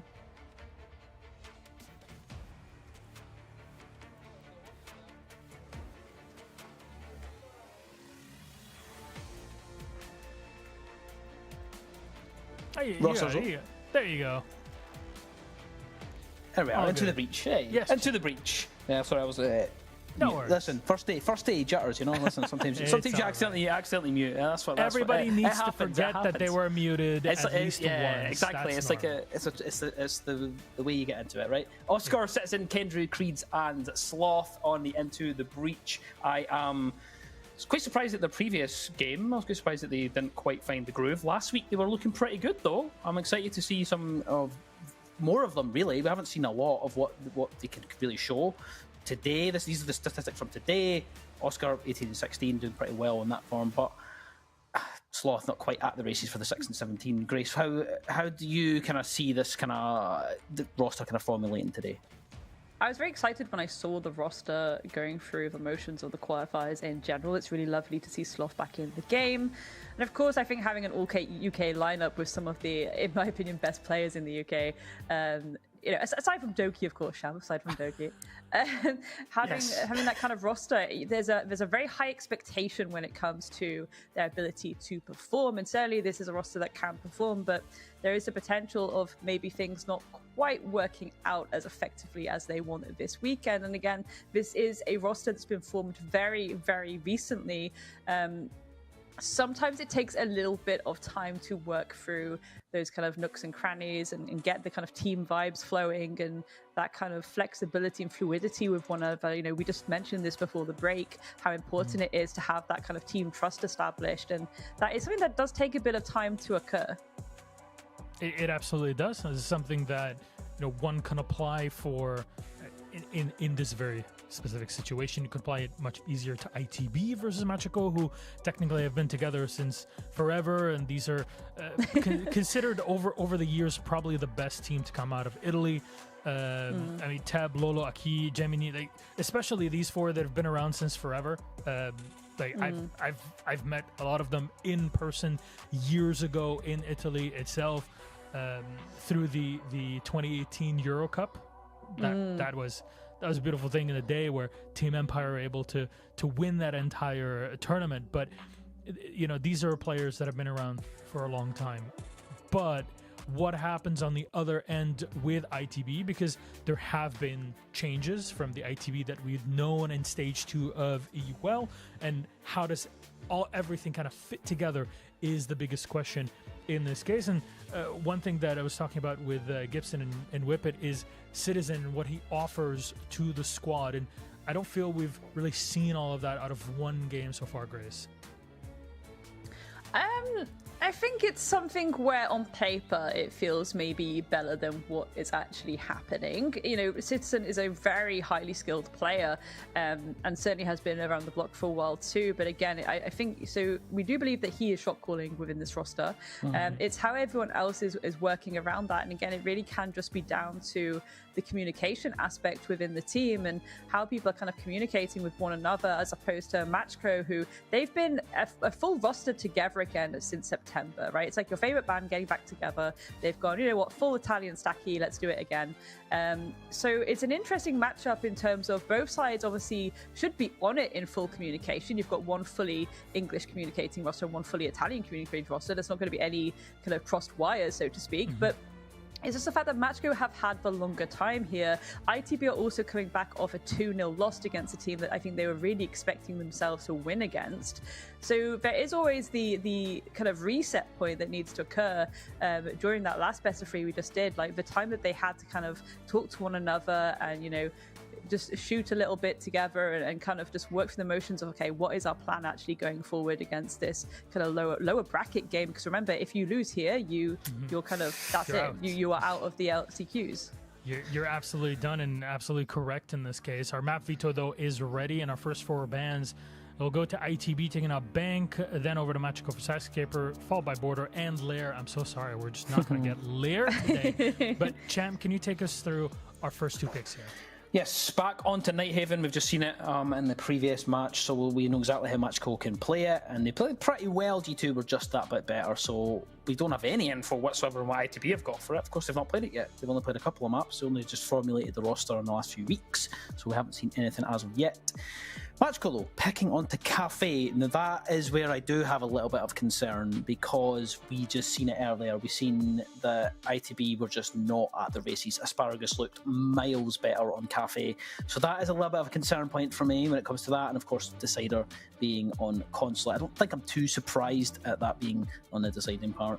I'm not really all that shocked at it. At this map veto, I'm more shocked that they've left Kafe open, I think. We're still getting to see the same ones that we had, to kick off our previous 2 games. You know, like we're at least getting to test these 2 teams on the same maps, but in different ways, Grace. Right? It gives us a different perspective. I'd argue that I thought we were going to see a Border come out actually from ITB. Granted, they did lose it already once today, so maybe it's just that idea of like, no, we do need to just completely sack that off right now. But I think going to Nighthaven is a bit of a spicy one, given how unfortunate some of those gunfights were going in the first series today, how easy it was for them to be caught off guard by Asparagus. I think Matchco have already proven that they, time and time again, that they can play a pretty decent Nighthaven. Of course, I'm not going to say like, oh yes, they lost against G2. It was G2, for goodness sake. Yeah, exactly. You know, you've got a team like that on a map like Nighthaven, it's always going to be a bit of a dodgy one. I think realistically, these map bans, I do truly believe that they actually favour Matchco. Matchco, if they gain that up advantage on Nighthaven, going through the motions, they've got the muscle memory now. They've already played it once today. And then we'll go into that second map where, again, ITB looked very lost. We're going to have to see then what happens on our first map. Nighthaven Labs. Will somebody be lost on this first map, or at least one of our 2 squads here find their footing?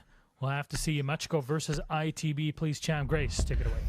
Thank you once again, Milosh. We are in for another Nighthaven Labs, Grace. We've just finished one with Matchco, and they go straight back into it, so they'll be warm, they'll be ready to go on this. They'll know exactly what they're doing on it, they'll know the way around this, so I don't really think they will get too lost on it. But starting things off with the bands, we see the Blitz going away, Matchco getting rid of that, and then the Maverick falling away from ITB as well. Really actually quite happy to see one of these more aggressive shields being banned out by Matchco. I think it was a slight oversight from them last time to just kind of not really feed into removing those aggressive shields. It allowed both aggressive shields to be open. Granted, yes, you do have the Monty, but it's not as unfortunate and uncomfortable to deal with as a Blitz, for example. Now your main kind of threat factor with those shields is going to be the Blackbeard, which is still in play because ITB themselves did not ban it out. But again, Champ, why would they? They're starting on the attacking approach here.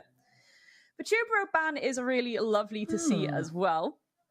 Because again, that's wall denial removed from the defender's hands, and really does have a bit more reliance on the Kaid, for example, which again, 9 times out of 10 should be dealt with pretty swiftly. The Thatcher is in play also. So there's always the opportunity to deal with a lot of that utility very swiftly from the external side of things. Now, my main thing is this top 4 site, we touched on this the last series, the tight little angles that you have to contest against once you've established that control over the IT breach. How are Matchco and ITB looking to play around that? For Matchco, for example, they've got the Vulcans in play. They've got the Dreadnoughts, and Fenrir isn't banned out right now. That's a lot of juicy kit to hide behind, because not only are you cutting off lines of sight, you're also slowing down any ferocious approach, and then you yourselves can just play aggressively on some of these nice little angles. There's EDDs to support that as well. So if someone comes in, for example, from kind of fish, you can kind of catch them off guard by maybe one of those.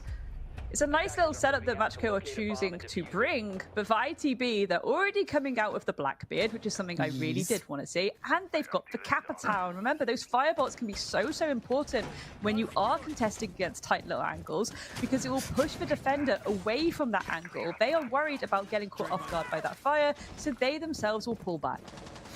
Absolutely. The shield as well out towards that doorway that could, I was going to say could, but will absolutely have some contention later on in the round. Just flicking through the defaults, seeing where we can find the information, see where this attack will start from. Looks as though it could be on the IT side, just making any kind of decisions as to what way they want to prod at this defence and kind of find things out. And I say that, Sloth's already inside the map, decides to hop back out, just shows a little bit of presence before going to join their teammates. It looks as though they are going to open up that, or attempt to open up the IT breach at the same time as the connector. These are generally where you want to get them open up as nice and early so that you can utilise them later on in the map. One of the Fenrirs goes away at the same time as they use those Sophia charges. Now, breach will, presumably, I can hear it going off, it will be opened up, despite the presence of the Cade. It's removed, and that is a minute of pretty decent work here for starting it off from ITB. Absolutely, getting stuck in. Teb, though, once again, it's always Teb, the opening pick of the entire map going in his favour. Lolo will be dealt with by Oscar. So already both sides having some collateral damage. Once again, this is where we want to see these corners get hot and heavy. Again, so much kit in the pockets of ITB. They have everything they need to try and contest against these things. Still some firebolts in the pocket of a Citizen as well. Attackers dropped the diffuser. Of course, the beauty of Blackbeard having those nades, it also allows you to use those nades to push people away from angles. You can follow up with an aggressive push, or you could try and catch someone off guard with it as well. And that's something we're going to see more and more as time progresses and people keep bringing that Blackbeard.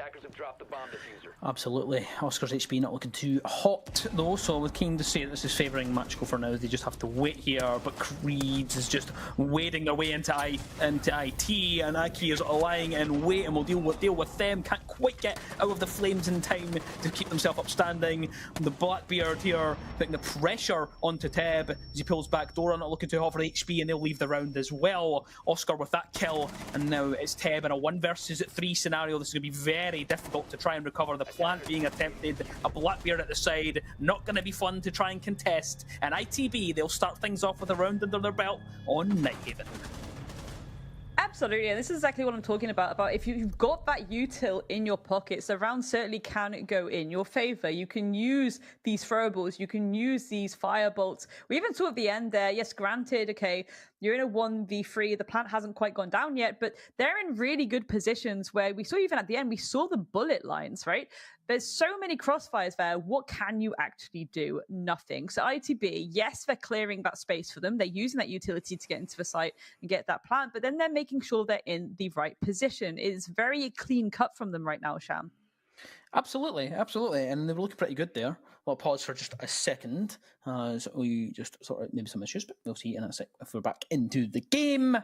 Now, I'm really enjoying some Nighthaven action. You know, I was quite, I guess, surprised that we've seen it earlier, obviously, when G2 pulled it out. I didn't really think we would see much Nighthaven today, because we haven't seen all that much Nighthaven in a little while. It's a map I absolutely love. I think it's one, I'm going to put it up on as like my favourite map that's been added in recent times to watch. Obviously, we've not seen enough from Lair to really kind of make decisions. I was going to say. But I think Nighthaven for me is one of my faves. What are you saying? Are you saying Lair? I am fond of a little bit of Lair. Fond of a little bit of Lair, but meta's still to be established. Yeah. Already, it's a map that makes me very excited. I don't know what it is about Nighthaven. I think it's a lovely map. I love it. Back in we go. We are ready to head to the bottom floor. Capcan coming through again, and surprisingly, I did not think I would be saying this at 20-5. By the way, that's UK time. That we would be seeing pretty much the first Vigil. I think we've maybe seen it once flashed earlier, but Vigil Boss G has been so common, and I'm quite surprised it's not been brought much more. 5 seconds left before insertion. No, it was banned in that last series, which is, again, something that I was a bit saddened to see, because I do think it would have been funny to see G2 themselves on the Boss G. But again, having someone bring it out now is a very good thing indeed. I mean, Sloth already shutting down. Gemini getting caught off guard there.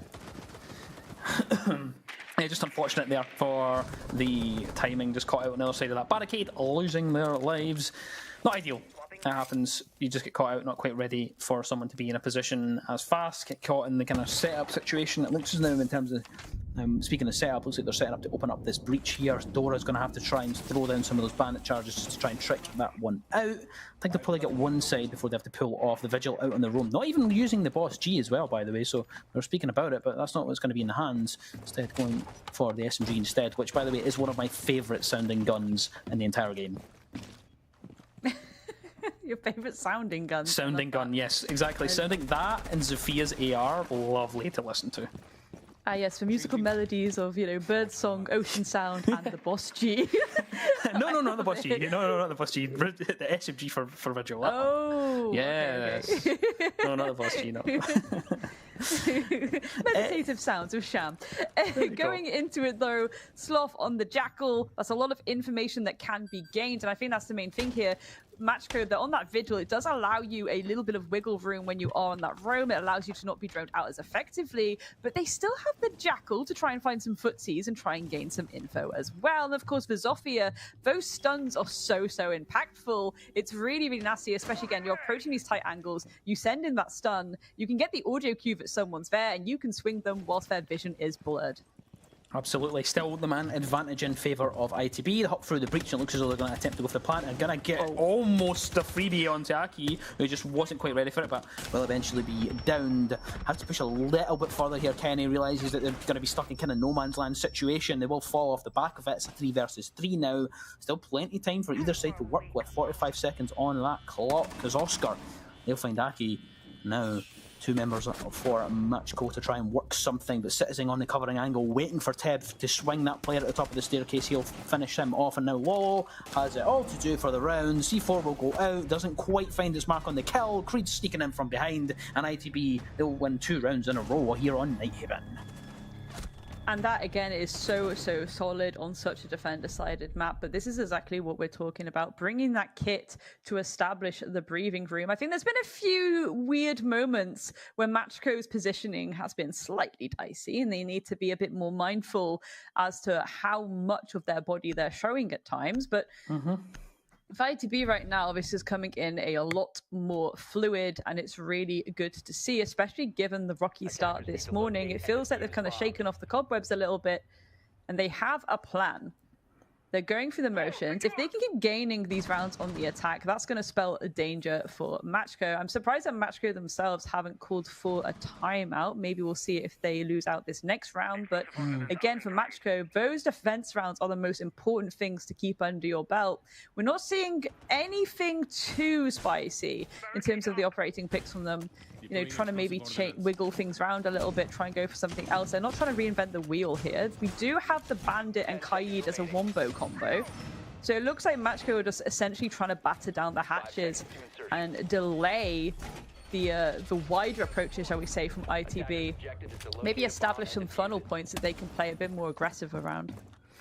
Yeah, last time they got those walls up pretty easily, so I think this time they're going to try and focus on actually actively holding them, and looks like that is exactly what they're going to do. You've got Lolo with the bandit charge already in hand, ready to be deposited on that wall should they hear the sound cue. Supported, of course, by Aki, so if they do feel pressure, they can be there for the trade. Drones going ahead here for Sloth, who is in a very quick and aggressive position here, just at the top of the lobby staircase as they look to push and aggress in towards Connector, and they're going to have to drop back just because of that. They don't even want to contest it here.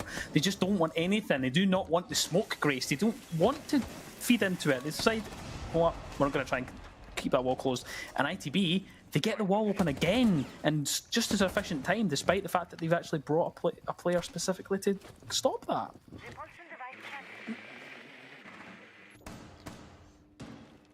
ATB starting to get a bit more info. Again, they're not being too gung-ho about things right now. They're making sure that they can get that info, get into a good position. No blood has been spilt just yet. But again, Matchco, they're patient. They're not really the team that will suddenly run out and try and find you if you're not approaching as effectively or quickly. Oh, lovely. Ooh, lovely. You know, I do love a little bandit trick. You know, I am partial to a little bandit trick because I cannot aim whatsoever. So if I can get in the server and bring out a little bandit trick, that's exactly what I'm going to do. Is that your crutch? That is my crutch. That is absolutely my crutch. I'll be like, yeah, guys, see, I stopped the wall getting opening this time. And that's exactly what Wallow just did there. A minute and a half in, and they've delayed the IT breach at the very least. Connector one, not as successful, but at least for now, that one will remain closed. We approach the final minute of this round here, Grace. OTB. Probably not feeding up against the wall again. They've got the kit to deal with, but that's a great start right now. Sloth being dealt with. That Thinker's off the board. So when they're trying to go fast and furious and aggressive, they're not going to have that boost to give them that little bit of a wiggle room with the health. In fact, Teb whittling down on more bodies. Oscar will fall as well. Goodness me, this is rapidly spiraling out of control. They had the idea, they had the setup, but Matchco were there to shut them down. Can Citizen at least try and find a pick here? Yes, he can. Teb will fall. Kenny not looking great for HB as well, supporting Citizen, who's now been taken down to 50. Kenny, though, will find that Aki and find herself in a 3 versus 2 scenario, trying to isolate this player that's behind this bomb chassis. I think they're still there. Almost can't tell. Dora will find Kenny. Citizen now in a 1 versus 3, but he won't be too bothered about that. And he tries to just invite some of these gunfights, but Lolo there finds it quite easy to finish off that round. Yeah, still behind the bomb chassis. Couldn't quite see the outlane there. I was like, wait a minute, hold on. Really solid stuff there from Matchco. Again, doing what they do best, which is just waiting. Waiting and being patient. Yes, ITB could have gained a lot of information in those instances and in those moments, but for Matchco, it really was just about, okay, well, we've got these crossfires, we can establish control, we're getting the bandit trick down, we just have to wait for them to approach us, we know the choke points they have to approach us on, and thus we start to see the flow of Nighthaven come to fruition. Those tight little angles you have to contest with. Matchco were able to use that to their full advantage and secure themselves a round back in their favor. Absolutely. And it just comes down to that little adaptation that I kind of highlighted briefly. The bandit, it was there. They kept the IT breach closed, and that just meant it was a bit more comfortable for them to actually exist on it. So that was a much better adaptation than before, where they actually let that wall get open a little bit too much. Of course, I say let, but you never really let these things happen. Sometimes you just kind of an oversight or good work on the attacking side. But I think that adaptation, much better round from Matchco. It seems as though they've arrived for this one as well. And now we head to a slightly different site. A middle site now, and I would say this is one of my favourite sites in the game. I actually really like this site. Just absolutely love the way that it plays out, and the combination of the vertical from either the bottom or the top. Love sites like that. I love a bit of verti, as you would put it. It's just such an important thing when you're trying to have a bit more of a safety first approach at establishing control on both sides, we'll say. Granted, of course, there is some util that can sometimes be a bit of a pain in the rear, but for the most part, whoever finds that pixel first will certainly gain the favor. It can also allow you to hold for things, especially when it comes to those final moments of the plant. You can even deny the plant, of course, on the Verti. Oh, this is looking like it's going to be spicy here. Teb waiting on the rafters. You can see the outlines coming into that IT breach. It has been opened up, so Imagine they'll start to feel the pressure in just a few seconds. We see the drones as well coming through, making sure to do their due diligence, make sure that they can get in and deal with these players that are holding at the top floor for now. There are, of course, two of them up there at the moment. Dora and Teb are together. They can make sure that they can play together to just try and delay this attack. But for now, not really wanting to be aggressive yet, ITB. They're kind of playing that patience game just now, Grace. Patience is one thing, but you are on that timer side. The timer is ticking against you. Do you have to up the ante somewhat? Oh. That's a great start. Teb will fall. Kenny getting stuck in on this Blackbird. Actually gets full control here as well. It's where things can get a little bit nasty for Matchco. ITB just looking to hold on to things. I don't think they've spotted out where they have actually. Lolo is going to fall. Zachary will fall also. Sham, this isn't looking good. That plant is going down. Can they deny it? They will not be able to deny it, I don't think. It's just going to go off just in time. The drop will come through from Dora, but which way do you look? There's just so many members upstanding for ITB, and a flawless will come through. ITB, they just turn on the heat, and Matchco can't deal with it whatsoever. They'll take that one. Beautiful stuff. That's insane as well, because it is literally just the fact that, well, there we go, there's that timer. I think that's a little bit later than I would have liked it. Granted, Matchco went out the round 3. Potentially them themselves are thinking, okay, when it gets to the round 3 loss, that's when we'll call it. But ideally, again, you know, we've talked about it how many times today, the importance of gaining these defensive rounds on Nighthaven. It really is do or die. So Matchco right now must be panicking just a little bit. Just a teeny bit. Just a teeny bit. ITB are looking good as well, by the way. They're looking really, really good. I'm quite surprised to see them come in, actually, all guns blazing, hitting their shots, playing patience. You're really seeing that 1, 2, 3, and you're really seeing that communication coming through. The top floor, they sent their drones in. It looked like they were going to take that IT. It looked like they were going to feed right into Matchco's defense, but they didn't. He's got the info and he goes, yeah, there's two of them playing here. Let's just move this around a bit. Let's try something different. Let's go from a different point. Kenny pushes into the warehouse, gets what is a beautiful shot to get the opening pick, and you're always going to take those ones. But it's just that little switch play, that little kind of communication fed back. And ITB, they're looking hot on Nighthaven just now.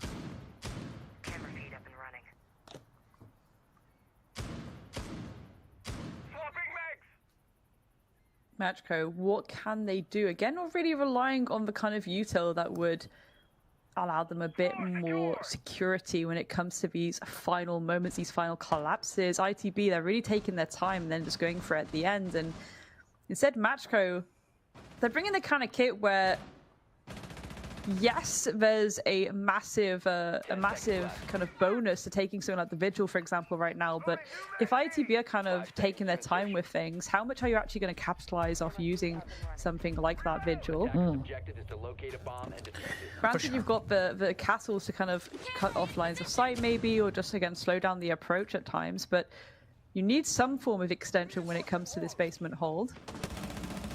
Already trying to get cheeky here, catching people off guard under a pal. Sloth is significantly tagged up. Still alive, but tagged up nonetheless. And again, Shao, I just want to see, maybe that's what Matchco are trying to do here. I wanted to see utility, but maybe the idea for them here is that they just go a bit more aggro. Yeah. Got a couple of ways you can approach it. You know, you can lean into that util, you can lean into that intel, and that's exactly what they've done with the intel. They've brought the Valkyrie along, made sure that they can get information on this map, and maybe their idea is to get more aggressive, just like what we've seen there. You know, Lolo hanging out of a doorway and tagging up Sloth, just getting in the faces of ITB, who have looked comfortable so far on Nighthaven. And speaking of aggression, look at Aki, like, immediately up to the door, immediately thinking about, how can I make this a gunfight? How can I make this my opportunity to open up this round and get us started? But Sloth rotated away, up to the top. There'll be no opportunity for a gunfight with him as of yet. Sloth really has to be careful there again, the slightest bit of health, and potentially need to save some of that kit for things that are closer towards sight. Of course, Matchco as well, they have the Vault cams out and about. They've got those black eyes. They should be able to feed a lot of information to them as time goes on. Once again, no bodies have dropped, but I can spell danger on at both sides. Matchco, if they leave things too open and ITB choose to go a bit more direct, I mean, here we go. Already Kenny getting stuck in, is in sight. No one's there to contest it. And this info will be getting called out. There we go. Oscar dealing with Dora. Kenny getting deeper into sight because of that.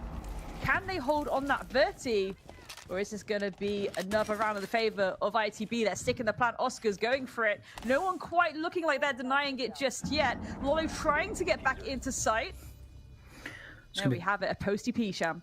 Going to be very, very difficult to try and recover this one. ITB are wedged firmly in place here, but Aki is trying to claim back this side of the map, but hasn't found anything as of yet. Citizen will deal with Teb, one of the heaviest hitters of the day. Lolo at least finds one back. It's a 3 versus 2 situation. Lolo and Gemini have to try and link up together to pull this one back from the brink. There's 20 seconds on the clock, and now they wade through the site to try and claim it. Lolo will find one beautiful shot onto Sloth. He finally leaves around with a horrible HP balance that he had from the start. Turns the back. Kenny not quite wanted to face up to it. Lolo with the quad, but it's not going to be enough. They get so close. No. Just run out of time. So unfortunate there to pull that one back there, Grace. That's so heartbreaking, but again, in those moments, the time is ticking down. ITB know, okay, I've got to stay alive or at least try and waste some time here. It's just you see Kenny kind of chaotically almost tap dancing behind that shield, trying to hold on to the position, knows that that retake is trying to be established, but yeah, Matchco, they just did not have the time. Again, ITB taking their time to establish where those gaps were. As soon as they realize, hang on a second, we can just get stuck in now. We can walk in with that Blackbeard. We can go deep. We can deal with the players on site and just stick that plant. A beautiful, beautiful round there from ITB. And for Matchco, that's really unfortunate because, again, you're not converting that timeout still. Yeah, that's the thing. You take that time to kind of discuss your plans and then you make adjustments off the back of it and you're not able to actually win the round off the back. That is the difficult part because now you've used it, can't use it again. You don't have the time to chat about it at any other point in the match. So you're up against that. Matchco, you really need to get something here, especially given that we're on the defense here, Grace. This is the concern for me. This is the concern. We're on the defense, by the way. So these attacks working so well for ITB, unbelievable.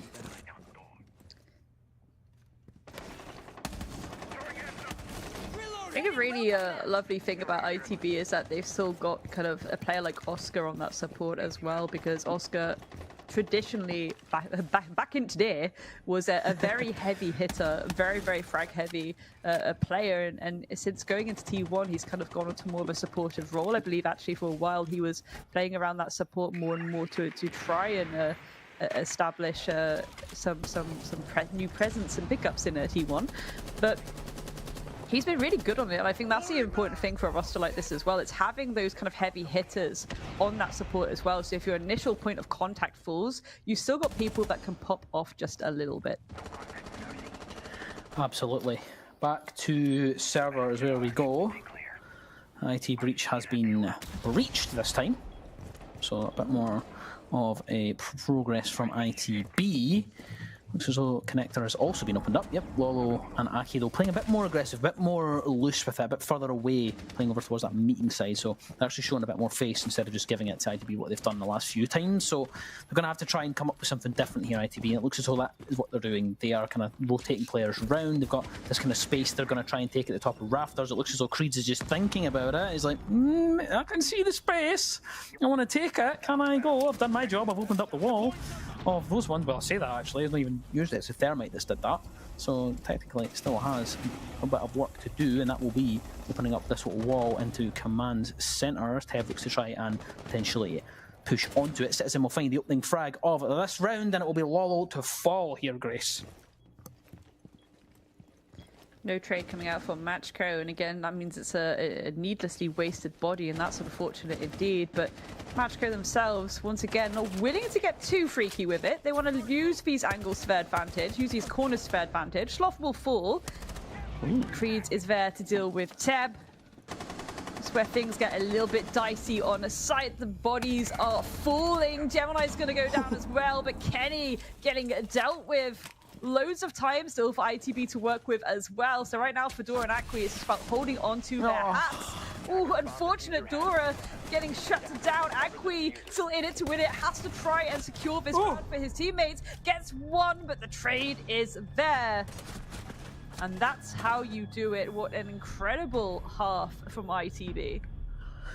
Almost there. It does come down to a 1v1, but I don't think we were ever in too much doubt as to who was going to win that. Just too many bodies left up for ITB. They're looking so comfortable on Nighthaven, the way that they're working, the way that they're moving around this map, and the calls are clearly there. They're adjusting to what's in front of them, what match are playing at. They know that, yeah, they defended the IT breach last time quite well, so let's adjust to that. Let's make sure we can get that open. That's how they won the run the last time. That was their win condition, and they make sure they do that, and that's exactly where they all funnel in from that Raptor side, from that IT side, and they go in and they take the site, and they just get aggressive, and Matchco just can't deal with it.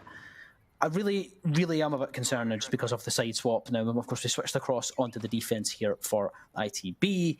It is a defender-sided map on Nighthaven. We've seen kind of waves of it being potentially a bit more balanced, a bit more attacker-sided here and there, but I think right now it's a comfort side for them just now, I think, Grace. I mean, a 5-1 attacking half on Nighthaven is a massive exclamation mark in my mind, because normally when you see that 5-1, it's because the team that's winning is side on the defense. Incredible stuff. Again, ITB just falling into the flavor, the vibe of the map, and Matchco themselves really struggling at... Oh, that's spicy as well. I love this external setup with the Dreadnets. It really allows you to play aggressively around that doorway whilst cutting off the vision of whichever unfortunate soul has to contest you there. And of course, these keeper barrier setups around Warehouse as well. So consider the wombo combo there, Sham. You know, loads of wiggle room for Citizen to play around, but he can also get aggro on that doorway should he wish to. Again, for Matchco, it's really been a lackluster map from them, and it is absolutely heartbreaking because there's so much that we've seen them do previously on this map, which has been really beautiful, and they just haven't been able to do it today thus far. Maybe they can claw these rounds back on the attack, but it's going to be really difficult. Walls being opened already, but that's something we do expect when it comes to this site. Yeah, and about the minute mark as well, so you're not too angry about that on the defence as well. Looks as though they're more focused on holding on to this connector one. You can see the kind of double up here between Kenny and Sloth. Looks as though this is what they're actually focused on, holding on to a bit more. It's still closed. They still have the Cade close to work with. So I imagine that they'll try to linger here as long as possible, but just as I say that, now it looks as though the attack are actually going to start to play into it, and leading the charge is indeed Lolo. Lolo on that Blackbeard. Looks as though now they are going to start getting aggressive. I can hear a thermite breach going off somewhere, presumably that is on the connector wall, because I think they dropped off enough. Yes, you can see the explosion, so it is indeed wide open, but there's a prep C4 ready to get Kobe'd right over the top of that wall for anyone that could wander into connector. That's a lovely way to play around the utility and deny that approach from the get-go. Walls being opened, Akri getting to safety though, making sure that nothing can be thrown out as soon as that wall opens up. But the keepers, Sham, the keepers are there to plug things up again. Just as they plug it up, it is reopened. Oh, that's the beauty of this. I feel like I don't see that enough actually. I feel people making kind of little areas they can play in, but don't see it as much used to kind of close the wall as much. But of course, more on that in a little while. Still, everybody upstanding. Still, everybody here, alive and kicking. It looks as though we're about to get ourselves a bit of an engagement here as the Blackbeard stacks up on the fish wall, the fish door. Warden going to be feeling the pressure here. Oscar, a swing comes through. Sloth is the one that is punished off the back of it. What a shot that is! Unbelievable. It's just a flawless round out and nowhere. They just completely bury ITB. Insane stuff. Again, just making sure that they had that 3-2-1. Let's go aggressive. We got the Blackbeard. Beautiful stuff there. I think ITB themselves maybe being a bit too confident, maybe being a bit too open there. Had the right idea in terms of playing around that util, but ultimately Matchco just took their time with it. Went for the jugular at the end. Beautiful stuff indeed. Attackers Absolutely. need to locate and defuse bombs. Change the pace. I've mentioned it so many times today. Matchco like to do that. They like to change the pace. They like to get aggressive. They like to use these shot calls of 1, 2, 3. Let's go. Let's everybody hit this part. Let's hit this part and make sure that we can overwhelm the defense at the same time. And it's worked for them for weeks and weeks and weeks and months and months and months. When they're not quite in that groove, that's where they start to suffer. It looks as though on the attack, that's what they've just found. And I'm hoping that they can continue that for the rest of this one. Because if they do, then we're on for a game. If not, then ITB could really run away with this one and finish off, and we could find ourselves on Kafe Dostoevsky a bit quicker than we would thought. seconds left before insertion. That's going to be an interesting one, actually, because Matchco probably fully banking on how Kafe went earlier for ITB. It'll be interesting to see if ITB fall into a different flow, shall we say, but not there quite yet. One of these teams still has to get to match point. Matchco looking to try and go for the long slog here. No shields. That concerns me slightly. They do have the Dokumi Deimos combo. So naturally, of course, you can establish that force of pressure just by using that information, maybe send the Deimos on a solo run, but it's a bit more of a risky approach. Of course, you do have the Striker, which gives you a lot of bang for your buck. You've got the nades, you've got the flashes in this instance. Yeah. You can also open up additional sight lines with the secondary. Absolutely. Squishy, shall we say? Squishy. Squishy. That's one way just to put it. First Fenrir device is, I believe, destroyed. Nade was tossed towards it. Citizen's aware that there's someone floating around that area. Gemini will start things off with a kill onto Oscar and immediately drops the hatch.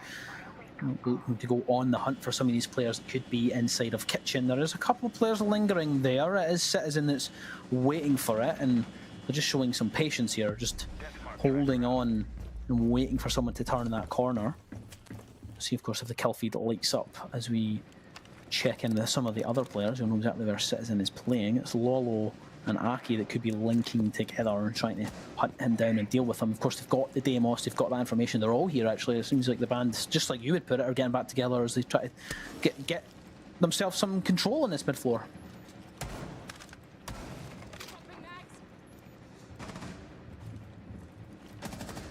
This is where things get This is where Gemini needs to find a few more heads, and certainly he does. There we go. Kenny and Citizen will fall down, and Creed and Sloth. The two of them have to deny this approach. That's a beautiful pick there by Creed. It's going to at least pull Dora off the plant for now. The flashes go out. It hasn't blinded him, though.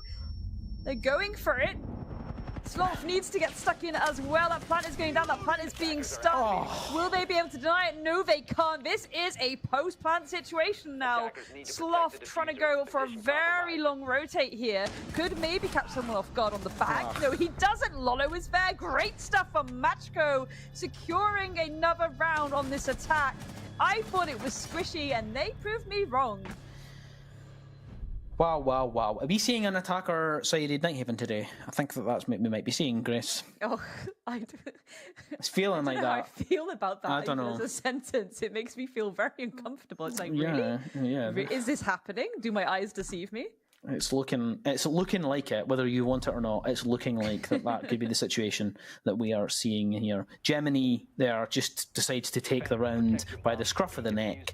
Yep, gonna just hop down here. I can see a little space just down the back of the staircase. Just gonna wander in and get myself a triple. Yeah, start things off, no problem at all. That's fine. Then go in, get the plant down. Lovely stuff there. And you know what? Credit to ITB on the defence there. They did bring the boss G. It did find a couple of its marks, but just not quite enough. And Sloth there, trying to go for the retake. They read it perfectly, though. They knew that they were going to try and emerge from that doorway. So it was always a losing battle there for Sloth to try and retake some ground, and that's the difficulty when it comes to retakes and stuff. When people get them in those position, themselves in a position where they can just hold a doorway and hold an angle, it's very, very difficult to try and retake that back. But I'm excited that this is starting to heat up. We're starting to get a bit closer, closing the gaps on each other. I'm hoping that I said earlier, match go love an overtime, and we haven't seen one yet. We have not yet. There's still time for that to happen. Again, I'd really love for Matchco to pull things back a little bit more, and I think if this was the opportunity for overtime, it certainly is going to be between these two. It's now or never. Remember, both these teams are in the sewers. They're in that swamp of the lower bracket. Whoever loses this series is out of the running to qualify for SI. This is the last chance qualifiers. Yep. Emphasis on the last chance. Absolutely. Of course, ITB being the established T1 team, they're the ones that want to take the dub here, but Matchco themselves, some of these players, they've done it before. They've had that fairy tale run. They'll be looking to do it again. They absolutely will. Lolo on the Blackbeard, prodding at that defence on the top floor, opening up some barricades and making their presence known. I imagine that through the headset, Creeds will know that it's probably someone with a shield that you can hear outside. And no, your ears do not deceive you, Creeds. That is exactly what it is. Lolo, though, will pull back. Decides, you know what, let's go somewhere else. We've showed face a little bit there. Let's try something slightly different. Nade from behind the shield as well, just to deal with the castle barricade to make the player of Creeds a little bit more uncomfortable. And he decides to dip back in towards sight. The rest of their team, Matchco still on the roof, quite a few of them trying to make this decision as to where they actually want to go for this take here, Grace. I love the fact that we're seeing the EMPs in the pocket of Teb. I think Thatcher's a very useful operator to have on this map. Again, consider these tight little angles. You can just lob down an EMP and it'll deal with anything around the corner. In particular, especially when you've got that double up of the Kiba barriers and the Melusi Banshee underneath it. That's a really nasty angle to try and swing around. Matchco, they've been able to get Teb off the floor as well, so EMP's still in it to win it. Creed somehow gets himself out of that situation, almost losing their lives. Teb, by the way, just slipped and fell down a hole in the ground and was recovered. It happens to the best of us. I've fallen off Villa so many times, it's a joke.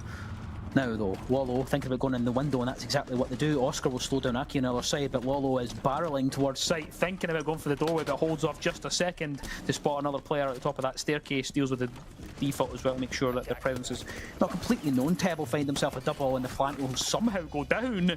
Back and forward. The kill feed ignites with kills all over the place. Lolo and Gemini left with it to do, and this above angle is going to be very difficult to actually contest for Gemini. The shots will come up back up through towards them. They're trying to stop this counter diffuse coming through, but through the rotate, Lolo will emerge, but from behind there's an Azami that we're not quite ready for. Sloth has felled them, and now it's Gemini in a 1 versus 3 scenario. Creed's not looking too hot in HP. The covering angle as well at the top of the rafters. They're waiting for the Azami to push them. Someone's going for the counter diffuse as well, but just turns at the wrong time. Gemini and ITB, they'll pull that one back from the brink. Well played indeed. Just trying to force that diffuse, you just got to go for it, and that's where you have to get a bit more aggressive. You're essentially making that player around IT feel the pressure immediately. They're like, oh god, I actually need to deny the plant. I know my teammate's down, that's been cool to me, and I need to try and deny that diffuse, but I know there's someone running at me from that warehouse rafters. I can hear them, I can see them, I've already tried to contest them. Difficult situation to be in. Match point for ITB. That's gotta feel good right now, especially given the rocky start that they've had. They're so near the edge of taking this first map into their pocket. Absolutely, and at this point I'd say they almost deserve it because they have just been absolutely electric. They've been brilliant so far. That previous round there with the retake as well. Oh, wonderful stuff. Wonderful stuff. You can see it happening in front of you, you're like, yeah, the timing here. It's just unfortunately kind of screwed Gemini over a little bit, and they just did it wonderfully. Now, though, to get into this, what could be the final round, and I'm hoping it's not, because I want to stay on Nighthaven for even longer. I absolutely love it here. I've been here for 2 maps in a row, but it's 6-3. It's looking pretty good for ITB, and there's no chance for a tactical timeout from Matchco. They have already used it. It's been expunged, so they can't bring that back in. Similar kind of hold here from ITB as they bring Citizen on the Azami, looking to try and shore up that position at the top of the rafters, as well as the Capcan. I'm loving the Capcan plays, you know. Loving a little bit of Capcan action that we're seeing today. Who can? Capcan. I do love the amount of Capcan we see nowadays, but it does make a lot of sense, especially given that we do still see a lot of aggressive shields, a lot of aggressive pressure points. Can catch people off guard with those EDDs 9 times out of 10.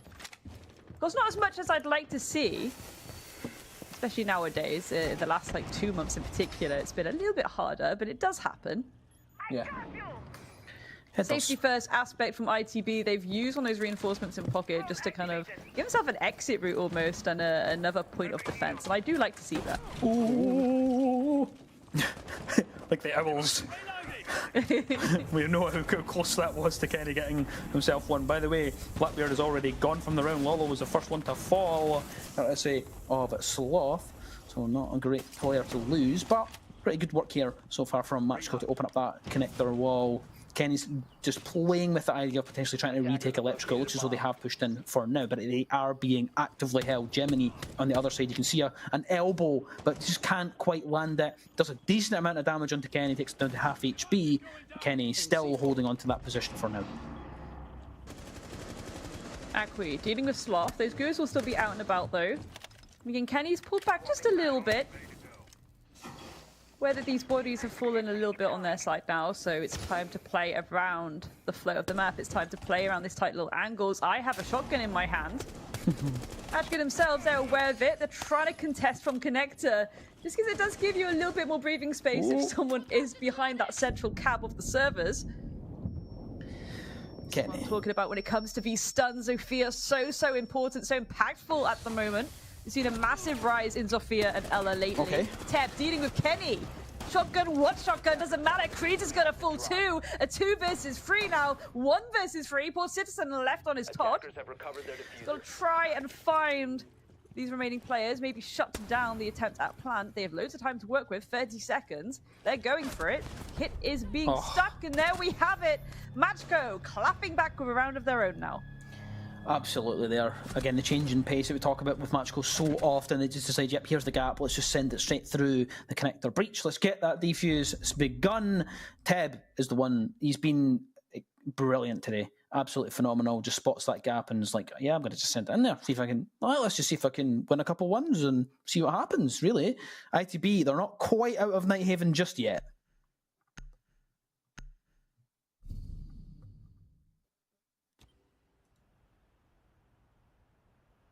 Defenders, protect your bombs from being defused by attackers. Still much point.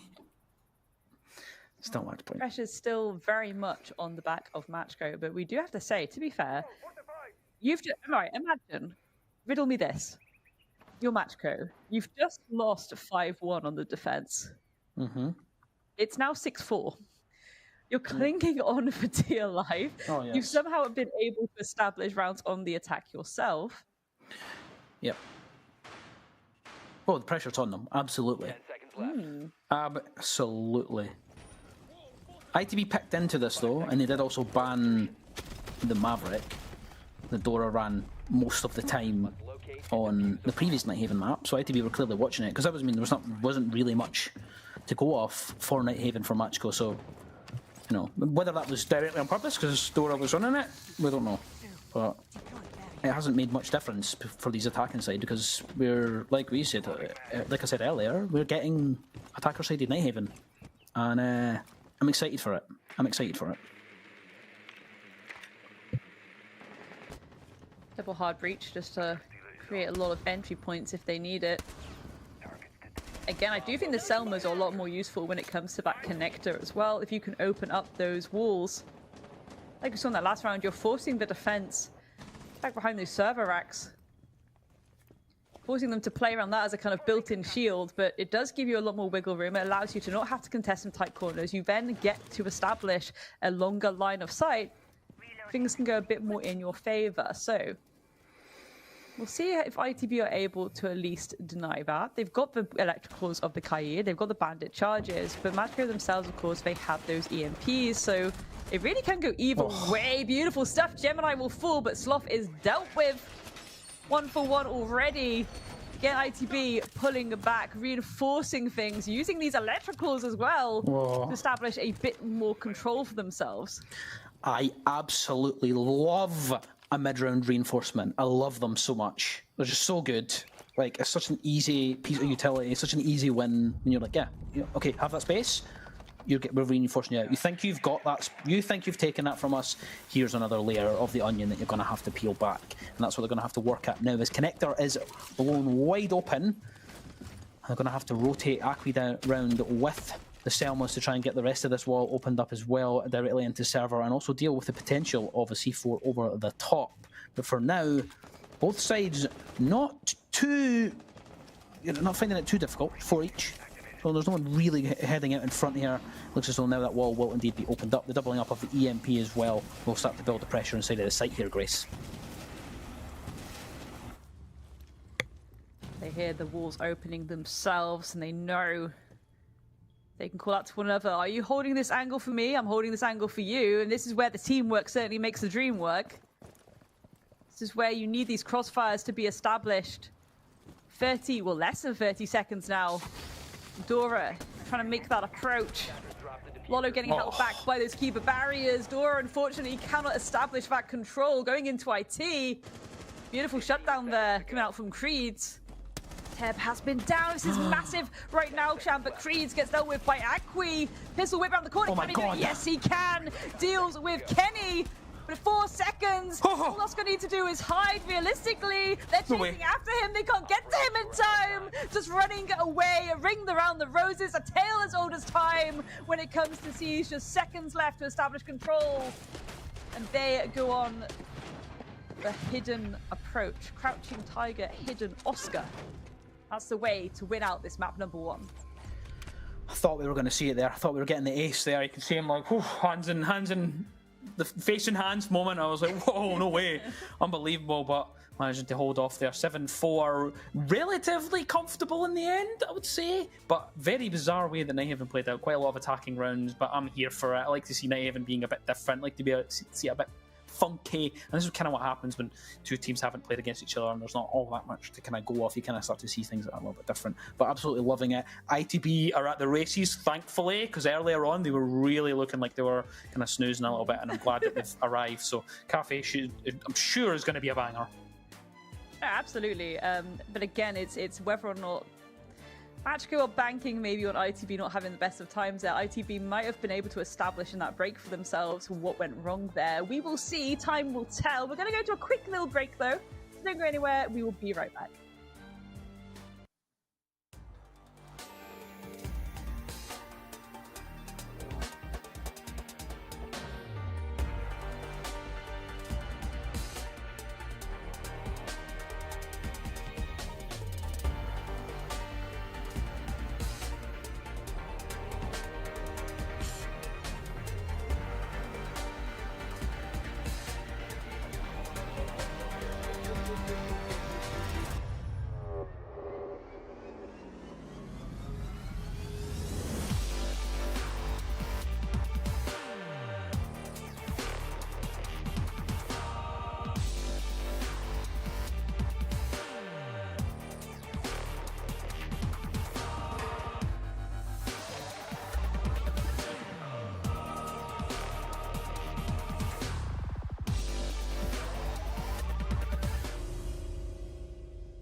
Hello, everybody, and welcome back to our beautiful Six Invitational LCQ's Last Chance Qualifiers. I'm Elish, your host. With me are Chamberine and Grace. And my friends, map number 1, well, it has gone the way of the breach. We're actually into it.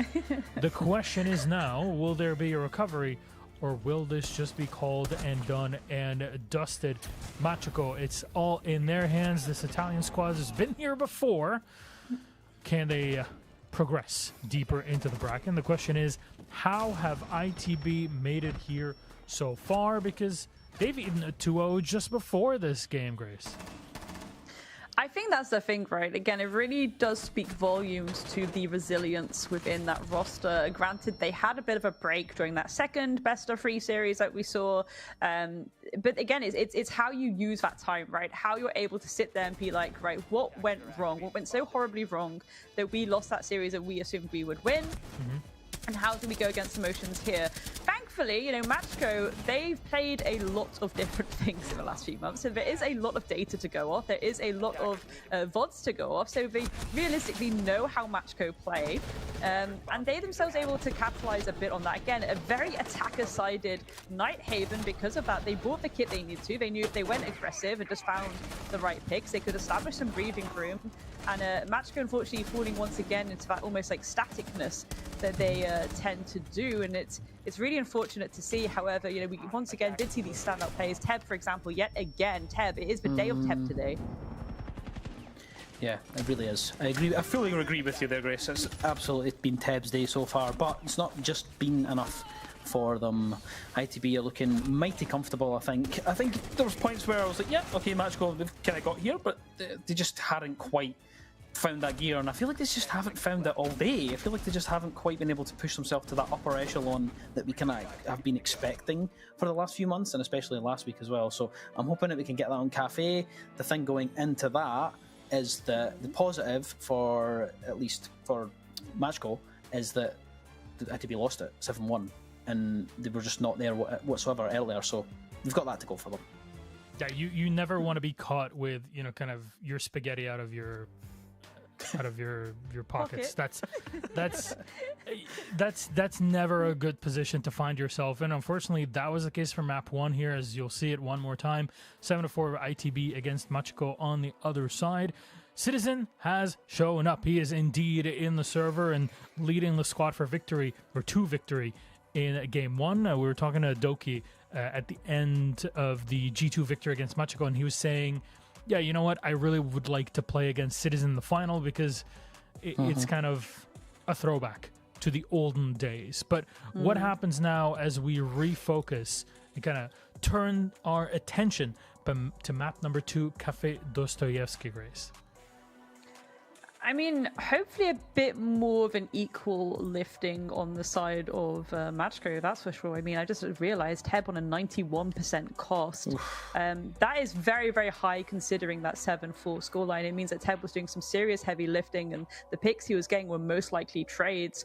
On the flip side of that, again, Citizen Creed did a phenomenal job in that match for ITB. They really were the heavy lifters there, being able to not only get most of the picks under their belt, but they were really getting impactful ones. I do think it's a little bit more spread evenly on the side of ITB, which again means that the communication was probably on lock. They weren't really having to play around frags as heavily, as heavily as Machiko. I think going into Kafe, Machiko's idea is this: okay, ITB, they've just lost it, right? But also ITB themselves, they haven't really shown that map in this roster. It's a very fresh and new roster. There's still things that need to be done. However, surely if ITB were not feeling as confident, granted, I think Bank is there 100%, get that away, we're not going to touch it. But they would have followed up with that ban eventually of Kafe if they were really, really that unsure of it. I think they do realize what they did wrong here in that initial series today, and I think we're going to see a bit of a better showing from them here. I think so as well, yeah. Kafe, in terms of my opinions, I guess, it's a pretty decent map. It's a pretty decent map for Magical. It's not a bad map by any means. It's 6-2. Why is that the case? Just in terms of the reference point of where they've played it in the past, they've actually got a pretty good kind of win, kind of Percentage is what I'm looking for. That's the word. The word is getting away from me for a sec there. But yeah, they've won it a few times and they're looking pretty decent. So I think that there is kind of at least no surprise that they've actually picked onto it. Maybe that they have seen it from earlier when Asparagus were playing on it and they were playing excellently. And ITB didn't look like they really were bored. But it's just like kind of following on from what Grace is saying. I don't think they let it through the ban phase if they're too worried about ITB. I think that they'll be fine going here. They've only played it once, so it's not a huge issue. I don't think. But yeah, Sham, I completely agree. Again, like you just touched on, it's their win percentage. They're 6 out of 8 on it. So they've played it 8 times and they've won it 6. That's pretty high going. Yeah. Again, Matchco, though, they do have a very deep map pool. Thus, of course, we can expect that. They've been a roster established since September. ITB, very, very recent. You do expect that Matchco, by this point, have established a very deep map pool. But it's just whether or not, again, ITB can capitalize on maybe the staticness that Matchco sometimes fall into. This is where we want to see that utility get a bit more.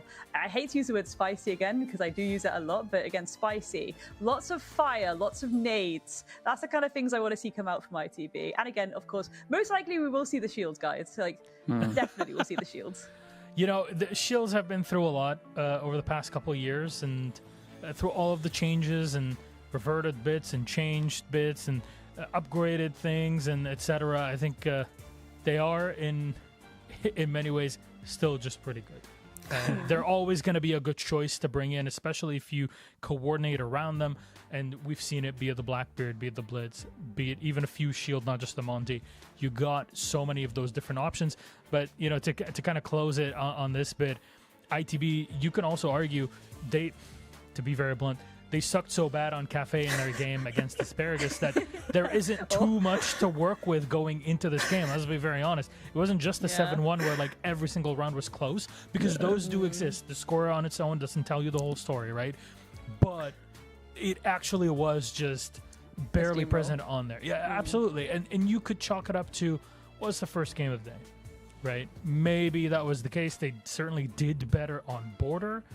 But what happens here, this is probably the better test that we're looking at. Though on Machiko's side, they're the ones with more pressure on their backs. And I'm wondering, how does the squad that has been in the situation before, Cham, going to bring it back into it? Because, we're putting all of this on ITB just because they played Kafe and they didn't play it well at all. What's Machiko doing here? They're the ones that have to fight back. That is true. Yeah, that is true. That's absolutely true. Yeah, we're focusing a lot on the fact that ITB didn't play very well earlier. Matchco, they've struggled with their form today in general. I've been really quite surprised at the mistakes that they've been making, the areas, the kind of gaps that they've been leaving as well. So I think going into Kafe, I think they just need a mental reset and just pull it back in and really get back to the basics of what makes Matchco great, which is playing those retakes, finding the gap, and playing aggressive. Well, let's see what happens then in the game. There's only one way to tell once it all unfolds. Machiko versus ITB. It is all for survival, with ITB currently leading 1-0 in this best of 3. Let's just get it going. Please, Grace, Cham, take it away. And once again, thank you very much, Milosh, for joining us on the desk. We are ready to go, ready to fire into Kafe, Dostoyevsky, Dokebi, and Blitz taken off the board. No surprises at the shield being banned away, Grace. I don't think that is a too controversial take at this point, no? No. Again, you want to get rid of the aggressive shields. Of course, it does allow Blackbeard in play, which I could argue is potentially the kind of shield you really want in play on the attack. That's going to favor ITB. They, of course, banned out the Dokkaebi info gathering operator that really allows you to clear things a bit more effectively. You hear that call, you can swing it a bit more effectively. You can go for these pinches a lot more effectively because you know where the opposition is. The Fenrir and the Mirror, I think that's pretty classic, to be honest. Mirror's certainly a deep vintage classic, shall we say. Yeah. A tasty little vintage classic, whereas Fenrir is more of a kind of a needed and necessary one, especially when it comes to the long lines of sight that you have to contest against. If you have the Dreadnet on top of that as well, you can't see anything, but they can certainly see you, and it makes things very uncomfortable when you have to go for a lot of these approaches. Even right now, for example, you think about the prep room on that kitchen. If you've got Dreadnets there, it makes that approach a lot more uncomfortable because someone will be swinging that window quite nicely. Someone can even swing from the doorway. Can make things fall out of control rapidly. So banning that out, it gives you a bit more of a safety net. And banning out the Mirror as well, it's the same kind of idea. They can see you, you can't see them. both sides very much saying, I would like to see you, thank you very much. The RAM, of course, being brought out is a no-brainer. We are going to the kitchen site first, and as we've touched on already today, it allows you a lot of vertical pressure without you even having to step into the building. It's a safe way to rip open those floorboards. You don't have to worry about C4s, and of course, you've got the skeleton key as a backup. Citizen bringing the buck here, Sham. Yes, certainly is the case. That's usually how it works on Kafe. Very, very vertical map, up and down. So no surprises to see quite a lot of focus on the vertical ops, the RAM and the buck together. Now though, looks as though Citizen's going to open up that barricade and towards this reading side. As the first ping does go through onto Lolo from the Deimos, but not going to be an engagement. Not close enough for there to be an engagement. It's nice to pull it back as well now. Creeps getting the drone in, going on the hunt, trying to make the call out here. Teb is playing with fire a little bit here. The drones are kind of coming towards them. It looks as though they're going on the hunt for him, but manages to escape back towards the site. Doesn't take too much damage and is still inside of the round. There's now they have the control of this midpoint of the map, and they're able to actually open things up there using the RAM.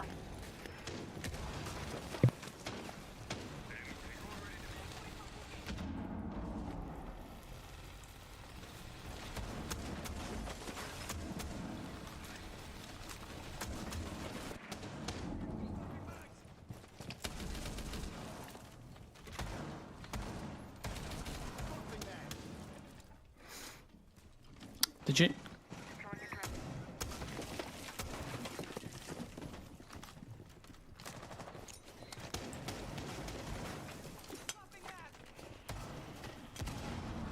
Ooh.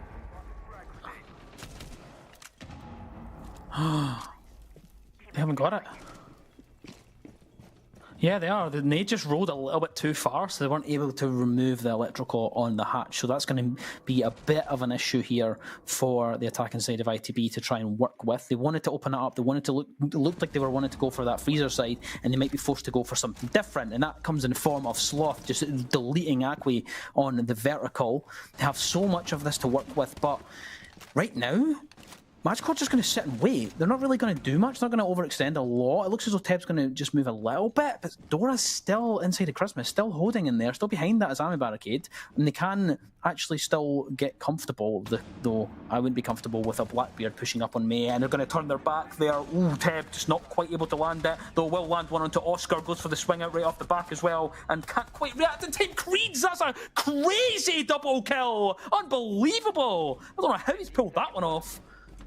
Unreal. I don't know how they're still alive. Kenny as well, just pushing in towards Whiskey. It's not looking good. Creeds is on a triple kill in the round, and Lolo's left with the pressure of the round. What a shot that is through the wall. Kenny falls. The defuse is now being attempted, but the wall is completely reinforced. They can't hit any shots through it. They will be able to get the defuse off and ticking. Posty P, as you would say, Grace. Attackers need to protect it.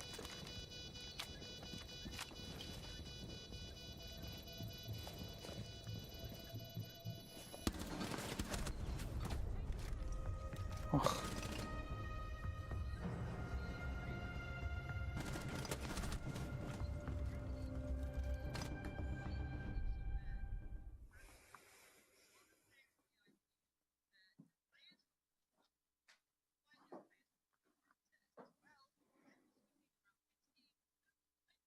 Mm-hmm.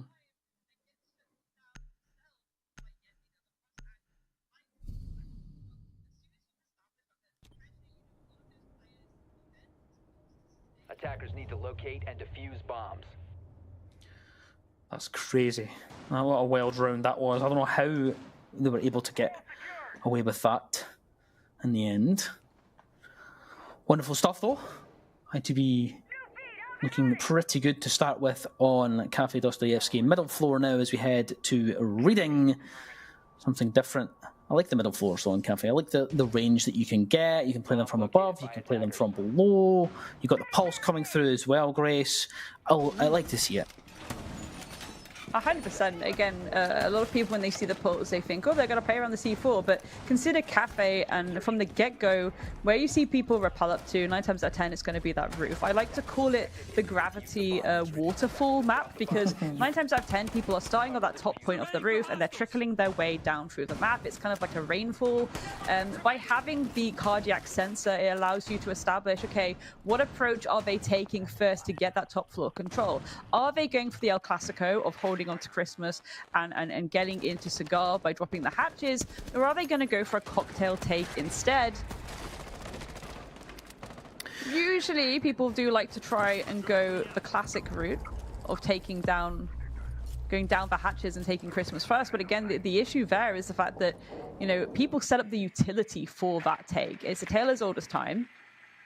Granted, a lot of people don't play around that pixel corner as aggressively as they used to. Yes. Oh, back in the day, I've felt a lot of pressure on the pixel corner, getting those shields, contesting everything. The ADS is getting burned, crazy stuff. Akwi, though, could be potentially about to be in an opening engagement. The yellow pin through the wall was there. It's Kenny on the other side. Not quite quick enough on the reaction there to snatch onto that information. Both players pass by each other, staring at the drone. They are not interested in destroying it as of yet, though. But 2 players will fall for ITB. A C4 comes out from Akwi and down, and they are gone as well right off the bat of that kill. So an immediate trade for them. And also in amongst it, lose a few from ITB. So man advantage currently in favour of Matchgo. Again, don't forget, Teb can feed so much information, cardiac sensor in hand. Just making sure, okay, if anyone's above, I'll call that out. We do indeed have some C4s if we want to be really classic about it, but for the most part, we have a lot of information. Information works both ways, though. Sloth does have those Bs. I love the use of the Selmas to open up lines of sight like this. Allows you a bit of a safety net as you're making your way through the map. I just wanting to make sure that no one's lurking around this cocktail. No one's going to suddenly jump up and play aggressive. So now they've got this top floor control. It really is just about establishing verticality themselves. Secondary from Sloth, that's going to open up a few little sight lines. And look, already we're seeing Matchgo trying to fight fire with fire. There we go, beautiful C4. Verticality works both ways, Sham. It absolutely does. They had the information on where they were playing, courtesy of the Pulse. Teb will get the C4 off now. 2 members for ITB to try and work together to pull this one back. 30 seconds now into the last 20 as they try to push in this doorway, but there are smoke babes that they have to push by. Oscar just knows where Gemini is through the wall, goes in for the defuse as well at the same time. This is a great position for ITB, but Teb will find that the planter kills them off, leaving Citizen with a round on their shoulders, but there's just too much to do, too much to bear. As Matchgo, they'll find their opening round with Kafe. That's really good going on both sides, to be honest, there as well. I do think ITB did a really good job at trying to establish control still. Granted, you know, yes, the C4 occurred, but Oscar was still able to get in, you know, make some breathing room and try and stick that plan. It's just ultimately Matchco were there. They had the information. They were able to react very, very quickly and effectively to it. And essentially shut down all hopes at that round going in the favour of ITB. Attackers need to locate and defuse bombs. Yes, very, very great round there from Matchgo. There was a couple of points where I thought, ITB, they might pull this one back. They might get in there, but ultimately Matchgo stay strong and they close it out, especially when they lost that kind of vertical. But I think that is kind of fine. You know, they had the pulse to play off of, and sometimes you're just kind of like, okay, that's fine. Right, we've lost the vertical, that's all right. Let's just play around it. Let's just make sure we're calling out where each other are, make sure we're not getting caught out, and that's what happens. Beautiful shot, by the way, when Oscar found that one to Gemini through the wall, just kind of knew roughly where they would be, and it was absolutely wonderful. But one apiece now. No one really poking their head out in front yet, Grace. It's not looking like it's taken sides yet, and I'm quite excited that this one could go either way. Certainly so. Love the fact that we're seeing the castle and a Rooney Wombo combo. Located a bomb. Those gates, those cast barricades, just to slow down the approach from the attack. It relies on a massive utility dump at times as well. You're wasting out flashes, you're wasting out nades. Of course, people can always tank it, but you see that rarely. You see that rarely. It's usually in those late round moments where people are trying to go for the jugular a little bit. And they're trying to react very quickly off of information. So again, for Matchco, it really is about battering down the hatches here on this mining dining site, making sure they keep hold of that top floor control, but also establishing a bit of a safety net so the direct push can't happen. Have a Lion and Deimos wombo combo as well, as you would put it. For now, just trying to get as much information, put the pressure on the defence here. The first E1D did go out. Nothing to be formulated off of the back of it. Have to be careful there, Oscar, though. There is a player on the other side of that door, and an upside down rappel at that angle is not the funnest one that you have to try and take here. But Kafe is going to deal with Kenny, Lolo with one onto Citizen, and it looks as though Matchco are starting to arrive into this game now as they have the man advantage. 2 players in their favour, and they will start to play this one out and get more comfortable as they just kind of linger on in this round and wait for whatever ITB's next move could be. Creed's holding on just in case anyone rotates suddenly from white. And Teb is aware that maybe this hold is happening. Should have heard a little bit of a rustling. Gorgeous stuff there. Akwi dealing with Sloth on the drop down. Oscar and Creed very, very far apart from one another. They're going to have to join up with each other. There we go. Safety first approach, playing a bit more around these trades, playing together. There's no I in team. Oh man, these are Sammy barricades.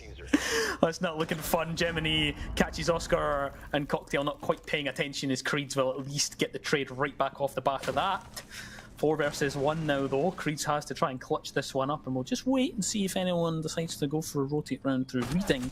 But no one from Matchco is on that side of the map, and a very, very deep angle all the way back side of train from Dora. Lovely stuff just waiting for them. See, spots the Tootsies through the holes and finishes off that round. Matchco looking much more comfortable here on Kafe.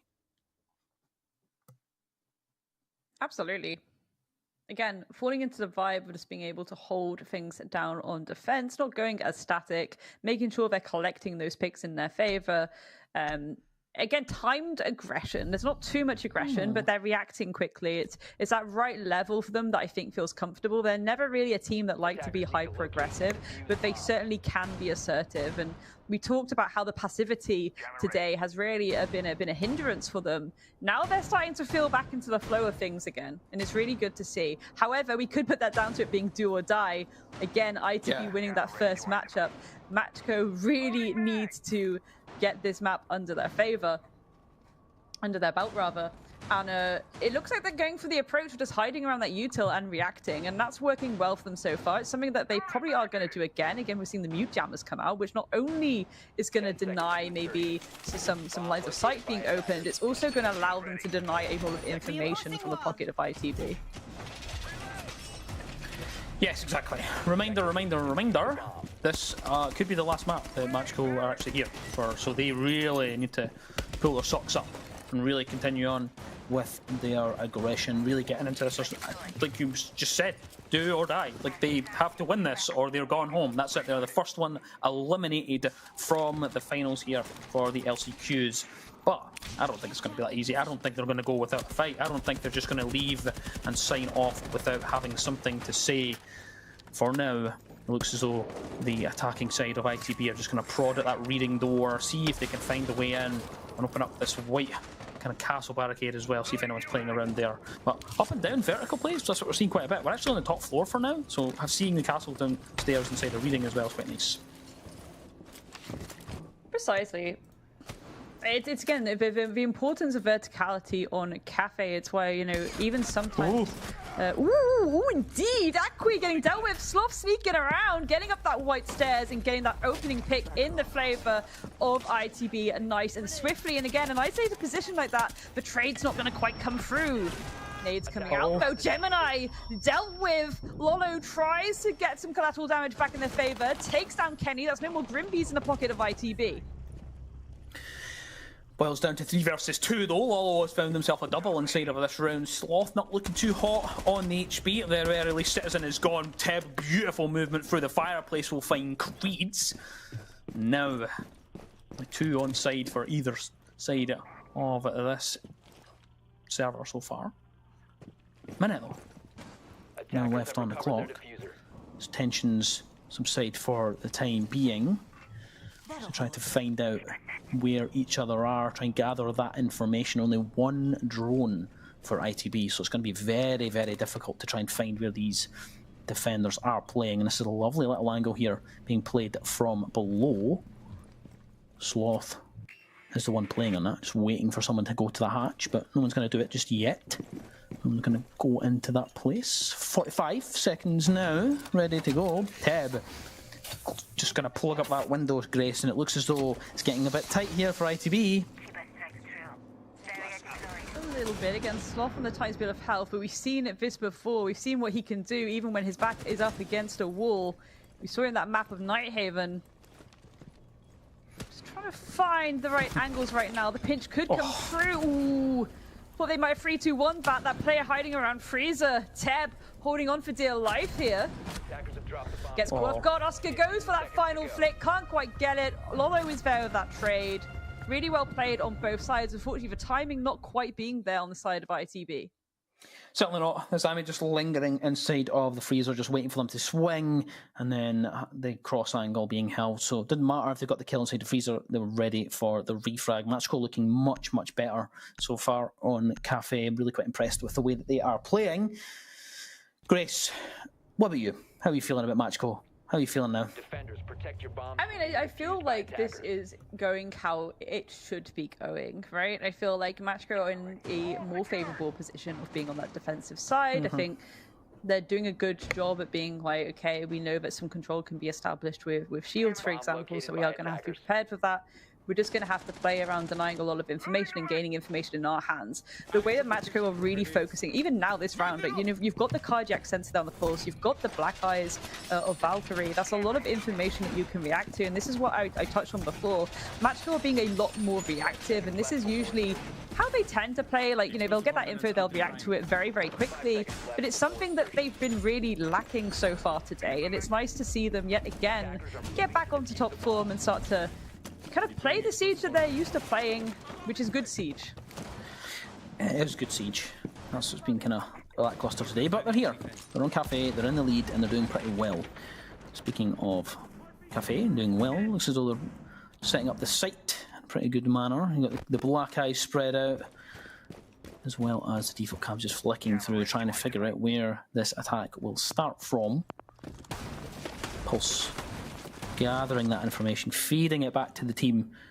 And yes, you can play around the C4s. Of course, there is 3 of them on side for Matchco, but the intel that the Pulse brings is just as valuable, even if you don't want to react straight off of it.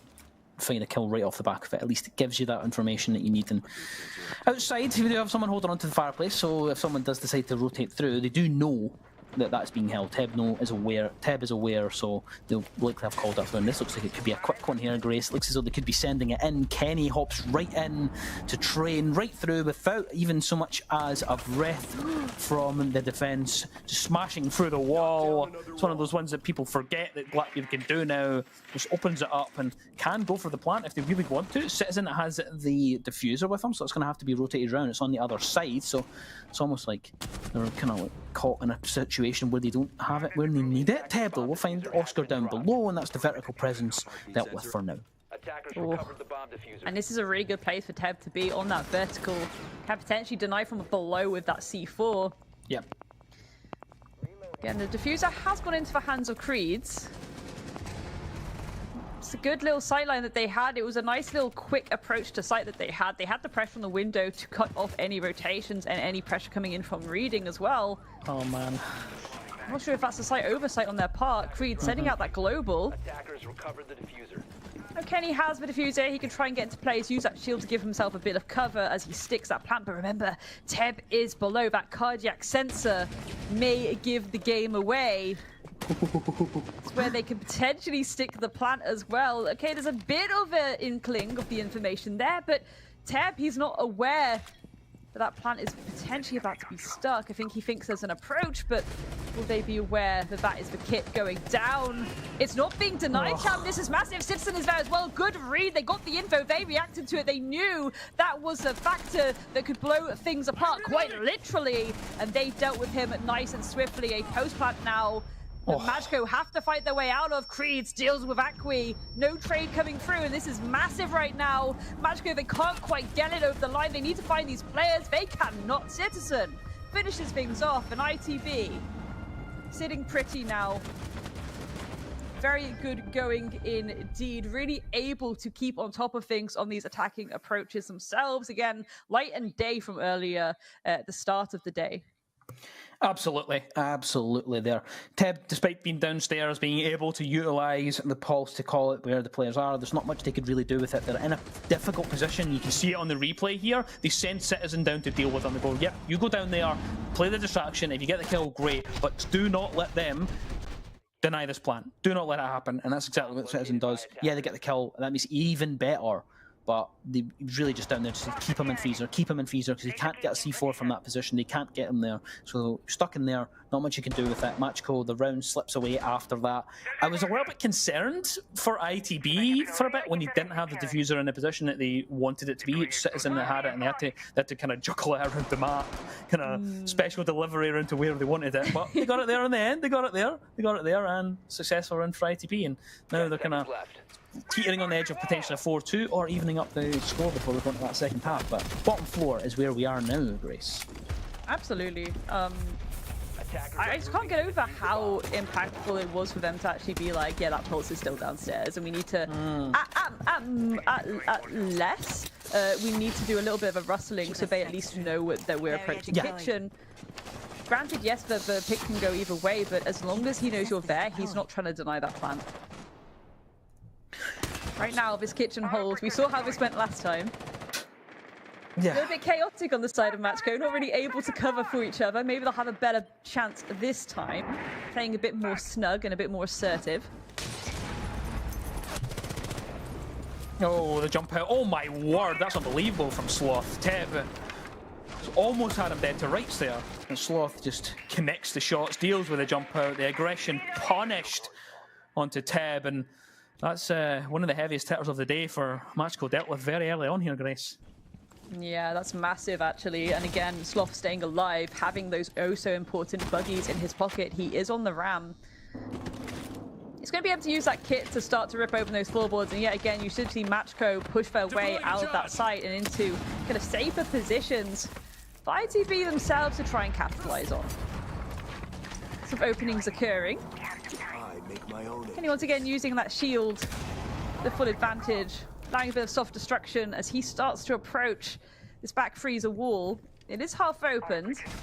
There is someone that's still playing around VIP, but again, you assume someone's going to be in VIP. Dora on this Azami. C4 to the footsies of Sloth. I would imagine some buggies have done some work though, Shasham. Yeah, I imagine there's some vertical being opened up. Right now, though, they're almost fully focused on getting rid of the player inside of VIP. Burning some of these Aruna gates as well to make sure they can do it. They haven't quite got the hatch open. It looks as though they are about to. And then I imagine the execute will be shortly to follow as they start to stack up on this white staircase. Haven't quite dealt with Snadora and VIP as we now enter the final minute. It looks like decisions are being made here. It looks like they're thinking, what should we do here, Grace? Attackers dropped the diffuser. Attackers recovered the diffuser. Trying to establish a bit of information, a bit of control. Potentially a hatch drop to come out at some point. We will see. Yeah, it looks like they're teeing that one up. Looks as though they are waiting for it. And again, just lingering, really just almost teasing us. As if they go, where are we going to go? Where are we going to go? Looks as though the hatch is the decision, and that is exactly what happens. The drop comes straight through, and the pressure onto the Kaid. Akwi will deal with Oscar, and now they have to try and claw this one back. ITB as they push and get aggressive into the site. Creeds will find Akwi, and refrag does come through eventually. 3 versus 3. Dora now comes out from nowhere inside of VIP. Will find another one. It's a double kill from behind. They didn't deal with Dora. They didn't deal with them. Grace. That's so unfortunate. Even so, too, we saw Kenny really struggle there to be like, I can't actually go for the plant. There's someone playing on that double door. We still need to find this player lurking around Freezer. Again, just not quite having the positioning they wanted. And I think a big part of that was just the time factor there.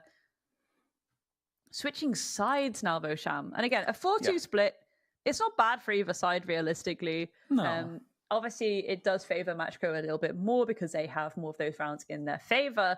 But I think ITB are going to be pretty happy that they at least were able to get the minimum that perhaps they would have wanted when it comes to attacking a map like Kafe. And now they're going on to the defensive half. This is where I'm like, okay, the mistakes we saw earlier, there was a lot of dodgy positioning. There was a lot of lack of information.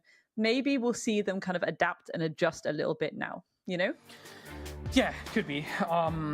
Good first half, though. Good first half. Very entertaining siege that we're getting to see here from them. And I'm kind of glad that Matchco kind of arrived because I'm a bit concerned after Nighthaven. I was like, come on, I want to see the Matchco that I know exists. And you'll probably even be more frustrated than me because you've been watching them for months, all through winter. You've been like, guys, come on, let's get this. And it looks as though they have gotten themselves kind of out of the kind of a little bit of a rut. And you know, it's not to say this is playing bad. We're kind of talking about Matchco a bit.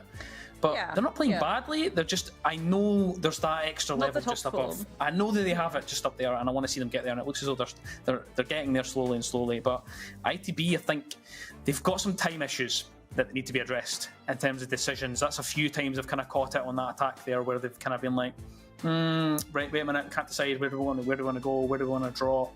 We've got diffuser here, and it's cost them, and they've not been able to deal with things that should have been dealt with, like Dora and VIP. So yeah. You've just had an idea. I wonder if a big part of that, though, is, again, like the time together as a roster, because we even saw, like, there was clearly a tiny bit of communication issue. You know, that round where they kind of had the diffuser kind of hanging out where it basically wasn't. They needed to go for that plant. They had the space to go for that plant, but they couldn't quite. And I'm not sure if it was intended from the get-go that Kenny was going to be the one to stick that plant into dining. But it's little things like that where you're like, okay, they haven't quite, again, worked out that fluidity, but of course they're not going to have it as coldly and clean-cutly established just yet. It's a very, very new roster still. Granted, a roster with a lot of experience, though. A lot of good, solid veteran experience. So I love the roster, to be honest. Like, I really do love this roster. I really do think it's a nice one to see. Of course, yes, it's a full British lineup, so maybe a bit biased there. Yippee. But it's just a really nice thing to see. A lot of competent players. Well, all of these players are highly competent. It's just, again, the time factor there for them may be the thing that is kind of working against them somewhat compared to a team like Matchco, where Matchco, they've been as this current roster form since September.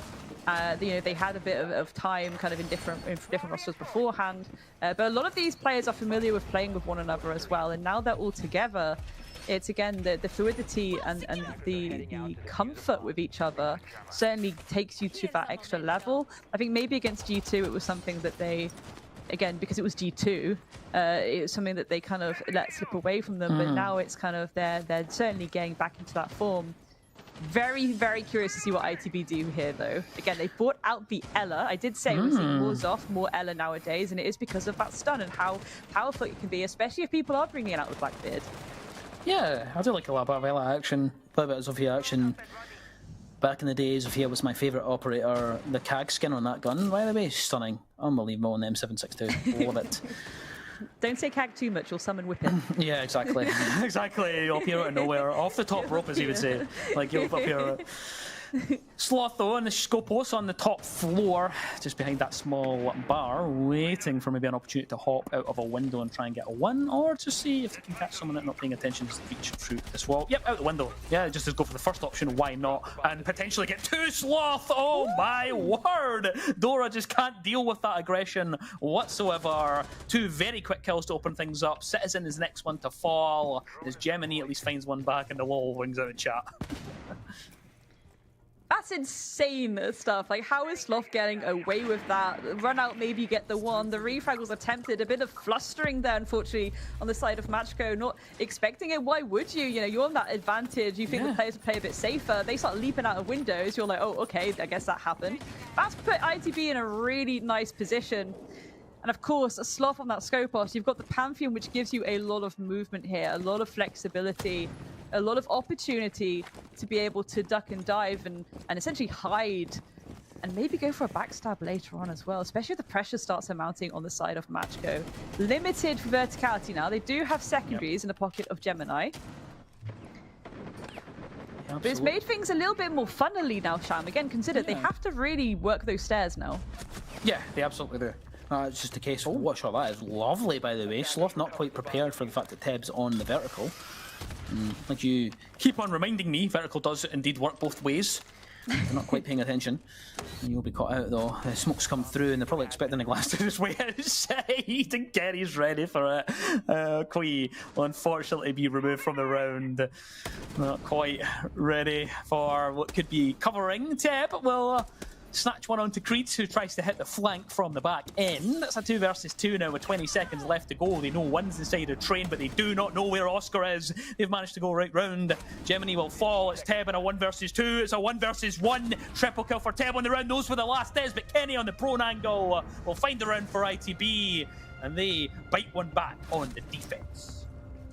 That is terrifying as well. Like, it always makes me clench up a little bit whenever players try and play on a prone angle. One, your hitboxes kind of collapse, but it's like, if they guess correctly that you're prone, that's such a GG. It's the tracers. It's the tracers. See, whenever you're on the prone angle, if you pre-fire when you're on the prone angle, it's GG. You can't. You have to wait. You have to wait to be swung, because if you give away the tracers, they know where to go. Precisely. Attackers need to locate and defuse. Absolute pandemonium in that last round. Let's not beat around the bush with that one. Very chaotic at times from ITB. I think slightly not really realizing, of course, Matchco are going to have flank cams up and they're going to be checking them and they're going to be making sure, okay, yes, someone is trying to flank around here. You can catch him off guard if you just hold on to this angle for a while. And again, massive props to Matchco for actually having the confidence to do that when the timer is ticking down more and more, catching Creeds off guard. Ultimately, a little bit of a slogfest on that last round. Yeah. For sure. Again, pandemonium, I really do think is the way it describes certainly the end of that as well. But we're going to Kitchen now, Sham. We are indeed going to Kitchen. We are indeed. Obviously, first defense on Kitchen for ITB, so we'll see what they have cooking for us. Nothing pretty kind of out of the ordinary. We've got the Goyos, we've got the Wardens, nothing too crazy really happening. Player kind of out towards VIP is Oscar. Love it, by the way. I absolutely love it, and I feel like people don't talk about smoke enough. Like, if how classic it is and how just straightforward, yes, okay, sure, might be a boring operator, might not be someone that like lights up the kill feed all the time, but SMG11 shotgun combo in a corner, give me it all day, every day. I love it. And 30 seconds of denial, we love to see it. That's definitely my favourite operator in the game. So Oscar will be in that corner and will be feeling the whatever pressure Match could decide to throw it. And they've decided, Grace, not to go for any of these shields. No, which again leaves them a bit squishy. However, speaking of squishy, we do see Dora on the fuse, and I love a bit of fuse action when it comes to Kafe.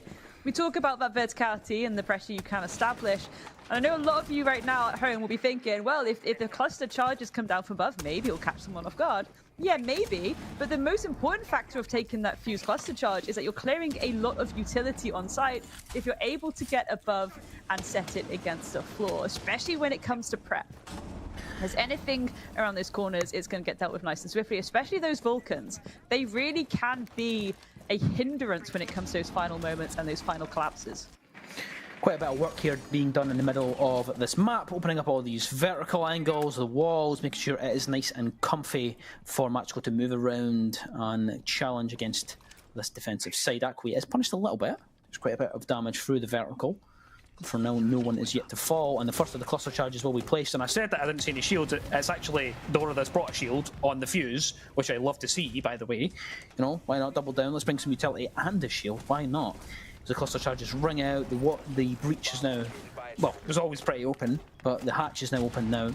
And still, Grace, no one will be found. Yeah, it's just putting the pressure down onto site. You have to keep dancing around and moving through positions. There'll probably be someone holding an angle somewhere waiting for it. The first smoke wave will go out, perhaps a little bit early as no one's meant for the drop yet, as they deal with some of these Goyle canisters as well. And again, that's amazing because you are preventing those Vulcans from being used in those final moments when you're setting up to go for that final collapse into sight. Citizen, waiting for a very long time to send a C4. It's not going to hit with anyone. Oh. Okay. Kenny will fall, but Creeds is there dealing with Gemini. Has to be careful here because he doesn't want the refrag to come through. Has to be mindful, has to wait for more information from his teammates. But that kit is going down, it's denied. Citizen is there. Swing around the corner, popping up out of nowhere. The stuff you love to see. Aqui Trying to get ballsy with it, gets it, deals with Citizen. Get there. Beautiful start. That plan once again being stuck, but there is no time. ITB just on timer alone, securing that round in their favor. Sham, goodness gracious me. We've said pandemonium so many times today, but this game in particular, every round, I just feel like it could go either way in the dying seconds. Just feel like somebody could come out on top. We're just whittling down the members on each side. But that one, they're so close to recovering that there, Matchco. So close to grabbing that diffuser and sticking it. Of course, a lesion from the top rope will inevitably kill you off and will end your round. But still, it's good effort from Matchco in the end. But it's the time again. We highlighted it on ITB's side. Matchco there, they looked a bit more comfortable in the middle of that map. They'd done the prep, they'd done it all, they'd opened all the angles, they'd done everything that they needed to do. It was really just that final aspect of the drop. This didn't quite go their way when they actually eventually went for it. 4 apiece now though, Grace. This is the game I was wanting. A nice close game, any way it could go. This is what I want to see. You know, can I whisper overtime in the mic? Overtime. Like, dare I say it? 5 seconds left. You can say, I think it's certainly feasible given how close some of these rounds are coming. Very much down to the line. If it's not these kind of like, you know, especially in the second half, so already we've had these 1v1s, and then that last round, they really, you know, Matchco had the site control, they just didn't. They were trying to force a plan, and they've run out of time, essentially. It's like so close to the finish line for them, but not quite. It's close, but no cigar. Funny you say that on Kafe as well. Yeah.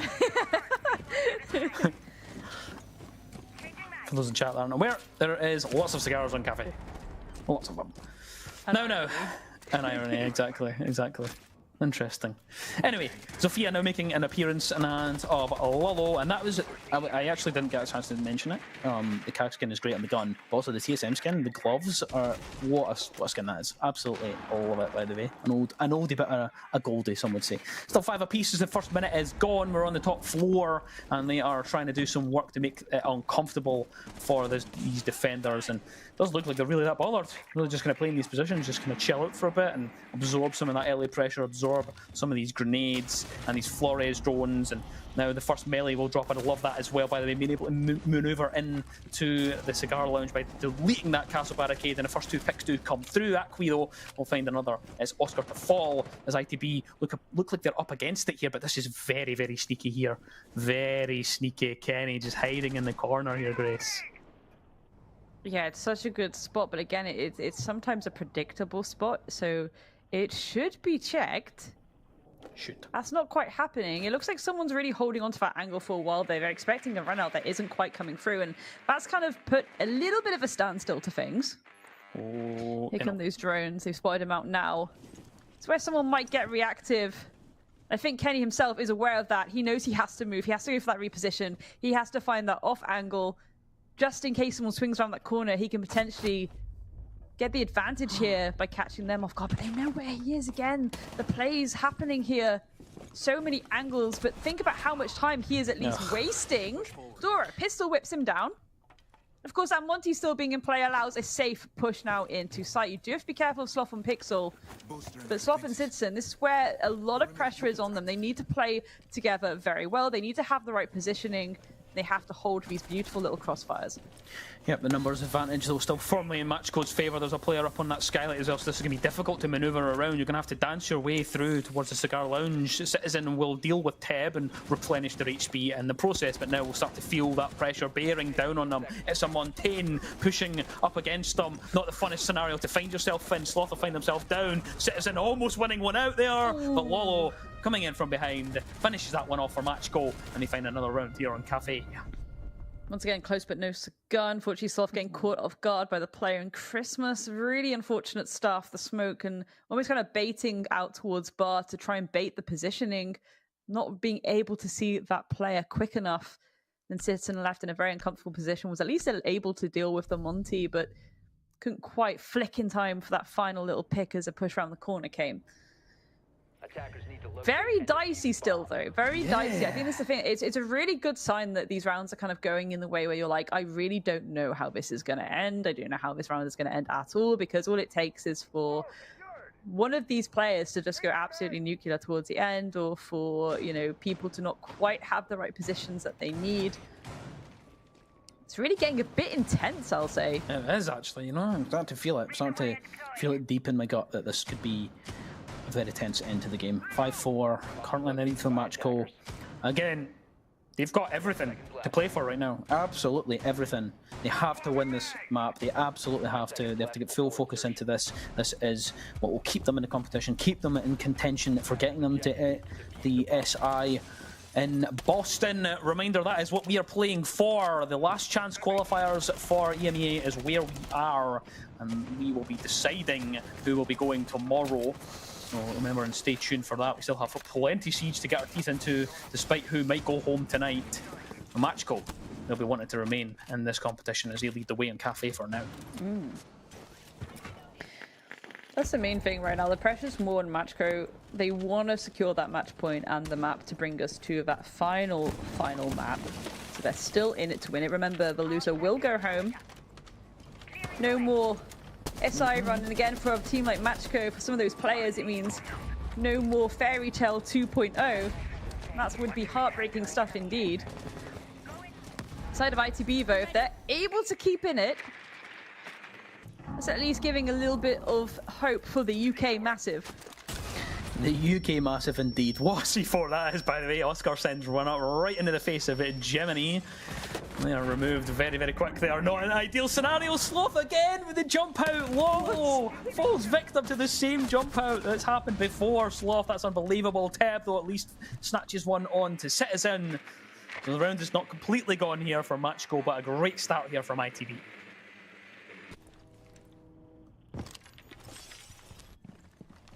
Do you have the Deimos, though? That could give a little bit of an inkling, potentially. Bit of info. Looks like that's exactly what they're going to try and do. Let's try and hunt out Kenny. Look at where he is. Kenny, of course, could play around some of the util that they have established throughout the map. Oh, look at this fast and furious approach right now from Akwi. This is what I'm talking about, the assertiveness. It's not too aggressive. It's just being confident enough to know I need to go for this pick. Beautiful read there. The info coming out. We found a player here. The yellow ping's coming out. Can we deal with him? Yes, we can. Oscar taken out. Beautiful stuff there from Akwi. Knew exactly where the player was, and they isolate and finish that gun fight off. Now, approaching the last and dying seconds of this round. 40 seconds to work with. 3 versus 3. Could still go either way, and Akwi still has 2 of those death marks ready and waiting to find the information and find a target to go on the hunt for. So now the round starts to boil over into what could be a great finish here. And could potentially, we could see ourselves on a match point here for a match goal, depending on either way it goes. But now, final 20 seconds, they are starting to decide where they want to go for the drop here. Match goal, they are going to attempt to go in through reading the drop at the same time, and they just finish it, just like that. Just go 1, 2, 3, bing, bang, bong, done. Match point solidified. Wonderful stuff from match goal.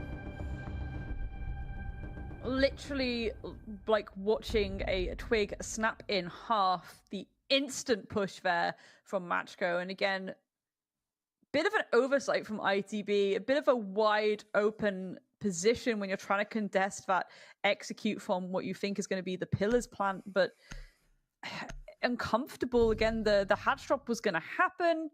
Maybe ITB not being quite in position, maybe a bit of information needed there in that late round.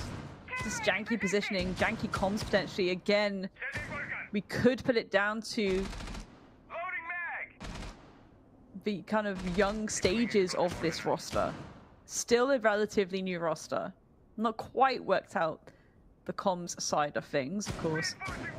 Majority of these players have still played together previously. You know, Oscar, Kenny, Creeds, but Soft and Citizen, they're new additions relatively. I mean, Ranky aside, I would assume. Yeah, they're still new additions to the roster. And it's going to take a bit of time to iron out some of these kinks.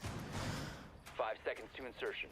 Absolutely. Now, what could be the final round in Kafe. Dostoevsky back inside match goal, looking pretty good. Pretty big bang for their buck at the moment.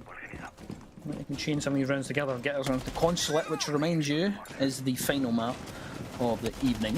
If we get there, ITB are not over yet. It's not done. Still 2 rounds. They could claw this one back and send us to overtime. We have an extension onto the top floor here. Vertical plays, as we've seen so often on Kafe, and we've seen for years and years and years. It's pretty standard stuff. Get a couple of players to play on the top floor for that mid-floor hold. Twitch coming in and just dealing with some of those bits and pieces of utilities. The bulletproof camera and default cams as well. Well, for now, pretty quiet.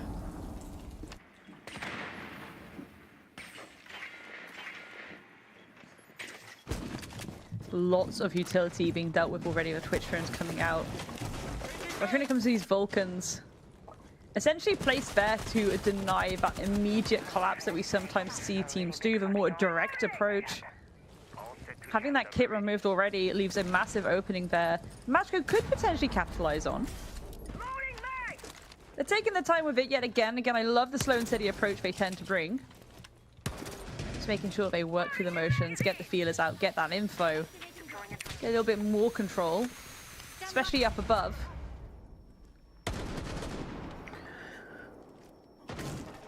Red wall open, ready to work with. Citizen thinking about potentially going for a swing, but I think it's better of it for now. Say the reading. Let's pull him back. Still, Matchco just trying to figure out where they want to try and enter from.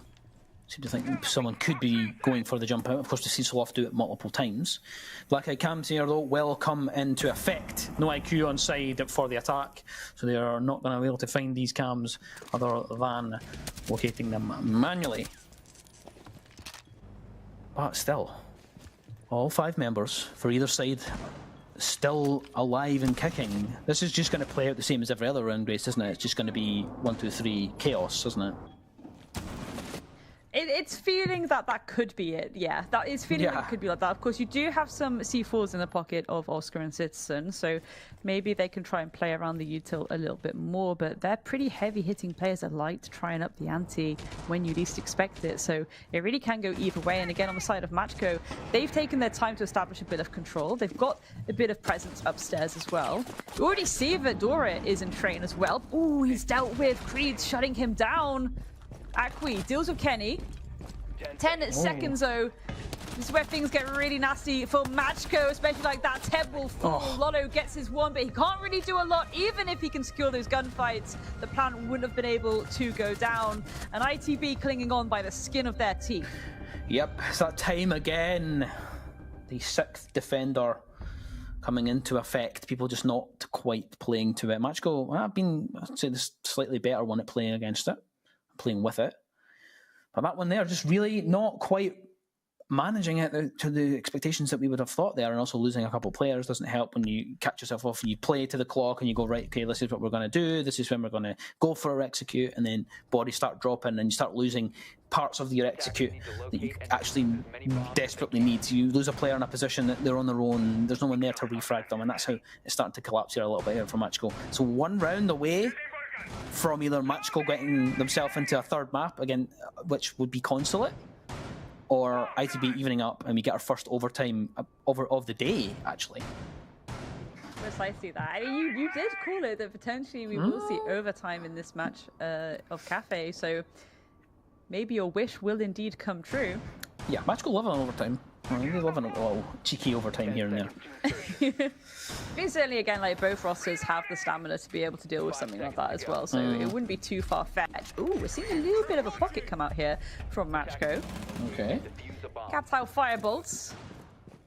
Yeah, jabs to prevent runouts, I would assume, given how much they've been caught slightly off guard by ITV going for those kind of plays at times. Yeah. But you've got the sends, and again, we touched on this earlier in the day. The sends has had changes. You can now time, roll out the disc essentially, and time when you want that wall to come up and down.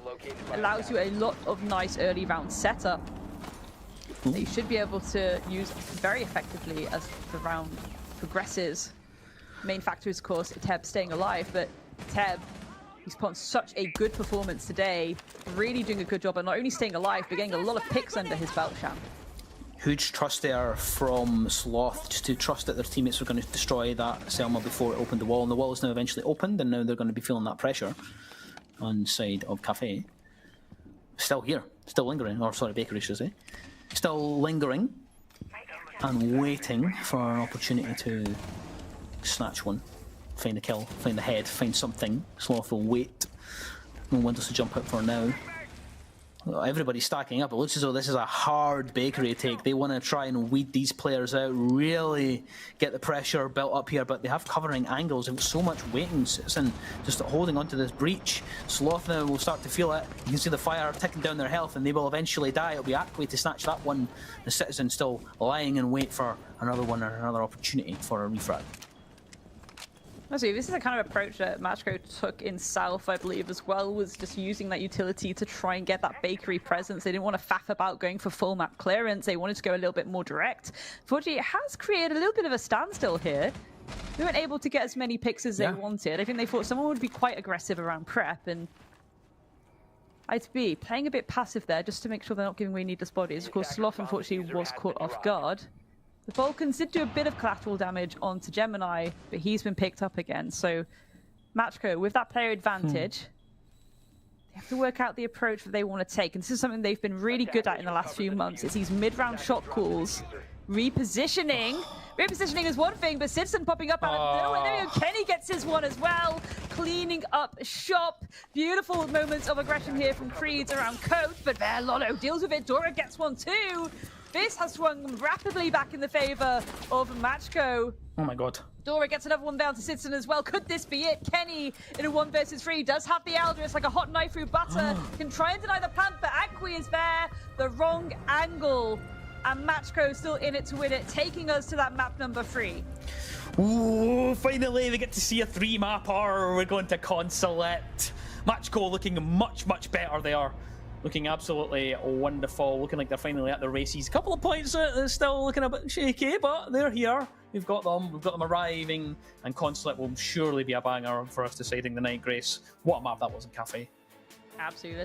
There's so much to say about Consulate. But before we get to that, Matchco once again proving that they can just really dig deep and bring things back in their favor when they're up against the wall. It's something we've seen consistently for months now. Again, their ability to kind of go for these shot calls in the mid round, even that last round, for example, it looked like they were up against a wall. It looked like things were rapidly falling out of control for them. And they were able to be like, okay, we're just going to have to take this aggression elsewhere. We're just going to have to go for something a little bit alternative. Yes, there's going to be choke points, but they're not going to expect us to try and suddenly go aggressive and take these gunfights. Of course, yes, it's a coin flip whether you're actually going to win the gunfight or not, but they had the information to work off there, and that's the most important thing. I really think maybe, again, just the youth of the roster of ITB there. Like, I don't mean in terms of like actual youth, like they again lots of veteran experience. Kenny is one of the fathers of Siege at this point, I think we can all say.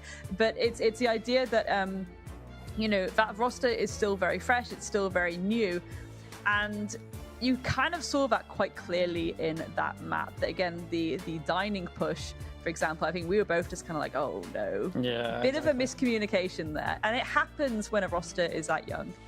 Yes, we have plenty to get our teeth into, but for now, we're going to throw to a very quick break and then we'll be back with more.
And welcome back, everybody. Yes. It is beautiful Amsterdam, as you saw there, alongside a bunch of different European capitals and cities that are flying by because, guess what? It is very themed. We are here in the EU LCQs for SI 2025, Last Chance Qualifiers. That's what LCQ stands for, just in case you weren't too sure. You were asking the question. But this is for all the Mobros. It's for one spot out of 4 teams to make it to the Invitational. And today, our third matchup has so far turned into a tie with map number 3 coming up in just a bit to see who survives to play through the lower bracket. You have 2 lives here. And, well, one's already been exhausted and you got to make it work. And that was ITB versus Machiko, as we had the comeback Machiko able to tie it up, Grace. Absolutely, again, phenomenal stuff from them. It did look like it was maybe not going as well as they thought initially, and there were a lot of moments where it felt like ITB was kind of gaining that advantage just by catching them slightly off guard at times. Ultimately, we did expect the overtime to happen, but Machiko were able to secure it at the end. I think that probably is a very good sign on both sides, to be honest, especially for Machiko, I'd argue, even more so, you know, being that kind of T2 roster, inverted commas. A lot of cheeky runouts as well for ITB, which, as you're seeing now, that was something that I think Machiko weren't expecting, and that's why it was able to work so effectively. So if we're looking at this from the perspective of what happened earlier on today, it seems like things had improved for ITB, but not enough to bring it across the line. How do you reset now from having lost the same map pretty much twice here, Chan? Yeah, absolutely. I agree with that. It was looking much better. It was looking like they were arriving in the kind of the right positions and the right places and that. But it was just the timing, I think, that was the issue. So I think if they can reset that, have a little discussion on it. You know, this is a different type of map. The thing is Consulate. It's kind of similar with the vertical play, kind of similar with the multiple levels, the taller maps. So this is my only concern, is that if time is an issue on Kafe, it may be an issue on Consulate as well. But overall, much better from the side of ITB on that one as well. So could have been, like Grace said, could have went to overtime, could have been there, but no, we're on Consulate, and I'm excited that we get a 3-map banger. We finally get it. I'm pretty excited to finally get a 3-mapper, as you're saying here, Chem. We've had 2 2-0 so far, and a bit of variety. Definitely does spice things up. Speaking of spice, a word that Grace has used, at least specifically, spicy, today multiple times. So we're in for a spicy matchup in this because, I mean, for me, look, Consulate, it seems like it is a mix of our first 2 maps in terms of design itself, right? You have the verticality, you also have the breach, you have the long, narrow corridors, the many rooms you have to watch out for constantly. It seems like if you're a neurotic player / team, you're going to have a hard time navigating through Consulate. Again, it relies on a lot of util and, again, shields. The shields are so important on a map like this. Yes, they rework Consulate. They allow for these external walls that can be opened very quickly. But as you just touched on, very tight little angles similar to some of these previous maps. You know, Nighthaven, for example, you need the shield sometimes just to get yourself around those corners. Consider if you open yellow, for example, and you're trying to make your way towards Trump, and you've got these tight little angles to contest against. It's really awkward as an attacker. What I will say, Milosh, is that this is actually a bit of a playing field for Machiko, and it's actually what made me really fall in love with them at the start of South Breach from the get-go. We saw very, very clearly how they had multiple approaches that they could take, and we saw these mid-round shot calls come through very, very quickly, very, very effectively as well. And this is where, again, the experience and longevity within these rosters may come into play. Okay, play it out for it, Cham. I mean, look, there's a lot here to talk about just from the ITB side, because it seems like Grace is really playing this kind of tightrope between the 2 teams. He's like, UK massive, but at the same time, magical. So I want to see if I'm trying to like separate it between these 2 teams, who would I cheer for and why for Consulate specifically, Cham? I'm not going to walk the tightrope as much. I'm going to say ITB is the one that you should be cheering for. The reason being is that they've already played them twice on it, and they won it twice. Ooh. So if the maths is right, if the 12 times that they've played it, the 2 times that the 9 times that they've won, happy days, woohoo. They've lost it once, Matchco, but they've lost it twice to ITB. So, I think that they should. Also, we've seen an overtime on that one of those maps as well. So, yeah, I'm saying ITB. I'll put mine out there. I also did have beans and toast this morning, so there is that aspect of the British boys. So. I have tried. So look, I've been to the UK only once. I've tried beans on toast twice. Once in the hotel was awful. The second time, bless his heart, Ace took us to this nice breakfast place, and it was okay. Turns out the reason why it's okay is because they actually used a spice called cumin, which exists in pretty much every single food that is tasty. So that was kind of the secret sauce, or the secret part of the sauce. I would say beans on toast. Yeah. Milosh. Let me get Sham to make you a beans on toast, and it will change your mind. Sometimes, because sometimes you need the rustic, authentic experience. Okay, sometimes you need a homemade beans on toast, and that is the most pure and effective beans on toast. And speaking of home brews, again.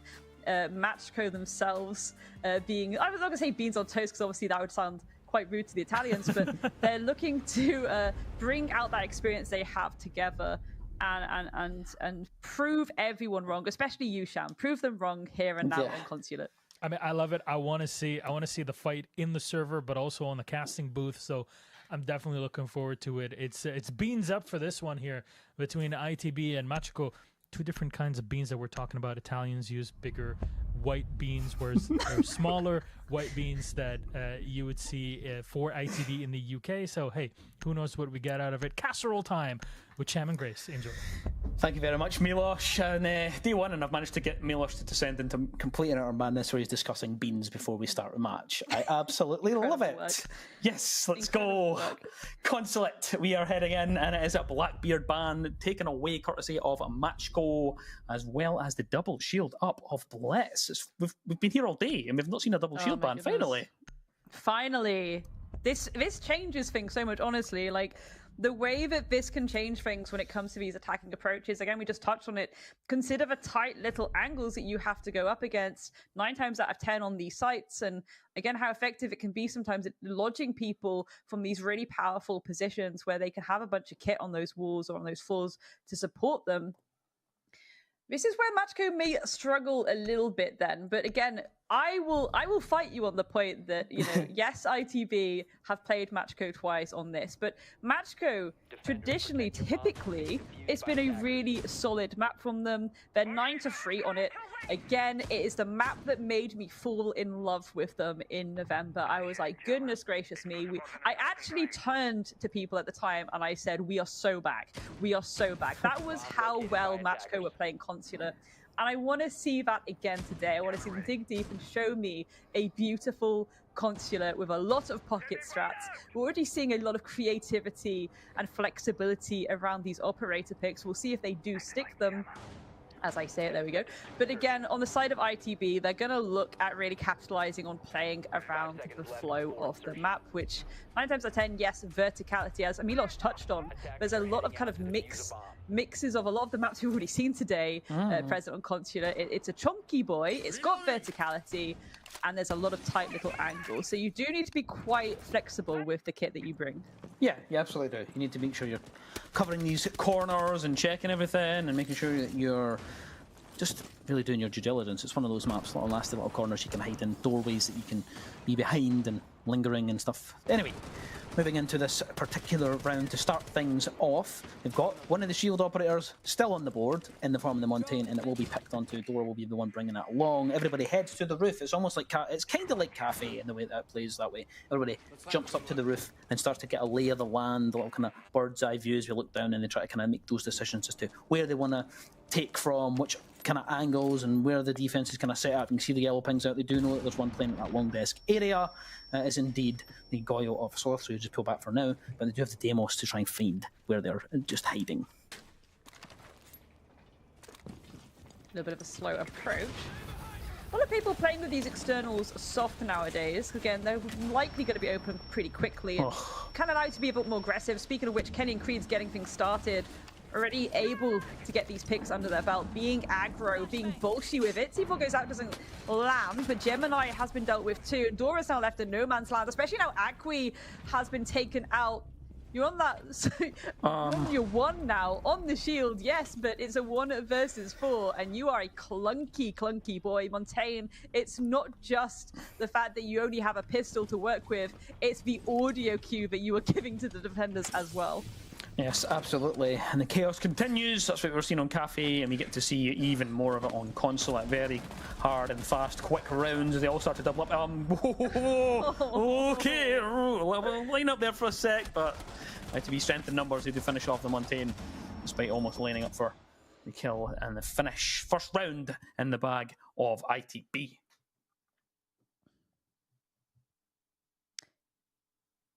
Very curious that they're already calling a timeout. Not sure about that one. That is interesting. You know what? Actually, I'm going to throw it out. Early timeouts, I think 9 times out of 10, they do better than the later timeouts, because it's most of the time you do the later timeouts, you save them for overtime. You don't have enough time to actually enact. I'm a big fan of the early ones when they're like, right, whoa, I've got a major issue. We need to actually discuss this. Let's just slow this. Let's get this fixed before this map gets away from us, because I like that. So I'd argue this feels more like an IRL issue, maybe, because again, this is way too early to have a strategic timeout. So maybe one of the players needs to quickly do something. Or there's that. I was trying to approach it from the strategic point of this, you know. No, it's way too early for a strategic. Like that is silly business, especially when this is map number 3 of the series that allows you to stay in the runnings to qualify for the 6th Invitational, the most important event of the year. It is that time of year. It's always a lovely time of year. You know, you go through the festive season and people think, oh, that's the best part. No, it's not, because I know that immediately after Christmas, it's the run up to SI, and that's where I start to get very, very excited indeed. But for these teams here, it's make it or break it, now or never. One of them is going home, Sham. One of them is indeed going home. And it does break my heart that we are the ones that have to send them home. We have to be here while someone advances to the next round and we say goodbye to another. And it could go either way. It could be any one of these ones. There's chaos on either side. The Kafe map, if it's to go by, and the start of this map does feel like it's just going to be very chaotic and could go either way. And I am excited to be here. I'm excited to be on Consulate for this final map of the evening. We'll of course be back tomorrow with more LCQs and deciding who is actually going to be going, but for now we'll remain inside of this map and this contest. Creeds, we started off with a 3k in that first round, looking to try and tease one out that window, but there's no one on the receiving end of that. And a bit of a Cades Tuberal link up, which is slowly becoming standard. It's slowly becoming something that you just have to bring on sites where you're trying to deny a wall, because you can just make sure that it is delayed as long as possible. Sloth, though, will start things off with a kill onto Gemini. And again, that doesn't seem like it's being traded, so that's a bit of a freebie for ITB right now. If we look at Matchco, we've still got a lot of kit to work what they need to. Hard breaches can open up those externals. Selma's and the extra firmware charges. Granted, yes, you've lost the Habana, so that's always a bit of kit that can be quite flexible. But speaking of flexible,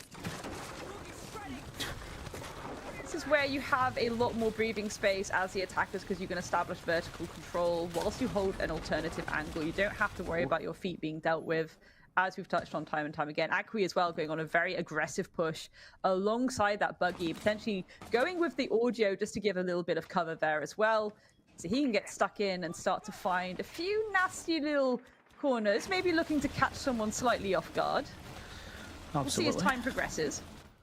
Oscar, the one lingering on that spiral staircase, waiting for someone to take that gunfight. The wall will likely be opened up here. Oh, no, it won't. Ooh. Not yet. It's denied. I think it does eventually go off, though. It's not quite right on the money there from the Tuberal. It doesn't get the wall open up. And we can now begin this formulating this execute to get the vertical play coming through as well. Ted making sure to get as much of this floor ripped up and really redecorating inside a piano, making sure that they can begin putting the pressure down onto these defenders below. Oscar, by the way, still lingering on that spiral staircase, still waiting with the ACOG and the TCSG, and looks as though they're going to maybe get a little bit antsy. Thought about going up and just decides, you know what, I'll pull back for now. Yeah, you've really got to be safety first of these moments, but Plant is going down because they have been able to get a bit of presence in Garage, and I don't think ITB are aware that. They're certainly aware now. They're aware they're in that post-plant situation. A 3 versus 5. Mid that 3 versus 4. Kenny gets dealt with. Sloth, he will fall too. A 3 versus 3 Sham. This is looking very good right now for Matchco. C4 will go off as well. Oscar will find Teb, and now we're in that 3 versus 2. There's actually a counter defuse going. Is anyone looking at it? Yes, they are. Creeds falls, but the attacking side of Matchco, they just have strength in numbers at the end. And the covering on the main breach to shut down that plant, and a counter defuse will be there. Matchco, they'll find their first round inside the Consulate. Again, this is what I love about Matchco and Consulate. They take their time, they start getting the feelers out, they work out slow. Okay, we'll go with the flow. We'll go slow and steady to begin with. We'll make sure that we cause a little bit of a kerfuffle elsewhere, so all eyes are turned there. We can sneak in, start to stick that plant down, catch them slightly off guard, and then just play around that post plant. I like the way that Matchco play these rounds, especially when it comes to the fact of, okay, they'll buddy up a lot, and we even saw that from the get-go. As soon as that Ram gets in and starts working that Verti, we see the Deimos be like, okay, I'm going to take this ground floor control, I'm going to start working out some little bit of breathing space, I'm going to try and find a pick, maybe if someone's lurking upstairs I can kind of catch them slightly off guard, but of course it didn't capitalize quite like that. It wasn't quite work out the way, you know, from the get-go. It wasn't like they were gifted anything, but it's this idea of kind of having that safety first aspect of timing everything really beautifully together. Yeah, absolutely. I mentioned earlier I did have beans and toasts just to start the day for ITB. A very British dish. You know, and I am so jealous. Yeah, but you'll be even more jealous because, you know, if Matchco do win this, I'll treat myself to a deep fried pizza just in their honour. You're making me upset. We'll do the Scottish Italian link up with the deep fried pizza. I'm so homesick, it's not even funny. I would do anything for beans on toast right now. Goodness me. Enough of the chatter of eating different foods. We are back into the mix of it. Round number 3 kicking off here. Quite a bit of work being done here for the attacking side of Matchco. They open up these barricades, opening up these windows, dealing with the Goyo canisters. Of course, we are on the top floor in office and meeting. Muted on the wall for now. It looks as though they should be able to get this open. They do have the EMP and they're able to get that wall put up in a position that they would like. A little link up with the Heartbeats gadget, the upper part as well, just to make sure they have enough angles to challenge. Ella making a pretty big presence today, actually. You were kind of talking about it earlier, that it's kind of nice to see a bit of a rise in Ella and Zofia. Absolutely, the pick rate has increased. It is a very powerful bit of kit, especially when you still have to contest with nasty little shields. They're everywhere, especially Blackbeard. Nutty bit of kit to have. Of course, he is banned right now. Comes Citizen on the Warden, is able to at least deal with flashes, but can't see that wall anymore. That's a nice little swift shutdown. ITB, they'll claw things back in their favour. Kenny, pistol whip to the face of Lolo, and Akri's left in a 1 versus 4. Incredible stuff there from ITB. That's going to give a bit of an audio cue that Grismot giving away the game. They know Akri is there.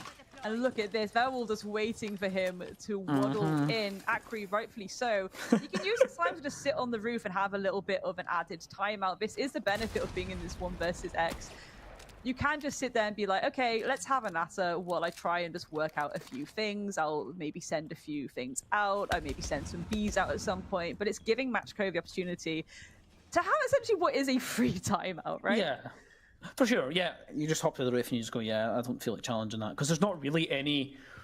Yes, you can push and try and get the clutch, but sometimes you just have to be able to accept it. Like, yeah, like I'm pushing through a doorway, I'm pushing through a pretty rubbish area. I don't really want to take that fight. And Akri's like, nah, I'm just going to dip back here. We'll have a little bit of discussion, but ITB, they were ready for it. They were ready for that 1-2-3 call. They were ready for what Matchco had, ready for them to hop in the windows, ready for them to hop in the doors and push through the breach. They had those angles unlocked. A beautiful C4 over the top as well from Citizen, which was very, very nice.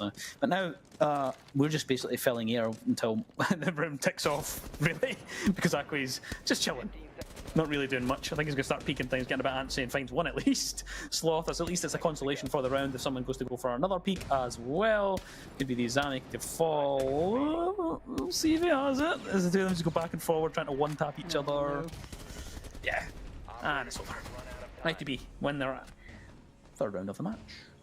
But again, Matchco should have been able to have a natter with one another and work out what they want to do in this next round. I think a really big factor there was, yes, they had so much kit there. They even brought the sends. Due to the warden change, you can't really see through that sends anymore, but at least they could deal with Citizen. It's just then the additional angles of cover that they wanted to try and contest with got shut down instantaneously. Focusing too much on the utility immediately into sight, we'll say. Not focusing enough on clearing that breathing space first, which may have benefited them a little bit more, to be honest. Or maybe they were really relying on this idea of, okay, if the call goes out that the sense is up, maybe they will think that we're immediately executing and they'll try and rush back to site and we'll catch them off guard. But that's just theorizing, Sham. I know that you do love a little theory.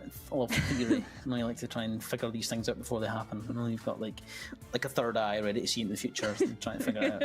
We're having a little brief break for a sec, just while they get players back into the lobby. Just having a quick tech pause, so that's where you get to see our beautiful faces again, while we have a little bit of a discussion. Good start though on either side. Pretty happy with the way that we're kind of starting to looking like we're actually going to be getting a bit of a game. Both teams kind of firing off. ITB, I think, are just looking marginally better, I think, than Matchco so far, just for the early parts. And I think a really big part of that, though, is again you're going onto the kind of map where if you are on that attack, you need to establish some breathing space for you using shield or info utility. And with a double shield ban, this is why, again, we expected something like that on Nighthaven, because you're basically completely rendering the attack useless. Matchco, of course, starting on the attack, and they were the ones to, I believe, ban out first the operator that they wanted. They banned out the Blackbeard, and the ITB actually went for the jugular there by being like, we'll take away the blitz as well. You're removing two lots of very aggressive shield utility. If people do bring shields, they have to rely on like the Monty or the Fuse, most likely the Monty. And again, as we saw in previous rounds, when you have that Monty, sometimes it's a little bit clunky because you are just this walking loud door. The attack know certainly where you are, and you've not really got the best kit to try and take and contest against some of these other more powerful guns. Yes, absolutely. Now, we're back from that brief pause, back into the game we go, and we're on the split site. What about tellers? What about action? I love the split site, by the way. It's one of those like unique things about Siege. We don't have many split sites in the game, and I just like to see that we have the upstairs, downstairs kind of aspect to it. There's kind of multiple ways you can go for this. You can go for that bottom one, you can go for the mid floor one, and really kind of pick your poison as to which way you want to approach it. We'll see, of course, how Matchco decide to try and dissect this defense here.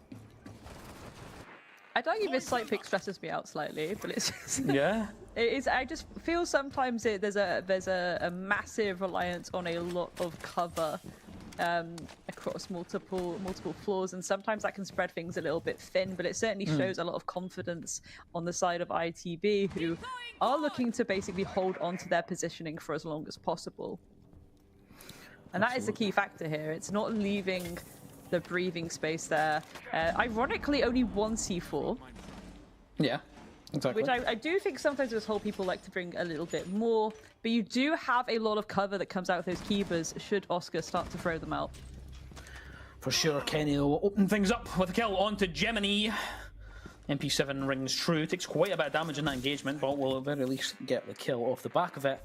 Get that opening pick and get a foothold in the round. What a shot that is, the Boss G. Finally, I'm getting to see it. Lolo removed from the round. Citizen will deal with Akwi. Now it's looking very, very difficult here for Matchco. Certainly is. Trying to force things maybe around the electrical wall, trying to get that immediate push to the site below. Going to see a few of these keepers start to come out too. Being in that position and giving yourself a bit more defensive measures puts you in a very strong position indeed. So that's very good thinking from the players of ITB. Dora and Teb, they're split up somewhat. They're getting close together, and it looks like the drop down's going to happen. But oh, beautiful shot there. Dora is at least able to deal with Citizen. He's left in a 1 versus 4, and that's not looking too spicy for them. Yeah, it's going to be tough here. Try and win this one out from Dora. Not much they can do in this position here, trying to get something working at the back of the electrical, but they know exactly where they are, and he's unfortunately disconnected from the game. So I'll find out what's going on there just shortly, but don't need to read that Citizen, I guess. A little bit of a banter there in the chat. 3 versus 2 now on the score line, and ITB looking very, very good. a little bit of banter in chat. Yeah. I mean, we would expect that from I was going to say, Teb just quickly establishing he actually meant my friend. He crashed. Yeah. This already is not looking too great for Matchco, and it's again a massive shame because I do think that they've been able to establish a lot of control in previous games on this map, and I do think a big part of it is not having the control and pressure you can gain by taking aggro shield ops, and it's an interesting one. It's an interesting one. I really do feel like maybe this could spell the beginning of the end for Matchco, and I don't want to jump the gun there because obviously maybe the side switch will change things somewhat. Maybe that's when Matchco will be like, okay, we are in that power position now. This map suddenly got a lot more defender-sided based on these op bans, so we're going to really play into that. But a really big factor of that kind of being easier is the fact that they have to establish more of these rounds initially. The more rounds that they are able to gain on the attack, the less pressure on them at denying that match point from ITB, who again, when it comes to this defense, they're playing absolutely on fire. They're winning their ones. They're shutting down the alternative approaches to every single push that Matchco want to take. So it's looking really solid right now from ITB. Yeah, SBL looking pretty good. They've started off every round with the opening kill as well, so I think that really means that I think that Matchco really need to start, stop letting these rounds get away from them, because that's the last 2 rounds in a row. It's been very, very one-sided when it's been finishing off, 4 versus 1, 3 versus 1 scenarios, so that they've looked just really not at the races. They're getting really punished right now from ITB, and yeah, you're saying that it's a bit concerning. It is a bit concerning. I think it's it's something I'm starting to get a bit worried for Matchco, but we have plenty of time left in this. Hundreds of time. We're just we've had a restart there quickly as well. That's even more time to kind of just, potentially be like, we need to fix this. Let's sort this. What's happening? Maybe have get the mental reset. Maybe just sit there and just zone in. Just be like, right, this is what we need to do, because this is the last chance qualifier. Like, it's literally, I can't, big neon sign of saying like the guys, if we don't get this done, we're going home. And I think, again, it's this idea of a lot of, especially the Italians watching right now, they want to see that fairy tale 2.0. Remember, we touched on this at the start, before that second series, the kind of makers run that happened and how lovely that was, and how much of a kind of, fairy tale moment, like your dreams do come true. And it put a lot of passion, shall we say, into the European scene. And if something like that could happen again, it would be amazing. But right now, it's not looking good, Chief. It's not looking good. Yeah, you're right. It's not looking good. What I will say is I didn't expect to be standing here at the end of the night with Matchco potentially being the ones being eliminated, and Asparagus facing off G2 in the upper bracket. I did not expect that, which is completely wild. So all the prep, all the VOD watching through the week, it seems to not matter whatsoever. I think a big part of that too is just simply Rexhun being the Lysan Al-Gib. Yeah, I will die on that hill. I will die on that hill. Rexhun is the GOAT. He simply is him. I really hope that's something we see tomorrow as well. But in the meantime, Matchco, unfortunately not looking great right now. Really need to have a little look at themselves. I think, again, during technical breaks, you can't really talk with one another, but as you've touched on, you can certainly have that reset point yourself. A bit of a psychological sigh moment, have that kind of cool down where you're like, okay, get back in the zone, get back in that, again, flow state is how I'll call it. Get back in that flow state. Realistically, again, for Matchco, they are just getting isolated at times here. And I think that's something they need to work on. It's something they've done effectively before, is kind of being a bit more buddy system. They seem to have a better chance at things when they go with a bit more of a buddy system. And I think especially as time will go on, ITB are going to start feeling themselves more and more. We saw it on Kafe, the run-out started occurring. They started trickling through. And I do think that's something that might start to happen as time progresses on this map. And it's something Matchco have to be prepared for. Yeah, it is something they need to be prepared for. I think that's the worry, that things start to get away and ITB start to get comfortable. But again, sides need to come into a factor for it as well, because of course it is a defender side need. Well, I say it's defender side need. It's not too bad. It's not too bad in terms of the balance of it. But when you're a new roster, it tends to be more on the defender side, because you tend to have to work in communication, things like that. So it's kind of my worry that Matchco can't quite get that communication on point considering they've been together for so long. But I did kind of notice a little bit of this earlier in the week where during the multi-quals there was a few times, especially when they got eliminated versus ENCE in the first qualifier, where they were caught lacking in a few points in terms of like the information coming back to them. Their calls were fine in terms of right, let's go, but there was a few times where people slipped the net, and this happened with G2 as well last week. It just tends to be a teeny tiny bit of an issue that's costing them rounds in terms of like just letting teams back into it on the attack. Let's see how they get onto it though. We're back into the game. We're ready to go. Round number 5. Grace, how are we feeling? I'm feeling very, very stoked for ITB and very, very not stoked for Matchco. That is how I'm feeling. Again, it's different. I know Milos kind of atted me then, being like, "Oh, you need to stop being on the fence," and it is something. Yeah. I just genuinely, this matchup, it is painful for me because I absolutely adore both rosters.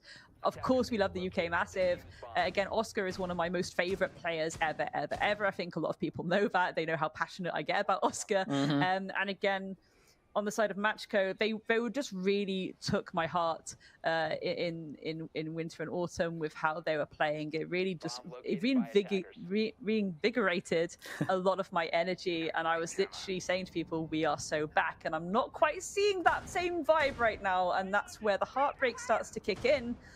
ITB, this is spicy, Sham. They're looking at countering information. They got the mutes, they got the Mozzie.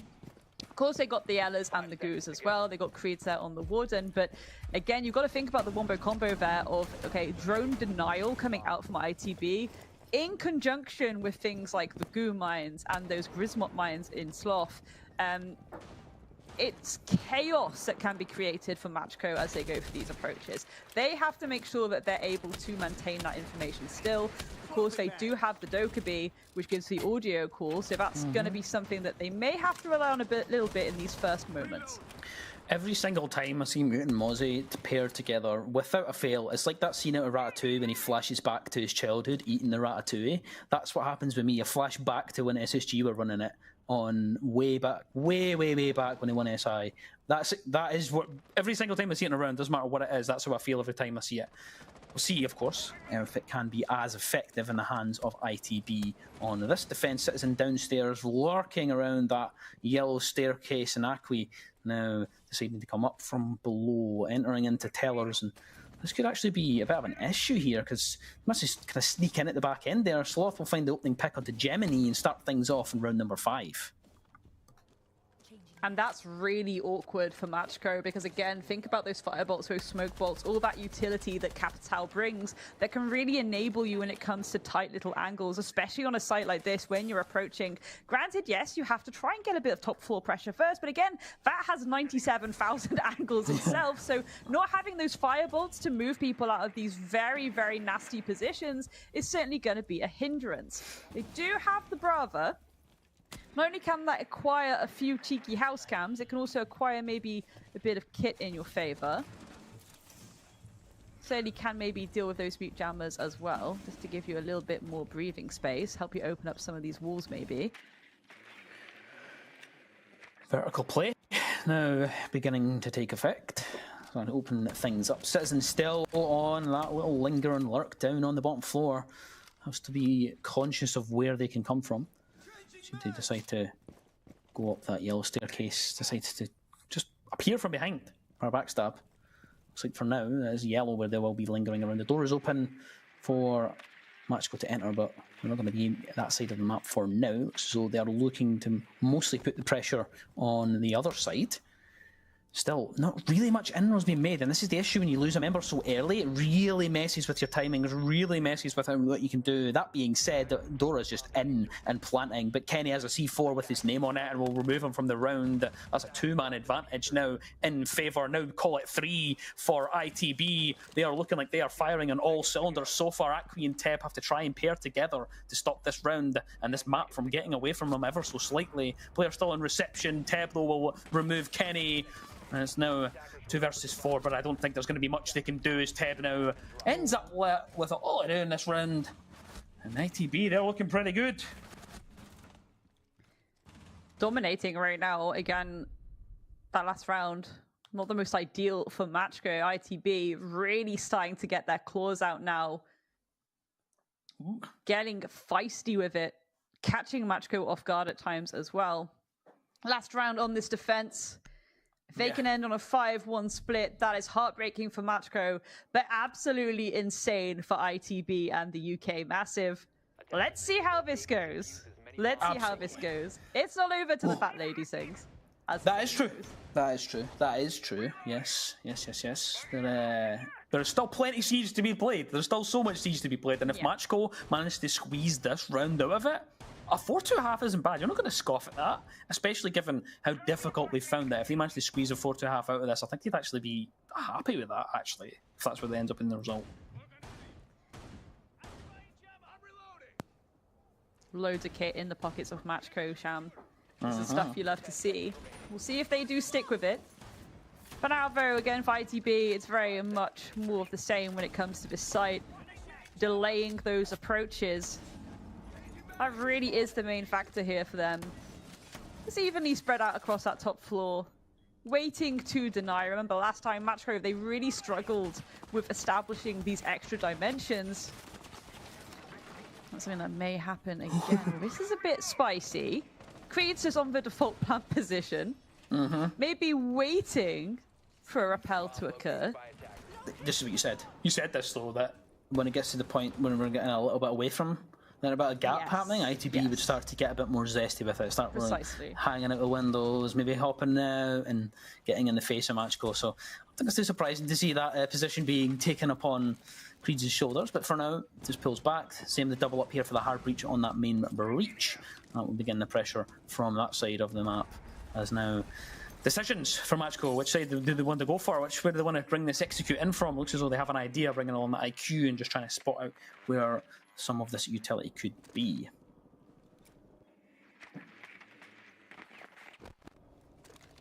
I could gain a bit of information onto some of the whereabouts of things, but again, it's more the positioning that Machko need to worry about.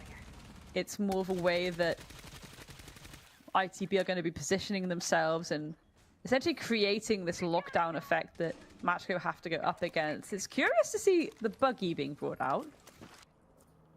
Unless that's maybe to establish a kind of window execute where maybe there's verticality below, one of you goes below maybe, and you're able to catch them off guard on the off angle. It's not something I've seen, at least yet, personally. Unless my memory betrays you. Hey, the first opening pick. First opening pick of the round, and sorry, the match for this map for Machko.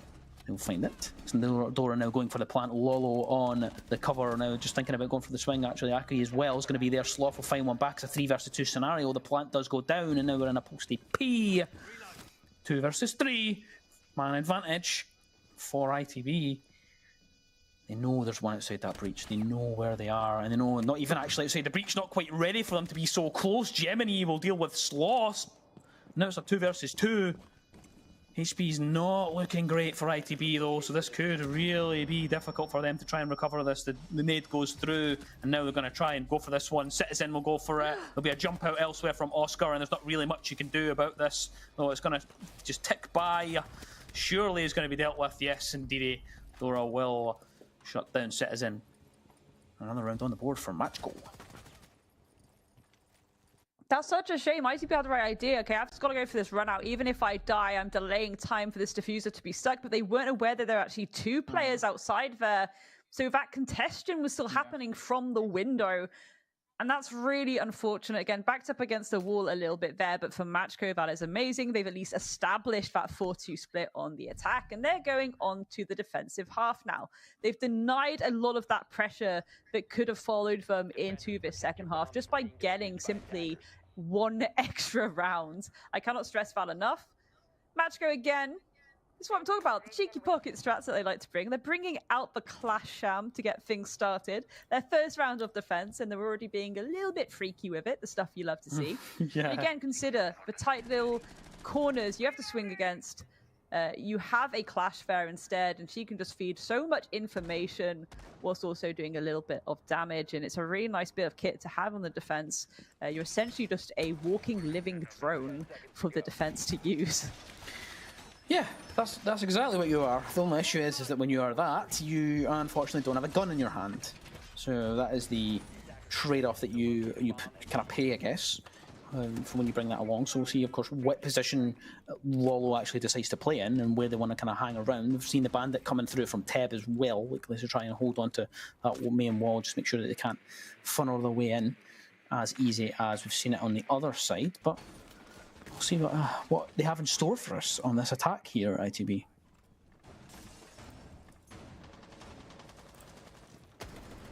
Looks like, again, they're focusing on just denying the pressure on these corners. They got the EMPs to remove utility on these corners. They got the Capital Firebolts to push people out of these power positions and, again, allow some flexibility around these power positions. So they're going for a very direct bit of window pressure instantaneously. This is where it can get a little bit dicey. Citizen checking below, making sure the coast is clear. The skeleton key can be utilized below just to allow a little bit of pressure. Of course, you do have to be careful about that hatch drop down. The Citizen should be holding for it. Looks like they do want to actually try and force this execute. But things can get a bit one-dimensional when you do things like this, Sham. That's my worry here. Yeah. 2 players below, at least. That's a nice, steady and strong hold by ITB, making sure they have every single box ticked before they go for this collapse. It is a very, very furious and spicy one, but they have the kit to do it. The Capital Firebolts, there we go. It's going to push back things. Of course, the Toxic Babes have come out. That delays things somewhat.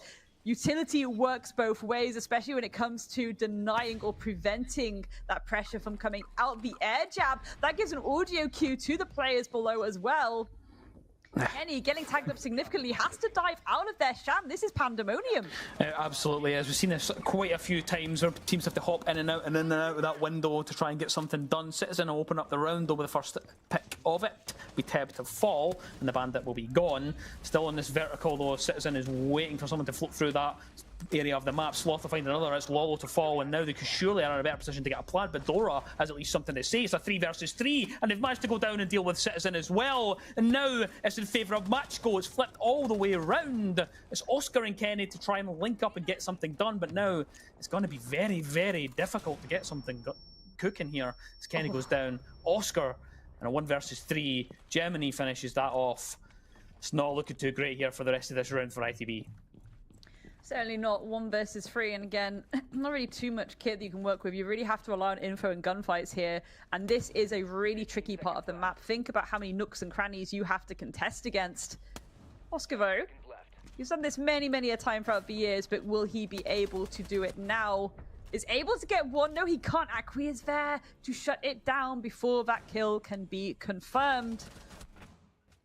I appreciate that ITB wanted to go for something a little bit direct there. They wanted to kind of force it, again, due to the flow and the layout of the map. Sometimes it's like, well, we could try and contest against this nasty little layout where most likely there'll be all the utility in the world set against us, or we can just go below, establish some control there, just to hold back, and we can try and force this plan. What they weren't expecting was the time waste that occurred due to those toxic babes being thrown out. Yes, you can send that Capital Firebolt and you can prevent them from swinging around that corner, but if they have those toxic babes, they're just going to lob them out. That's going to prevent you from doing that plan. We saw Kenny had to jump out the window, Sham, to deny him from dying to the toxic babes.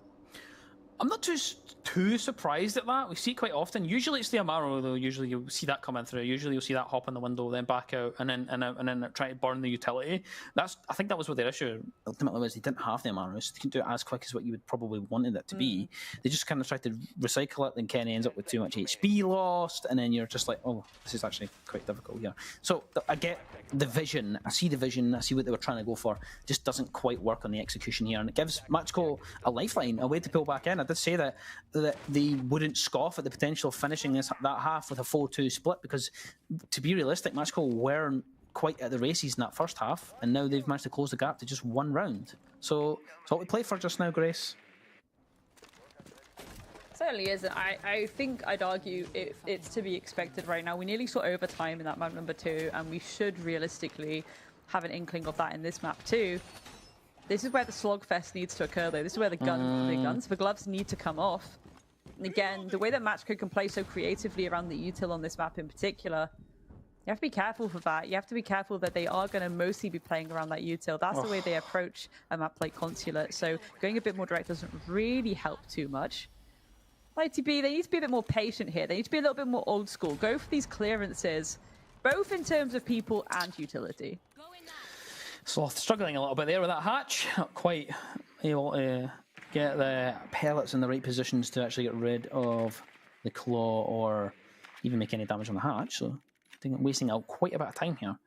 So going for some yellow pings as well, trying to feed back the information as to where it is. It looks as though they're going to rotate around Kenny with the EMPs just to make sure that they can definitely get that in. It's clear that this is part of where they want to go for the execute from. They've decided to even potentially go for the double EMP, and it looks as though they are going to do that. And now the hatch will be popped. Can work at using that to their advantage.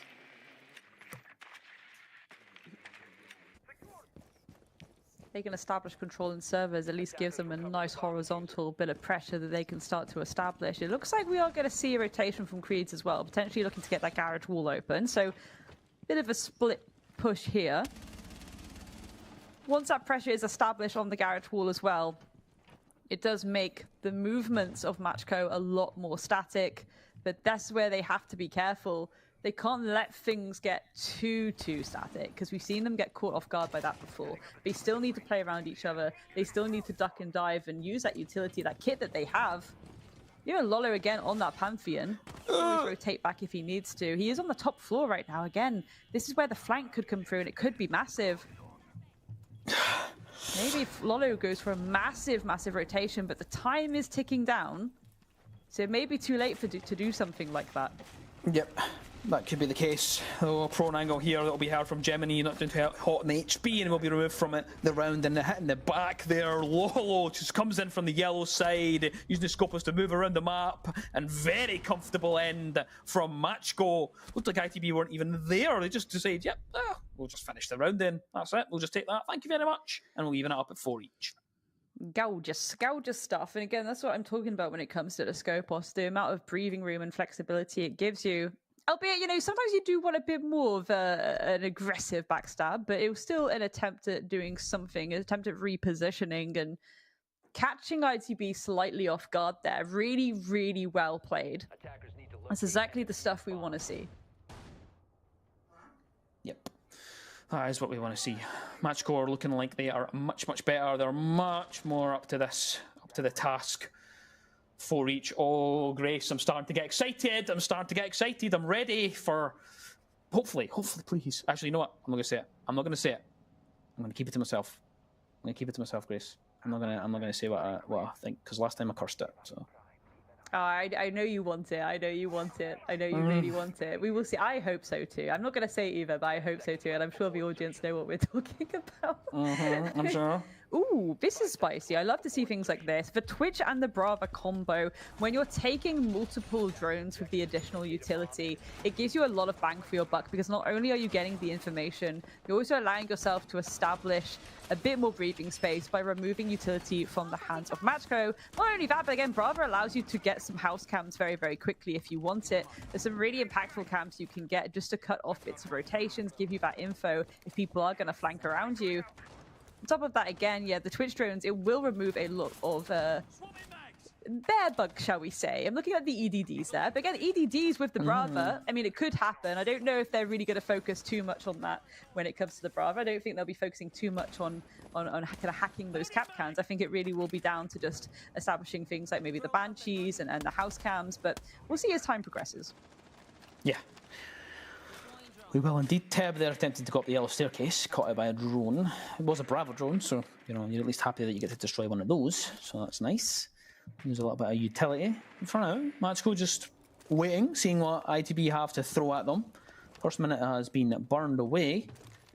Really, ITB not got a foothold in the map yet. Not really got anyone in and putting any pressure as of yet. It looks as though they are opening up that yellow wall. They have the Yin Candelas in the hand as well to put some pressure on the players that could be floating around inside of a meeting.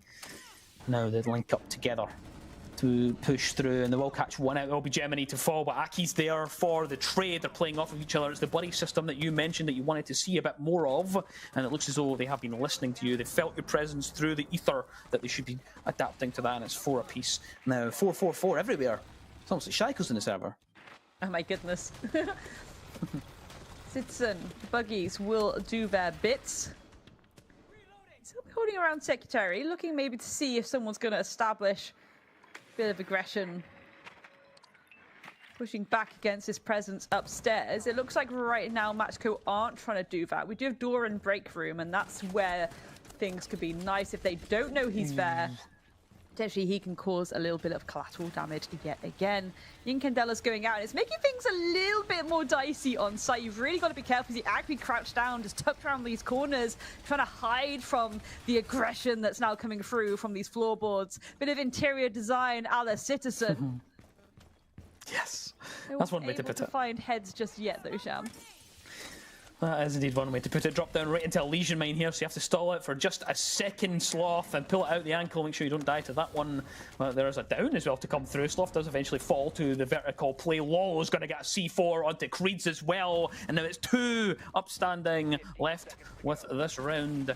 Work with something and try and pull it back. 10 seconds to work with. It's not a lot to do. It's going to be very, very difficult. And there's a shotgun from Mo. They just haven't weeded out Teb. He's going to find himself even more. He holds on for so long. This one angle, this one vertical play just decides the round, and Matchco win another one. Precisely that. I think, again, they did a really good job of not getting too flustered there, not getting too in their own heads about the insane amount of pressure that ITB were establishing from the get-go, working that Verti to their advantage, putting Matchco in some pretty spicy positions where they can't really get out of it. They need to kind of stay there. Ultimately, there it came towards the final moments that ITB wanted to take. They're getting caught off guard, and Matchco were able to create a lot of breathing room for themselves by doing that. And again, I think that's really is the main point when it comes to these defenses that Matchco are bringing. It's the breathing space they're allowing themselves with the utility, with their positioning. It's enabling them a bit when it comes to taking these gunfights and causing damage towards ITB. Now you start to believe again in Matchco. We were a little bit concerned for a bit, but it looks as though they've strung quite a few together. That's 4 in a row that they've managed to assert upon ITB, and they lead the way now. And they're looking pretty good, you know. I'm starting to the pendulum starts to swing in Matchco's favour. So we head back up to the top floor for another of Matchco's defences. Of course, we've already seen ITB attempt to do the hard and fast kind of push, swinging in the window, back out, in and out. Of course, to change things around Kenny over towards the Capital this time instead of the Nomad. So something slightly different. Yeah, maybe focus more towards meeting this time. We see the sense being brought out again. See if they can capitalize on that very nicely again. Not really anything in terms of super feisty utility. It's again talking about pushing back the sides of Matchco. You've got the Grim Beast for the information, you've got the Deimos for the information as well, and the Firebolts in the pocket of Kenny now, just to establish control around these pressure points. Maybe catch someone off guard as well. Not even through much of the same. Again, bringing that clash out as well. Think of all the info that can be gained here. It's like, okay, they just threw a nade at me. I know there's one trying to push me and not having a very good time of it either. Yeah. I can hear others in the distance, so it's already calling back. This can feel like there's definitely one-dimensional pressure coming in through Office now. So that allows Matchco to do what they do best, which is reposition and look in the other ways. Looks like that is exactly what they are going to do. They move the clash back and forward, back and forward. They know there's 3 now. Look at them all lining up, trying to figure out, how are we going to deal with this? We don't quite have much to deal with it other than, realistically, the Capital to try and do something. Aki, though, will find the opening pick. It'll be Sloth to fall, and they try to retake that position just inside of Vending, and they'll actually find themselves down Gemini. Not the most ideal situation to find yourself in, but that's okay. Dora will find one back. It'll be Oscar to fall. Citizen with another. And it's 3 versus 3 technically, because Creeds has managed to deal with Akri in a long desk. Still, there is the clash. You can hear the defuse going down. Teb's going to have to try and swing it and do something. Does at least finish off the person going for the defuse. But now it is Citizen in a 1 versus 3. Deimos. We've seen Citizen do it time and time again. Can he come up with the goods here? But it's very oppressive to play against a clash. It's not the funnest thing to try and work with. as they just get hunted and pushed and bullied, and a pistol to the face will finish you off. Citizen is gone, dead and buried. Matchco, they'll take another round, and that'll put them closer and closer to stamping their ticket to the rest of these LCQs tomorrow. That's a really important factor here. It is indeed match points. Rightfully so, ITB calling that timeout. Again, not able to be fair, I will argue that Matchco in that late round were doing a lot of mistakes. It really did look like things were going to swing in the favor of ITB. They were over swinging when they didn't need to. I understand Gemini's down. I want to maybe keep him safe, or I want to capitalize on someone trying to finish him off and I can go for an aggressive swing here. But it's just the timing was a little bit dodgy, especially when you know that you want to secure that match point. However, ITB, they just got caught off guard at the end there. They weren't able to win their ones. There was a lot of kit being thrown out at them. Again, Matchco trying to go with safety first kit. The Clash doing absolute bits, feeding so much information throughout that entire round. Now or never for ITB. They need to get the next 2 rounds under their belt, or they are out. They are out of the chances of qualifying for the 6th Invitational 2025. They are. I'm loving the Clash play, though. I'm loving a little bit of Clash coming through. I like to see it coming through. I did have a friend that used to run Clash every single season. At one point, I had 100% pick rate on Clash on the defense. And I've got to respect the hustle because, I'm not a Clash player, but seeing Lolo on the Clash was bringing back memories of those times of just seeing it so much. Lolo was just chef's kiss. I loved it. I like seeing that. How they just couldn't do much about it. They couldn't do anything really to get by it, and didn't have anything to deal with it. They didn't have the Zofia. They didn't have anything to really work with it. And this time, get something different. They're jumping onto the Vigil this time, Lolo, so they're getting let loose from the shield operator. 10 seconds remaining. But again, look at the kid there with the Castle and the Vulcans. They're still looking at slowing down any approach from ITB, and I think Matchco again, they're not really a team who play aggressively. They play assertively. It's a nice way to put it. Yeah, it's something that we're going to probably see in this round as well. Just playing around the setups that we have. Of course, yes, Lolo being on that Vigil could cause a little bit of a nuisance. But speaking of silent and sneaky operators, we also have Creeds there on the Nook, and I'm really curious to see if that's going to be an attempt at a backstab in the mid-round. We'll see as time progresses. Right now, it looks like ITB just getting this garage wall open, looking a bit one-sided for now. Tab on the vert. Tab on the vert again. Played it in reverse last time. This time they are above with the shotgun, waiting for anyone to come into that main breach. Just holding and waiting with the Shari in the hand. SMG-11 as well, should they need it. And it looks as though they're going to get comfortable and cozy inside of Piano and be like, yeah, you're going to have to root me out of here. You have to deal with it. We do have Lolo in support just nearby on the yellow stairs. Could we rotate around and give them a little bit of a helping hand should they need it. But for now, no one really entertaining the gunfights as of yet with Teb, who's just allowed to exist at the moment. It looks as though they're starting to kind of figure that out and kind of suss it out and think, yeah, right, okay, we're gonna have to go in and deal with this. And here's a little bit of aggression that comes through. The buck on the wall from Sloth. They open up that and they do catch Teb, not quite looking in the right direction. The flashbang comes through, and Citizen's actually the one that's down. Lolo in the support, exactly like I predicted on the yellow staircase. They do at least deal with Teb, so that's that one gone. And back and forth finds us in a 4 versus 4. Lolo on a massive flank around, trying to push down the yellow stairs. Could catch Sloth off guard. I think that's the main bit of information that he's feeding off right now, just trying to be like, okay, maybe I can shut down this buck. That skeleton key is coming through, applying pressure below. Maybe I can shut him down somewhat. Needs to take his time with it, needs to be patient. Again, for Oscar and Kenny, they're looking at that additional bit of pressure above to establish them some control so they can get in and go for that collapse, go for that execute. Creed's in Visa as well, so it's a three-pronged approach right now from the side of ITB. Are Matchco aware of it, though? Again, there's a lot Matchco themselves can do to shut things down. Concern is that Lolo still exists on that top floor, and that boss G will be hungry. Aki will find Oscar. Now it starts to whittle away. Kenny will find one back. Creed's with another. And ITB have flipped it on its head. But the backstab has been shut down courtesy of Dora onto Creed's, and it's 2 versus 2. Kenny not looking too hot in the HP department. And Dora has left the room.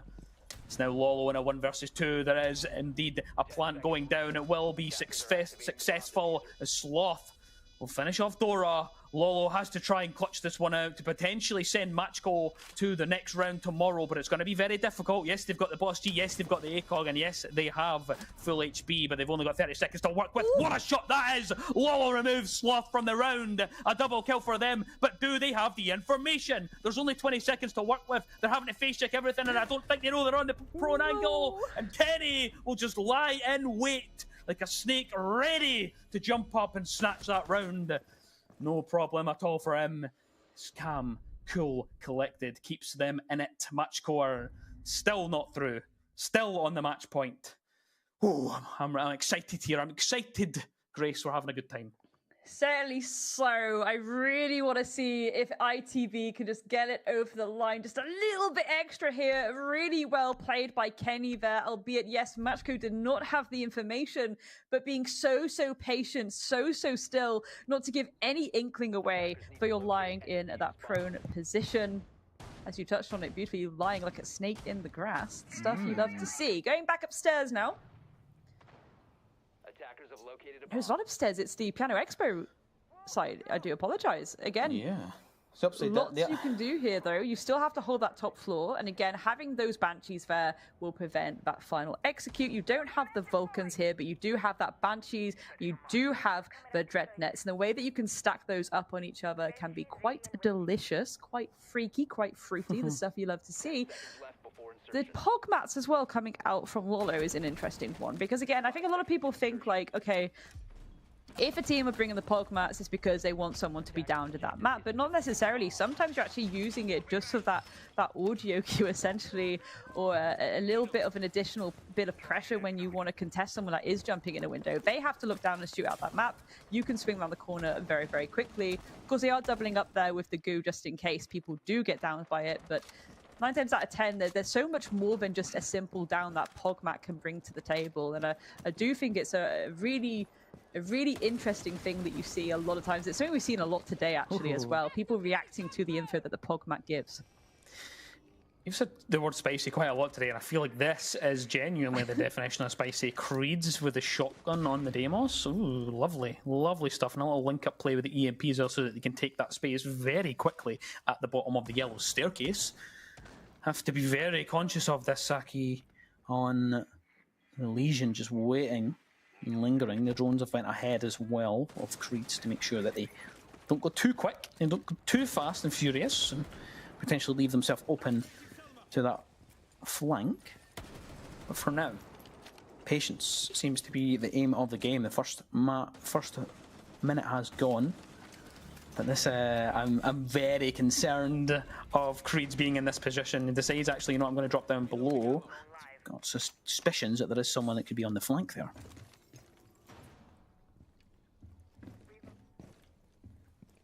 Quiet before the storm, Sham. We've seen this so many times where there's a little bit of a hesitance as both teams just put the feelers out, try and work out what they want to do, selling up with a bit of kill as well.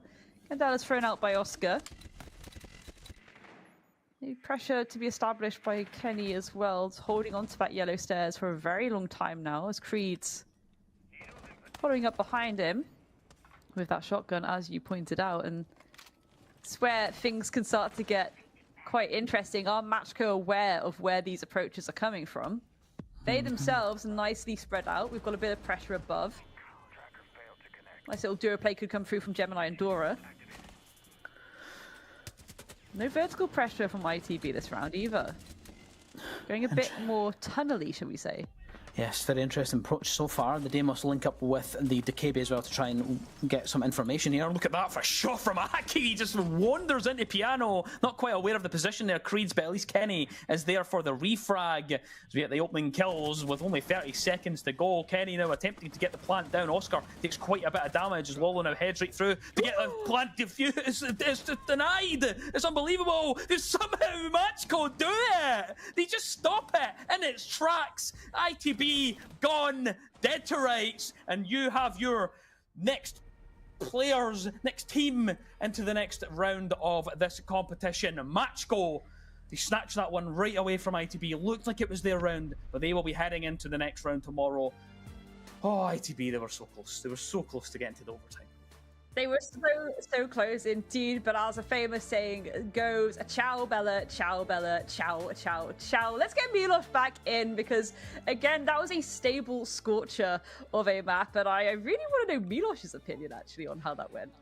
Honestly, it absolutely was a scorcher, but I think at the end of the day, don't listen to Doki's predictions. It might give you, I guess, am I wrong? Okay, there we go. I was muted in Discord, but not on our actual program. But yeah, I was just saying, as a end of it, it was a scorcher. However, don't trust Doki's predictions. I think that so far has been proven quite wrong. But and again, it might not have been a prediction. It was more of a wish. I'll let that one pass here. But Machko at the end, they make it through. We were talking about the beans before with this one. It's those bigger beans. At the end of the day, that's how it goes. And I gotta say, as hectic as it was, I kind of expected to see that out of both of these teams on Consulate, just because of the way the map is, and that's exactly what we got in this case, Chan. Yeah, it was, and I mean, it was the way that Kafe played out as well. We kind of expected it. I kind of highlighted it right as the kind of game started, or this Consulate started even, that this kind of feels a little bit hectic. The first couple of rounds, it did feel like it was going to end up like that. I did think that ITV were going to squeeze it at the end there. They were looking a bit more comfortable, but Machko just come out of nowhere and they actually get it across. It's quite funny, though, that both me and Doki are wrong, so both the Scottish people were wrong today, so sorry to, my people, I guess. Sorry, guys. I didn't comment on that. I think there's been a few moments for ITB in particular where they're trying to force things. The idea was there, the idea was good, but there was a massive reliance on expecting Machko to play a lot more passive than they actually do. And I think sometimes when it comes to a team where they're not really known for being aggressive, people assume that maybe maybe they're a bit more passive, maybe they'll just be holding angles and holding back a little bit. But no, Machko was super assertive. We touched on this time and time again throughout this series. We even saw there was a lot of times where they were able to deny just by pushing, or again, that round upstairs on CEO where they just denied the fast and furious push through the window just by throwing out smoke canisters, for example. I love Machko on Consulate. Honestly, it's one of my favorite things to witness. Yes, it's been a little bit rough in the qualifiers so far, but this is exactly what I'm talking about. The flexibility, the pocket strats, the ability to adjust yourselves when things aren't looking too good. Beautiful, beautiful, beautiful stuff. Let's just say the verticality, at least the bottom-up verticality with a shotgun, is always pretty to watch, and there was clearly a lot of those moments going the way of Machko, and that close round win, or wasn't a round win, but that close clutch with the boss G there that we saw in basement for Lolo. And look, there's just a lot of great moments, and that flair is something that we have seen from this Italian squad over the years. It absolutely has been the case for so long. And I'll say ITV, they gave it their all, given the situation that they're in and kind of reforming and all of that. You know what? Pretty deep run.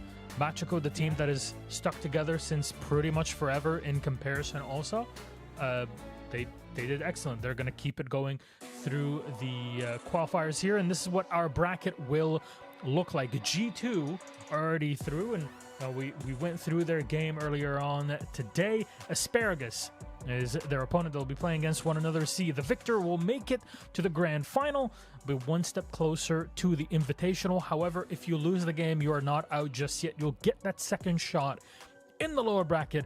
You'll have to beat Machko for that, and we've seen how close the game got here versus ITB. Different kind of story, though, against G2. Things are shaping up at the end of this first day, Cham. Yes, they certainly are, and I think that I'm not all that surprised as to where we finished. I think the comfortability of Asparagus, I think, versus ITB was only a surprise, really. I wasn't surprised to see Machko drop down and lose against G2. That's not much of a surprise. I think in terms of them coming through the lower bracket, that is what I kind of expected. And if you would have asked me for my predictions right at the start of this lower bracket, I probably would have said Machko G2 for the final.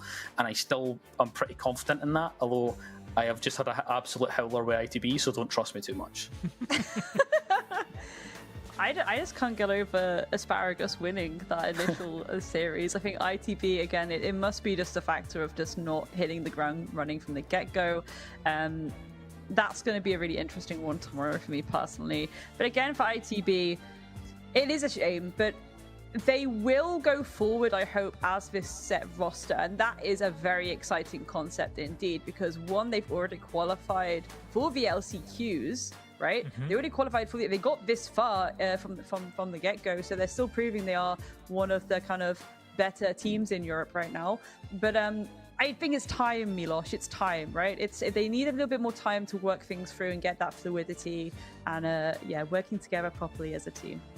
Absolutely, and it's not like, just to kind of give you context on all of this, here are the teams that made it into kind of that closed qual part from the open qualifiers to get here. So we're not even going, a step back to see what happens. We've got GK, ROC. So these are the two of the top teams in that MENA that are competing, part of the kind of format that we're looking at in the future, with the entirety of the EMEA region in one go. Fnatic were in here, and that was a close game. The ex-ITB Academy squad, G2, ITB, Machiko, Fnatic. There's no slouches in here. There's teams that really do want to win it, but at the end of the day, it's on the day itself. You can't just keep playing game after game and play a best of 17 and see who takes it. You have to perform in that game itself. Speaking of performing, I'm gonna have a little chat with Tebs. I'll see you guys in just a sec. Hello. Buonasera, Teb. Buonasera. How are you doing? Congratulations, grazie mille. How are you doing? I mean, we're doing well. We were a little bit sleepy, let's say like that. Scared maybe, I don't know. We lack some experience here. Was like very long time. Some of our players didn't play a match or some matches like that with that value. So I'm glad that we woke up and played as a unit. Absolutely. And I want to ask you from your experience, how long have you guys been kind of practicing together now to get back into this? Because you're getting you're in the top 3 now for the SI quals. It's not your first time that you get deep into tournaments like this. I mean, our roster was meant to be picked up by Wild, but they decided to go with the other people, so me and Lolo left. So you can imagine we are scrimming together since at least August. We know each other. The Makers guys know each other since 4 years ago. So a long time ago. Yeah, we are trying to improve, and obviously when you know each other so well, it's not even easy, because sometimes there are some problems that when you are friends, you try to fix it in a way, but we are getting there. Yeah, I mean those sorts of issues arise with any team. Even Doki was talking about it with G2, so absolutely does not surprise me. But you came back on map 2 after a rough Nighthaven, right? What was happening in the team to be like, okay, guys, we lost the first map 4-7. We can bring it back on Kafe and take it to Consulate, because those are still tight 2-7-5 wins for you. I mean, we were having a big problems with the defense because we were not playing together, and people were not speaking and saying what to hold, what to don't hold, like stuff like that. So there was a problem with the communication, and we were keeping the problems we had against Jishu in our head, so people were not up.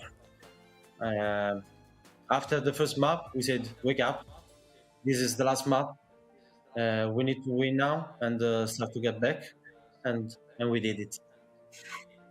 Italian way. Fair enough. And when it comes to the last second, you have to make it happen. Fair enough. Well, I want to ask you real quick about the G2 game before. Of course, it was a 0-2 loss, but what did you kind of learn from that game to get you ready for the next one against ITB? I mean, we understood that the problem was just in our brains, because was not that our hands were not good anymore and we cannot shoot. It's just we were not doing what we were supposed to do. It was not about strats, not about the game. It was just ourselves. I think we woke up only on after we lost the second Nighthaven, so against IDB. I mean, now that you've freshened up, tomorrow is still a new day, right? You get to rest and get ready for your matchup. Asparagus G2 in that upper bracket final, did you expect to see that? And who would you like to play? Who do you think will drop down, and will you be playing for a spot in the grand final? I mean, obviously everyone thinks Aspar was gonna lose. I think it's clear, but like you never know Angry what he does. He does some magic, so I cannot say who's gonna lose for sure. Just saying it's gonna be a good match. We're gonna watch and just wait our opponents, and we're gonna win. Very much looking forward to it. Teb, anything you'd like to say to all the viewers and fans out there before I see you off? Yeah, just like thank you to our fans that are supporting us on the Italian channel. We love you. We know you're there, and we're gonna fight until the last bullet. Well, thank you very much, Teb. Congratulations, Teb and Machiko, on the victory. We'll be seeing the squad playing tomorrow in the lower bracket final. Well, here we are back again. Let's recap this matchup, our third best of three of the day here, Grayson Jam. I mean, look, Jam, Akwi was on another level in this game. Citizen also showed up, but my God, if there's somebody that was really pushing Machiko up there in the numbers, it's clear. Yeah, it definitely is, and I think I'm quite surprised at it. I wouldn't have chose them at the start of the day, and I wouldn't have chosen them throughout the day, because Teb seemed to be the one that was putting up the numbers throughout and being more consistent, but Aki steps up when asked, and that's exactly what you want. I'm really glad that Teb mentioned the mentality side and the fact that they felt like they were maybe sleeping a little bit. I'm glad that they mentioned that, because that was something that was a little bit of a concern for me from watching them earlier in the week. There's a few moments where it felt like, maybe they're not used to this pressure, maybe they're not used to being up against these tier 1 teams and the people who've been here before and dealt with it, and I'm glad that they managed to lock in. That's the best way to describe it, I think, and Akwi's one of the highlighters of that exact thing, and wonderful performance from them. I'm really glad that you mentioned Teb, actually, because although there it states that Akwi did indeed get the most kills and the highest KPR, Teb obviously has the highest cost at a 74%, and usually when you look at a high cost like that, it means that they had certainly an impactful performance. Yes, we did see that, Shan, and the proof is in the statistics there as well, but yeah, Akwi was certainly popping off today. Yes, and more, because well, we're not done yet with EU, at least for the entirety of this weekend, because today has been full of excitement, and tomorrow is going to be even better. We get to decide. Well, we get to watch who. We don't get to decide it. Let's just put it out there. It's not on us. Just leak the script. You've leaked the script, Milo. Don't say it too loud. There's people watching. But we get to witness firsthand the team that'll make it to the Invitational. There's 3 left here in the gauntlet. G2 are in the running, of course. Well, I say of course, but questions have been kind of coming up in the air over the past year or so. And you got Asparagus and Machiko Esports, 3 teams that can make it. There's upset, there's dark horses, everything that you want. It's all, of course, in the best region in the world, EU. If NA or Brazil are listening, my ears are not functional right now. Sorry, can't hear you. Can't hear you at all. Get him. Yeah. Speaking of regions that aren't as good as EU, NA is back tonight. If you still want to continue on and watch more T3 Siege, then don't worry about it. That's a joke, by the way. We love our NA colleagues and comrades and players. That's kind of what makes it a lot of fun, that we get to banter, chunk some. Yes. Yeah, it's a bit of banter. Yeah. Banter. That's what we like to do here. But NA is up in only a couple hours, where they're also going through their first day of 2 of their qualifiers for the Invitational. Again, last chance qualifiers.